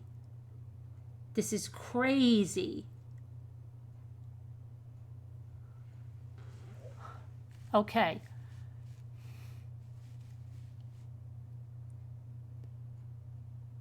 The February 14th, story number 4, has several interesting considerations. During the period of February 13th to the 14th, it was public knowledge by virtue of media coverage that investigators were searching for Gannon in the area of Highway 105, South Perry Park Road in southern Douglas County near the El Paso County line. Letecia brought this location up on her own, without prompt during a conversation, and provided an alibi for why she was in that area. Letecia was adamant that the investigators' efforts to search for Gannon in the area would be futile.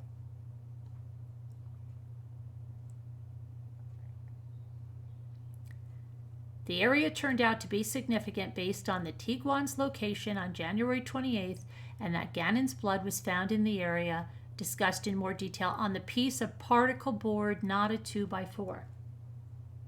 It was on a piece of particle board.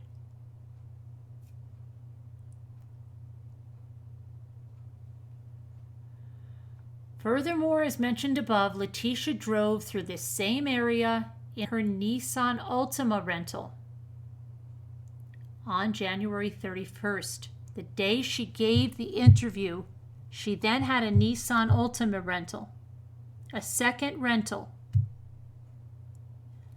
She had to get the second rental because she said they seized her Tiguan, right? So she already had 2 rentals. She drove the second rental to this spot again.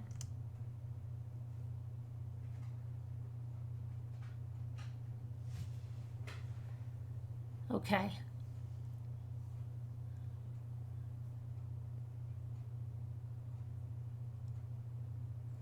Letecia was adamant that investigators' efforts to search for Gannon in that area would be futile. The area turned out to be significant based on the Tiguan's location. Okay, but she said to search that area would be futile.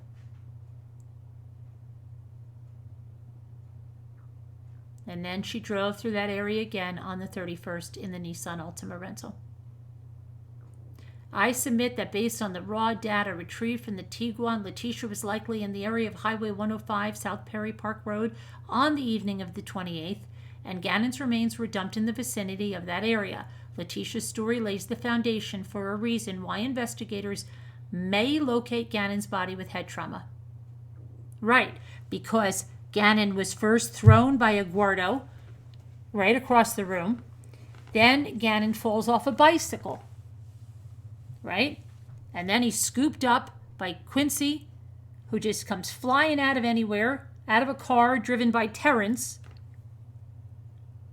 and grabs him, jumps in the car, and he's gone. Where's the bike? Where's Al's bike?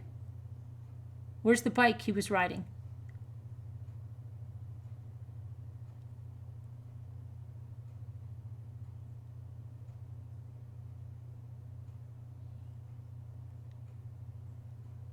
Okay, so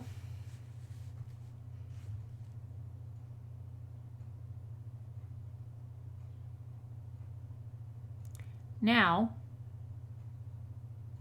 on February 15th, Letecia provides additional conflicting stories to Al, including that the story that she told Al about Gannon falling off the bike was a lie because she thought he wanted to hear it.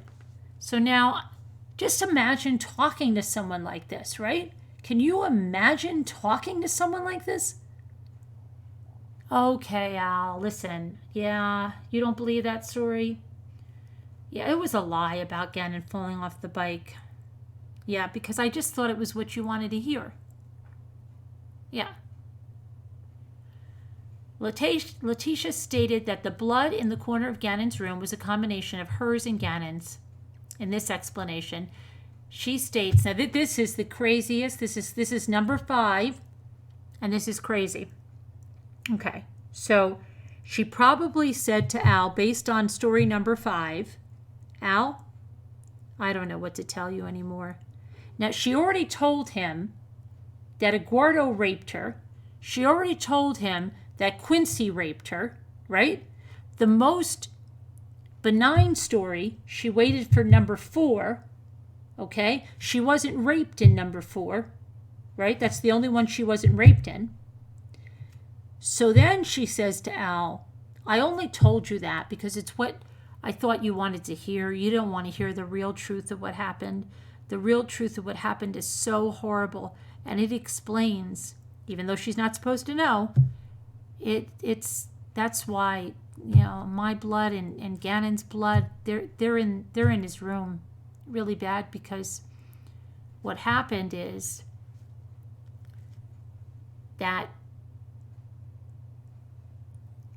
the abductor, now we don't know which one it is now. I guess it's Quincy at this point. It's Quincy. Eduardo's not there. It's Quincy. He anally penetrated not only Letecia, causing this blood, but she puts Gannon in there as well. Okay? And he did it with an object. Okay? So she's trying to say, like, he ripped her apart. Okay? And she's bleeding and he's bleeding. And yet, she didn't want to have that forensic examination, right? No. Okay. And additionally, Al, they tied me up. Okay? And the abductor was still present when the sheriff's office came. Okay. So what she's saying now is so ridiculous. He does this. Now, she doesn't mention Gannon being tied up.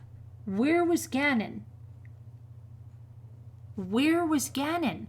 She got tied up. So then, what did he do? He untied her to call 911?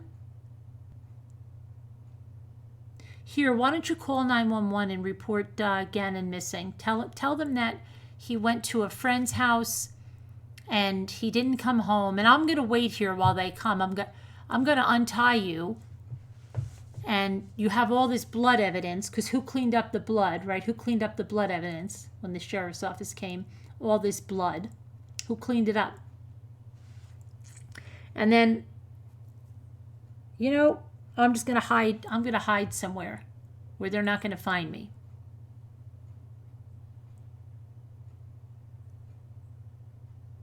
Oh my gosh, this girl is nuts. Maybe she is going to go for an insanity defense. Wow, she's crazy. Okay. Now, Quincy Brown, age 37, was listed in El Paso's most wanted list on February 10th. And I was able to locate Quincy. I remember this guy. Quincy Brown's photo on KKTV news website, where they describe him as a black male, but she said her rapist was Hispanic. But again, the detective does the detective remember we're talking about two different men? Aguardo was the Hispanic rapist. Quincy Brown is another rapist. That's the detective here is a little bit scattered in thoughts here. The photo on the website appeared to be the same photo Letecia sent to Al. Quincy Brown has outstanding arrest warrants for failure to register as a sex offender and failure to appear. The warrants appear to have been since 2018. I was not able to find a criminal history for Quincy, date of birth 10/21/1981, which included but was not limited to a 2001 arrest for first-degree kidnapping in El Paso County, which was pled down to felony menacing. Investigators have uncovered no evidence to support that Quincy Brown was involved in Gannon's disappearance.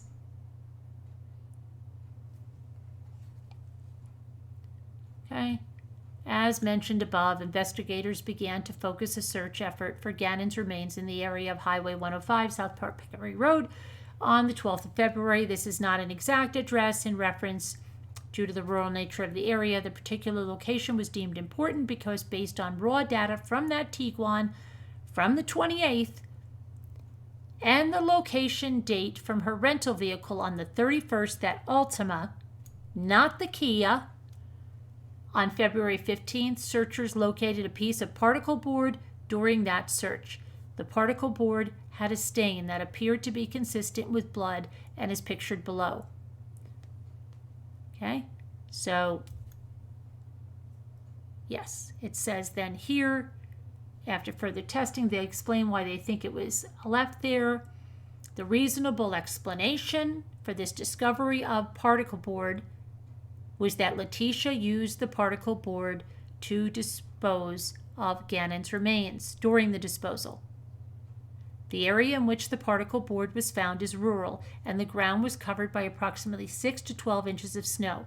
Additionally, as the area is rural in nature, it is likely populated by wildlife, including predators such as bear, coyotes, mountain lions.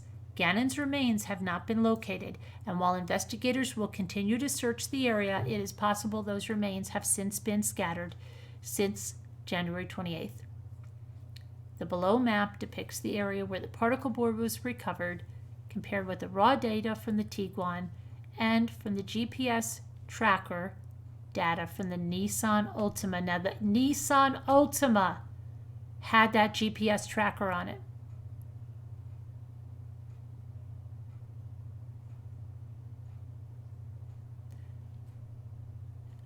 So, is that how they know the dates?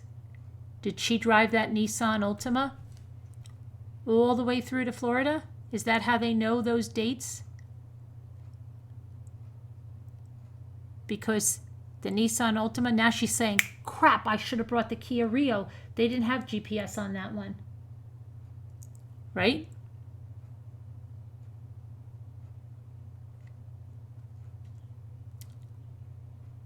I don't know. Anyway.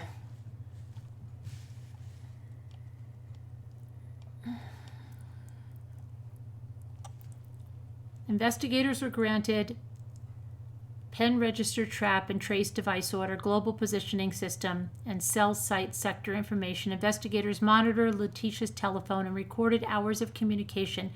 How then did she get to freaking Florida?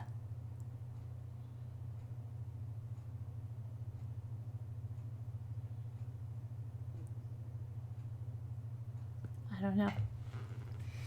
As during other portions of the investigation, Letecia continued to provide different stories to different people about Gannon's disappearance. Letecia provided false information to her sister and other family members, during which Letecia provided multiple different stories about what happened to Gannon. Several of those stories were discussed above.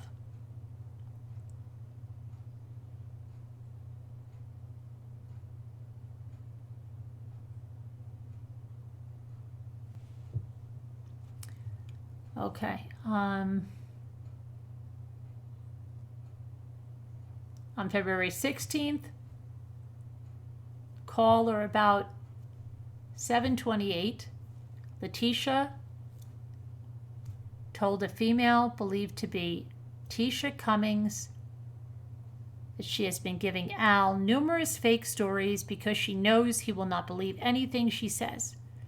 I'd like to hear that conversation. Hey, Tecia. How you doing, T? I'm okay. How's Al? I don't know. What's he think? I'm just giving him a bunch of fake stories because he'll never believe anything I say. Oh, really? How come? Because I always lie to him. Oh, okay. That's good. So you're just lying to him again? Yeah, because he doesn't believe anything I say because I always lie. How could you be with some... I can't stand liars. Oh my gosh, I can't stand liars. On February 17th, at or about 13:53, Letecia told a female believed to be Laura Abernathy that she was thinking about flying out to Colorado to take a lie detector test to prove her innocence. During that call, she said, "They think I'm still in Colorado."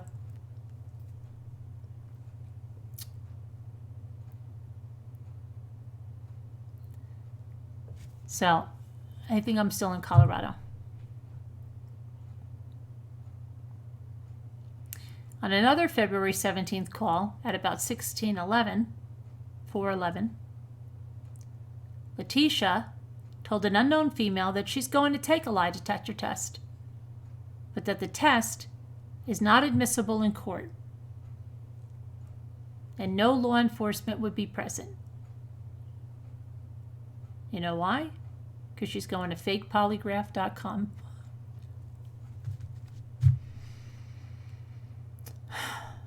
February 18th, 10:14, Letecia calls this number and fake polygraph test. Okay, she's going to get a fake polygraph test. So we've already, now for those of you that are just coming in and are like, oh, we already read this whole thing. So we are skipping a little bit now because we've been here since the beginning. You have to rewind to get the entire reading. So she then calls him. During the call, Letecia inquires about an email she received. The unknown male stated that her report was blocked by management based on the content of the questions. Okay, so her questions alerted this faker scammer site, right? Even the scammer said, what does that say? Let me see. No, crap. This looks like some lady that, wow, she looks like she can, no. This might be that lady. This might be that lady connected to the, no, you better block that. We're not doing it. Block it. Okay, so the unknown male states that her report was blocked by management based on the content of the questions and stated that with any illegal activities, they reserve the right not to send the report. Ma'am, this is like a spoof site that you would just send. This is like a gag site, you know. Your questions are really alarming, and with any illegal activities like that, we don't have to send the report. Letecia's response was the following. What do you do now? You just delete it and go on about life and keep the money? Yes, we do indeed. Okay, I got you. Thank you. Goodbye. I can't even believe she didn't say she's going to file a chargeback on her card or anything. I would think she's, shrewd. She's not shrewd at all. Okay, thank you. Got you. Thank you. Goodbye. She just wants to make sure that they destroy that thing now and that you're not going to call the police on me, right? She doesn't want to get them upset now. I can see why she's like, okay, thank you, because she knows they might call the police on her. So now, okay, yeah, keep my money. I'll give you some more. Okay, you're going to delete that though, right? You're going to delete it? Yeah. Investigations contacted Luke Devlin. Mr. Devlin provided information to investigators, including the questions and answers that Letecia had provided. They did not delete your stuff. So they call up, hey, do you have somebody call up about yeah. Okay. She used her real email? Yeah. Letecia Stauch at gmail.com. Yeah, okay. What'd she put down there? So this is what she put down. Do you intend to answer these questions regarding your stepson truthfully? Yes. Is your birthday August 4th, 1983? Yes. Did you participate in any way causing harm to your stepson? No. Did your stepson return with you to your home? Yes. Did you participate in any way in causing the death of your stepson? No. I submit to the court that if Letecia had nothing to hide, she would not have to pay for a fake polygraph result. You're spot on there, detective. Okay. It's like that Stranger. Did you watch that Stranger on Netflix, Townsend? And they show you the wife went to this fake pregnancy site.com. You should watch that. It's really weird. It's like this. Okay, so based on all this evidence, homicide cases that involve, she says, this detective says, based on the data collected by the FBI and reported in the Journal of Forensic Sciences, I learned that in over 71% of homicide cases that involve false reporting, that reporting party is responsible for the murder. To be clear, this statistic is not being provided as the sole probable cause for the requested warrant, but as an additional fact to be combined with others listed in the affidavit. Based on Letecia's internet history, it is reasonable to believe that she was unhappily married to Mr. Stauch and had some degree of resentment towards the family as a step-parent. Furthermore, days before Gannon's murder, Letecia appeared to be researching a move to another state to a 2-bedroom apartment. Letecia has not provided a fully truthful statement to investigators at any point during this investigation, particularly regarding the circumstances of Gannon's disappearance. This would reasonably be suspected activity of an individual that committed the crime under investigation, namely murder. Within approximately 24 hours of Gannon being reported missing and without external prompt, Letecia made claims to law enforcement that she was being set up. I'm being set up, okay? She also, that's why she was treated so badly. She was cuffed. Her daughter was cuffed. It was ridiculous. It's crazy. Everybody's going to owe me this big apology. She's nuts. Okay. Letecia initially said Gannon was playing with a neighborhood friend, right? He didn't return home. Within a few days, Letecia changed her story to label herself as a victim of a rape, felony menacing with a weapon, and assault, resulting in Gannon's abduction by her rapist. Her stories continued to evolve. A new location of Gannon's disappearance over 30 miles away, several completely different sets of circumstances, and unprompted explanations for why Gannon's blood would be found by investigator in key locations. Letecia was unable to provide a logical reason why she rented another vehicle, why she still had access to the Tiguan. Based on the aforementioned facts, it is likely it contained the remains of the evidence of Gannon's it contained the remains of or evidence of Gannon's remains based on the possible positive reactions to luminol in the Tiguan on the bumper, indicating the likely presence of blood on the rear tailgate. A suspected blood sample from the interior of the trunk area returned a negative result for the presumptive presence of blood. Gannon's mattress has that huge, large red stain, consistent with blood, and based on the orientation of the mattress in the room, it appears that is where Gannon's head and upper torso would have been. Below that same area, a substance that was confirmed as blood by the Metro Crime Laboratory soaked through the carpet, the pad, and stained the concrete. The blood matches the DNA profile for Gannon Stauch. In the same area, blood samples taken from the wall, namely an electrical outlet, was also confirmed to match Gannon's profile. Her travels on the 28th and the 31st, based on the GPS tracker of her Nissan Altima rental, all added up to this. Despite her stories to Al without prompt, Letecia provided explanations for why blood would be on the bedroom wall. Okay, other than Letecia being present for Gannon's murder and being present for the cleaning of the murder scene, there's no reasonable explanation of how Letecia would know there was blood on the wall. None. The cell tower data, okay, and the only people having would have been Lena and Letecia. And then that time, Gannon was missing for 4 weeks. Everything's been on the national news. There's been no sightings. Over 200 volunteers searching. Letecia Stauch was the last person to see Gannon alive. Investigators have not located his remains, and it is likely Gannon is not alive. There we go. Therefore, she gets it. So that was a lot. We went through that twice. We read it, and then we've analyzed it, and we're going to be analyzing it again and again and again. Right? Right.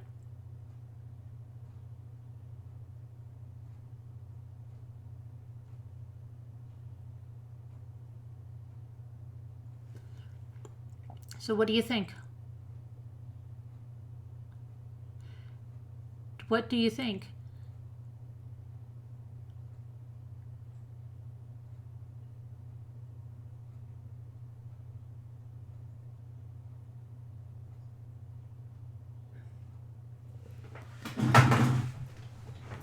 Nobody.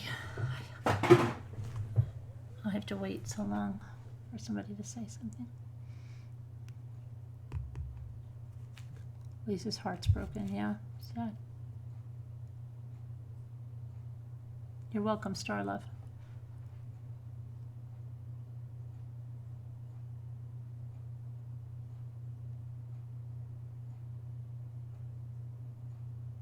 She will be in prison. The affidavit was not leaked.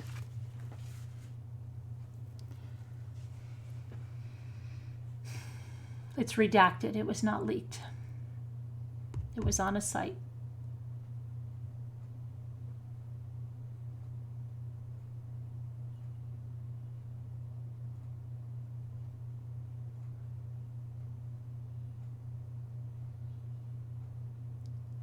What does that mean, Sharon?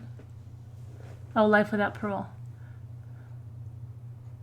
She's crazier than a Mad Hatter.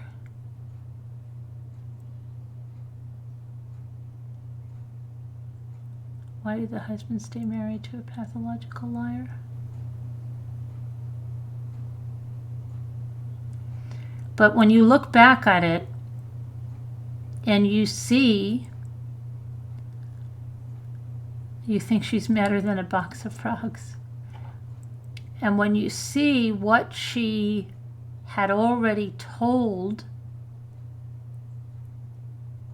the police, her husband, and she did that interview, and all of this stuff was going on. She was in the hospital. She's stuffing tissues in her pants. She's all of this craziness about Eduardo and then Quincy Brown, and yet she's acting one way in that interview, right? And then in other stuff, she was putting posts up, taking stuff down. she was so freaking guilty and so implicated in this, and just, nothing. They're going to owe me an apology.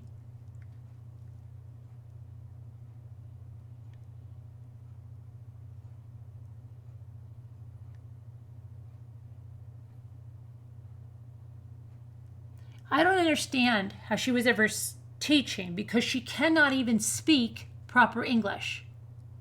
Her English is terrible.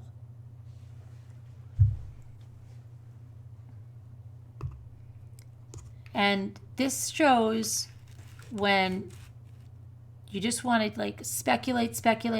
What about this? What about that? What about this? What about that? The facts come out. The police knew that from the get-go, they knew about the significant blood loss, and yet they came out there every day. And of course, they didn't want to let on to the public for the longest time about the significant blood loss or anything. If it was part of the investigation, whatever, and everybody's searching, looking, blah, blah, blah, blah, blah, but they knew.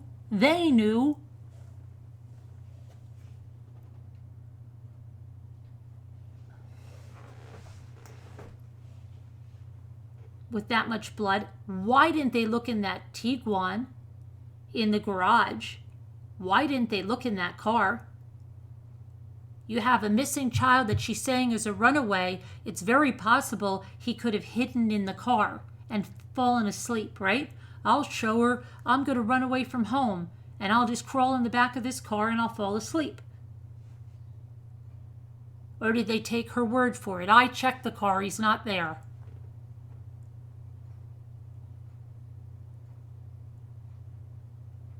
Oh, it's okay, Sharon. We're going to be getting off soon. It's late. They had to find his body. I know that, Newfie, but they, whatever. Hey, purple butterfly.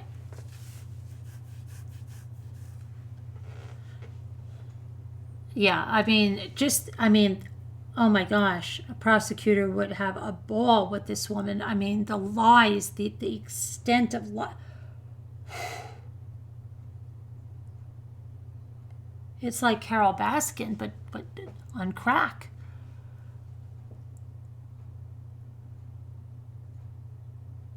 But she cleaned up. Couldn't the blood possibly only have been?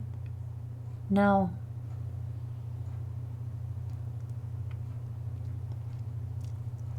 No, they pulled up the blood and saw it on the concrete. They saw the blood spatter on the walls. They knew there was significant blood. Why they had the family in the crime scene too. That, and that could come back to haunt them. That they left the family there by her defense attorneys. I don't know why they left the family in there for as many days as they did.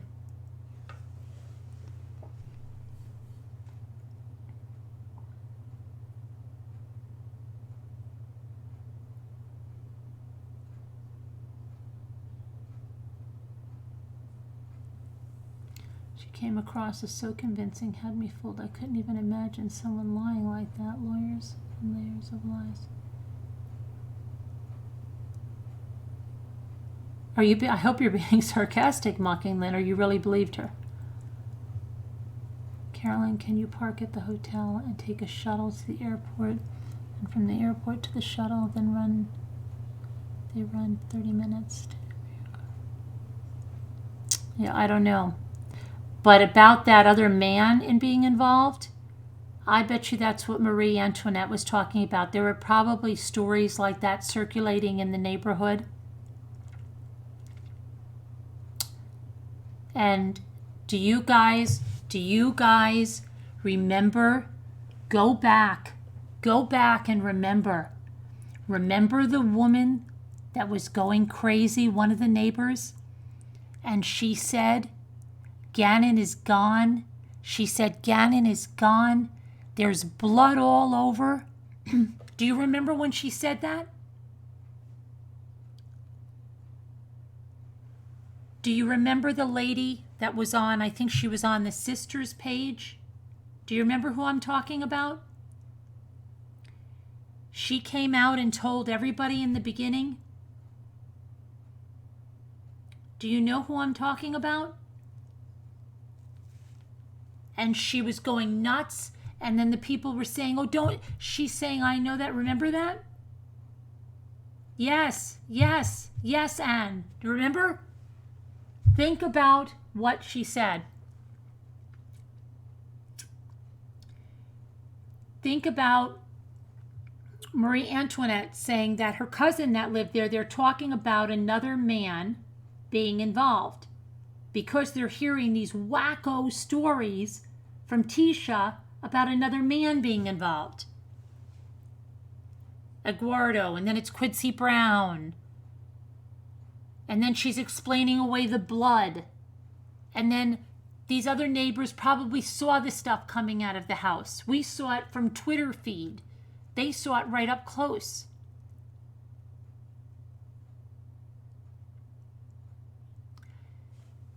Taylor, they were there more than the first night, Taylor. They were there for more than the first night. The family was in the house for several days.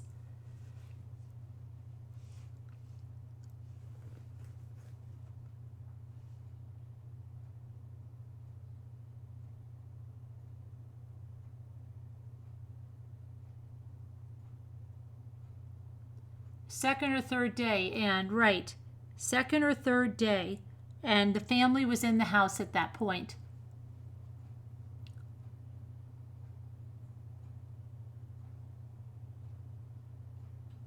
The family left the house on the day that scream was heard from the garage. Remember that?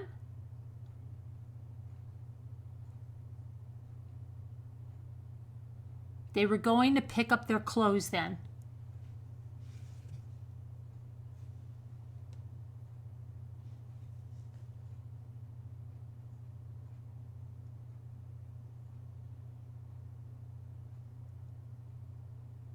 Right, Penny Sue.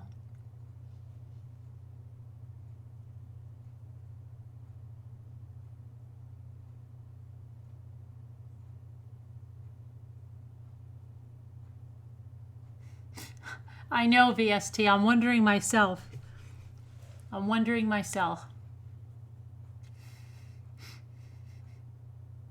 Hope your daughter's okay, VST.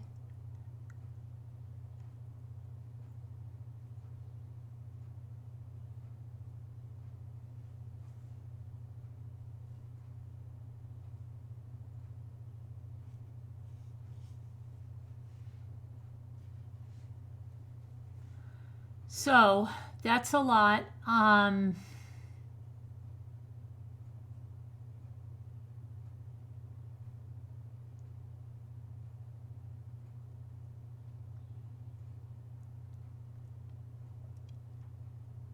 you've been here all night? You just had your hands busy? Okay. I hope your daughters are right. They should look into missing or runaways as if the worst happened because they could have found him if they had searched the vehicle that night. But I would think, Kathy, a runaway, my gosh, I would say, could he be in your car, right? Oh, please, what, Lynn Lewis? What's oh, please? Oh, please, what, please?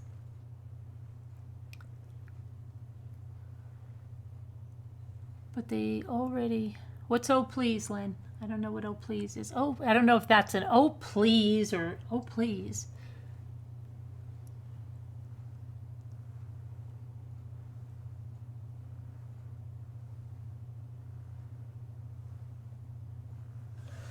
Thanks so much. Okay, you're welcome, Glam Dolly.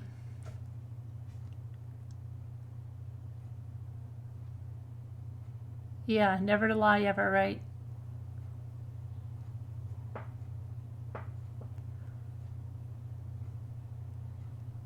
Good night, everybody. Thank you. Oh, got it. Thank you, Star. Thank you for subscribing. Welcome to our community. It's a great community. It's a great community. I'm not always nutty like this, but I get in a case and I get nutty. That's what happens. All right. So thank you to the moderators. Thank you guys for coming. God bless. I love you guys. Prayers for all who need them. And I'll see you tomorrow. Stay away from the conspiracy. Stick to the facts. All right.